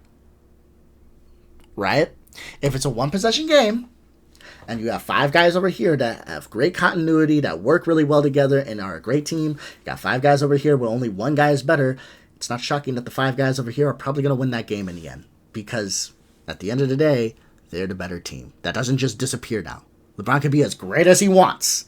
That 5 guys can offset that one guy if those 5 guys just need to play good to LeBron's great in order to win. You understand that? Depending on what 5 guys we're talking about, okay? Because if we're talking about Golden State's 5 guys, they just need to play okay to LeBron's great in order to win that game. You understand that? So just turning the knob up and being like, it's one possession game. LeBron, just go out there and be great, and you would have won. It's like, it's not that easy. And who's to say he wasn't great? Who's to say he wasn't great? You said he played 21 games in these moments. But what happened in those moments? What were his stats? How did he play? Did he play bad? Or did he play great, but again, the other team was just better? Like, you gotta know this going up against Skap. These are questions I'd asked him. And he would have to have answers for this because you brought it up. I would not want to hear from him, like, why does that matter? That absolutely fucking matters. 100% that matters. And you should know this because you brought it up. But we just let him get away with it and get away with it and get away with it and get away with it. And we don't ever sit there and go, maybe we should question him on it. Nope, just let him yap. He's 8 of 29 shooting in those moments. That's 27% shooting. And in those 21 games, his team's 10 and 11 as a result of his failures and chokes. And that's the difference right there. 21 shots in 21 games. And look at Skap. He has such hatred for LeBron. I'm chilling. I've had my moments where I thought shit was funny. And I definitely got pissed off a little bit out of stupid shit that come out of his mouth. But I'm vibing. I'm cool. Even if today wasn't my birthday, I'm chill. I'm vibe. I'm cool. I'm a cool as a cucumber. This man is red in the face and just filled with just hatred towards LeBron. These guys just... they really just hate LeBron with a passion. It is crazy. Hey, I have Jordan 2. If you have Jordan 1, that's fine. That's cool. Tell that to Skap, though. And people like Skap and his fan base. They'll throw a fucking pissy fit. They'll literally be in tears. He's so angry that anyone would say LeBron's close to Jordan. Jesus. That's why it's his last prompt. He's fucking tilted about this. He hates this. Calm down, Unc. Or damn near Gramps at this point. Calm down, buddy. Okay? Relax. It's okay. Yeah. That's the difference between 4 and 6 and 6 and 4 or 7 and 3. Those are the moments in which they would enable you guys to sit up here in front of me and say it's close. But it's not, because he failed over and over again. And as a result, he's a loser. He's 4 and 6 and loser. He's a loser. 4 championships. Loser. Gets to a finals while many great players have failed to even get to one or win one.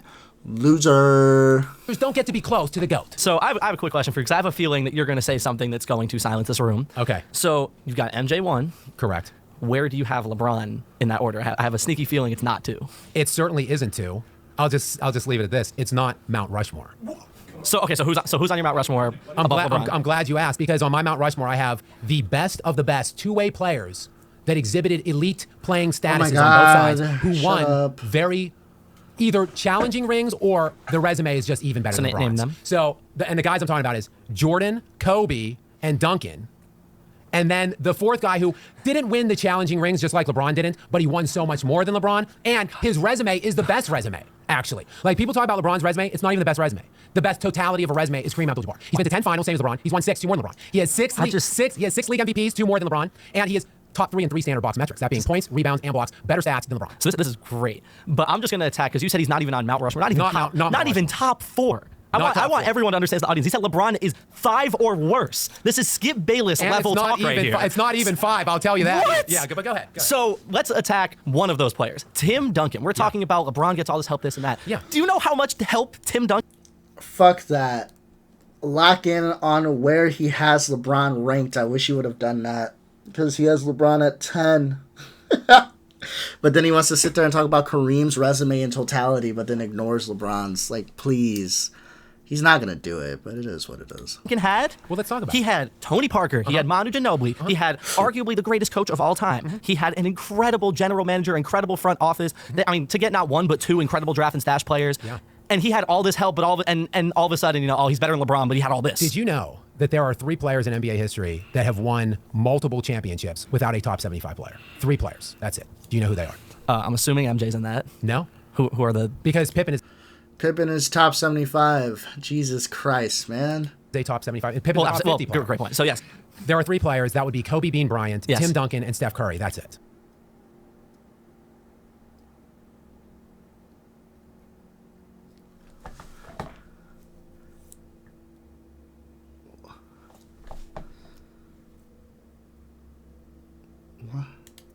To get not 1, but 2 incredible draft and stash players. Yeah. And he had all this help, but all of a sudden, he's better than LeBron, but he had all this. Did you know that there are 3 players in NBA history that have won multiple championships without a top 75 player.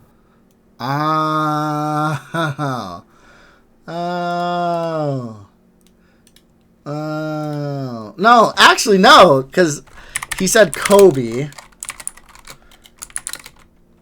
He said Kobe, but Shaq and Kobe won a couple together, yes, so never mind. I was about to say, what? Like, no, but he said it, and at first I was like, oh, that makes sense. No, Shaq and Kobe won multiple championships together. There's no way. I refuse to believe Shaq's not top 75. You're out your fucking mind. There's no way. I will become a fucking Skap attack on. I will become Skap. Okay? Everything's rigged. Everything's stupid. Everything's fake. I'm not reading on this. Control F. Oh, Shaq's on there. Shaq's on the list. Shaq's on the list. Shaq's on the list. Okay. There he is. Shaquille O'Neal. Right there. Right there. Okay, he's right there.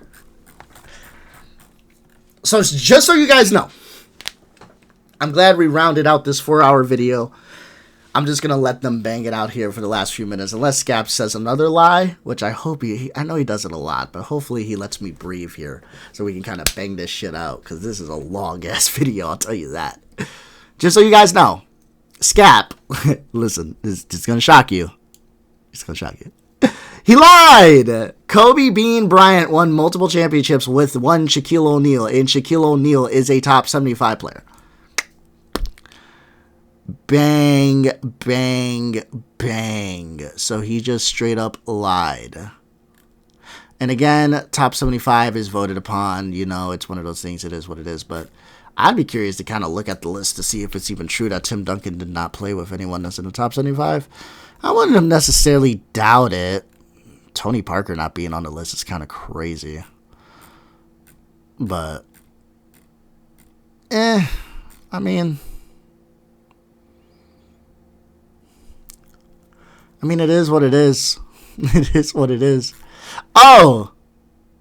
Multiple championships. Damn it. I was going to say David Robinson. He's top 75. But David Robinson, that caveat is delicious. And wait, Steph Curry won too. What is happening? What is happening? Literally, the more I'm saying it out loud, the more the... Hold on. He won in 1999. In his final NBA season, Robinson and Spurs won the championship by defeating the Jets, Jersey Nets, the Jets, in 2003. So... Was he in the starting five? 1999 Spurs starting lineup. Oh.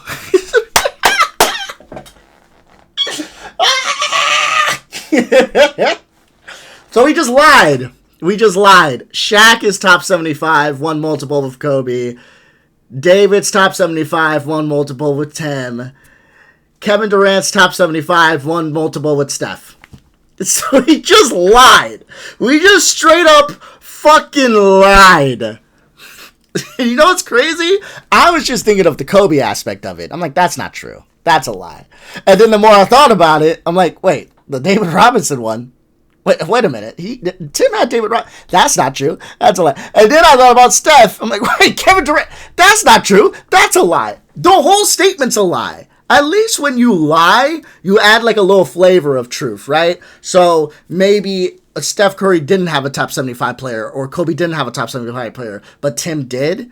You would lie a little bit to like flesh out your point to make it better, but you would add like some truth. You want to mix both, so it's hard for people to like argue on it, not just straight up lie about the whole thing.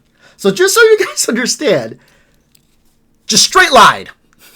And he used the caveat of multiple championships, which threw me off there for a second. But Kevin Durant has multiple with Steph. David has multiple with Tim. Kobe has multiple with Shaq. So even the little caveat he added there, doesn't fucking matter because he still has multiple with every single one of these guys. It's a lie. That's crazy. That blows my goddamn mind. Wow. Wow.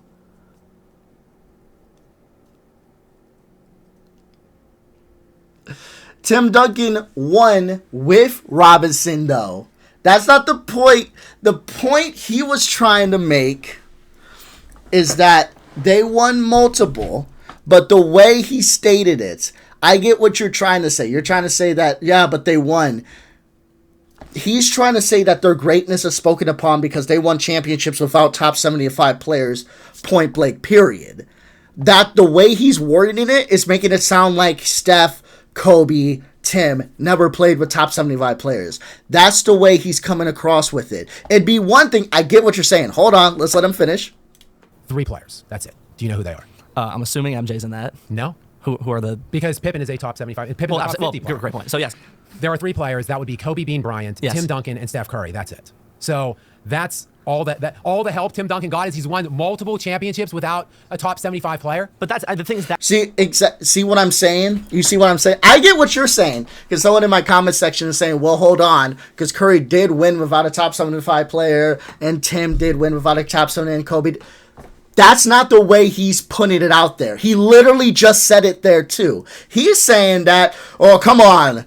What type of help did this guy have? What type of help did Tim have? He never had a top 75 player, and he won multiple championships. He's making it sound like Tim never had a top 75 player. He never had that type of help to win championships. He's not saying that he won championships with a top 75 player, and then he went on to win without one. He's saying that he never did. That's the way he's putting it across. So that's what I'm saying. This is actually the lie mixed with truth that I was just putting out there. And the commenter, funny enough, helped point it out to me here. This is what I was talking about. Because there is truth here. Tim Duncan did win a championship without a top 75 player. Curry did, Kobe did.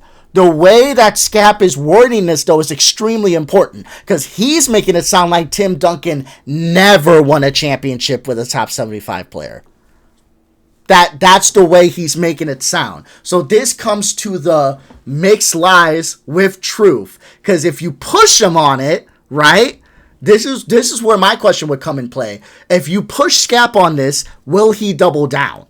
So if you say, okay, did Tim Duncan never win a championship with a top 75 player?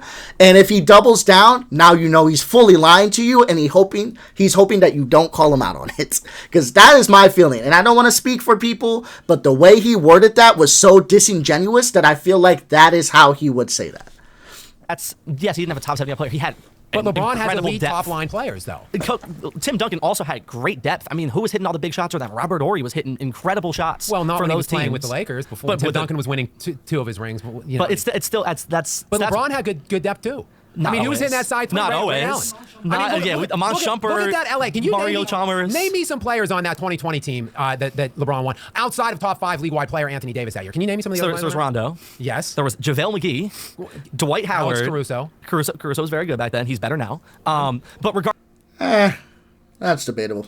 Regardless, to not even have him on the top 4 team is what I'm. That is fair. He puts zero nuance. Yeah, because the thing with Skap, I agree with that. He doesn't want to put nuance. He really just wants to nitpick. And he wants to make his argument work in any way possible. And his hope is that you never call him out on it. His arguments fall apart if you call him out on it. But he doesn't allow you to do that. Because when you do call him out on it, he's just going to switch to his next talking point. That's the way he argues. That's his whole thing. Yes, and that was his ring he got. That was his ring he got when he was 36 years old. I don't have him top 4 because he has failed time and time again when it matters most, and those are the moments that really define. Against really teams that none of them would have beaten. That really differentiate you because, like I say again, I keep bringing him up. Karl Malone, top 3 all-time in NBA scoring, 25 and 10. So because he's terrible, you then take him down several notches all time. He's not even top 20 for most people, and I probably agree with that because he failed when it mattered most, just like LeBron James. The only difference is Karl Malone stayed on his team through most of his career. He ring chased at the end at 40, but LeBron started ring chasing at 26, stacking the decks and stealing these cheap rings. And stealing cheap rings is fucking bananas. It fails more than not. The 3-1 comeback is a cheap ring? Cheap ring. How? They're all cheap How rings. in the world? Cheap ring? Saved by the bell, my friend. I respect it. This isn't really going to be much of a debate. I just have 3 quick questions for you. I'm done. Okay. So, LeBron James won the championship in 2016. Do you know what month that was? Well, 2016 would be June. It was June 2016. Okay. Do you remember? Can you say what he said? I want to hear it. Can I say it real quick? What? Cleveland, this is for you. Okay, great. Sorry, I had okay, to great. say that. So the Last Dance, the Last Dance documentary that we all watched when the world shut down, that we all know and love, right? Came out in 2020. Do you know when that started production? It aired on 2020. Yeah, but it started producing a couple months after LeBron James came back from a 3-1 deficit. So you're saying that was a great documentary, though. It was an exceptional documentary. Like but here's my point. Ever. You're saying that LeBron James.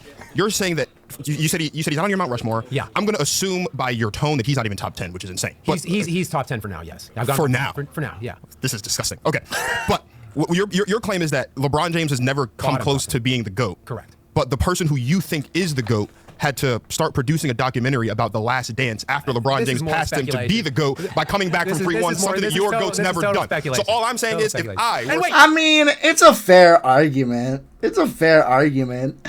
The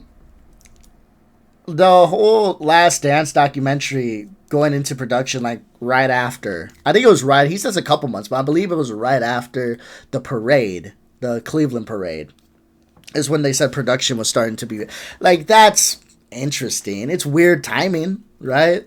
It is speculation. I'll give Skap that, but you gotta admit that's some weird ass timing.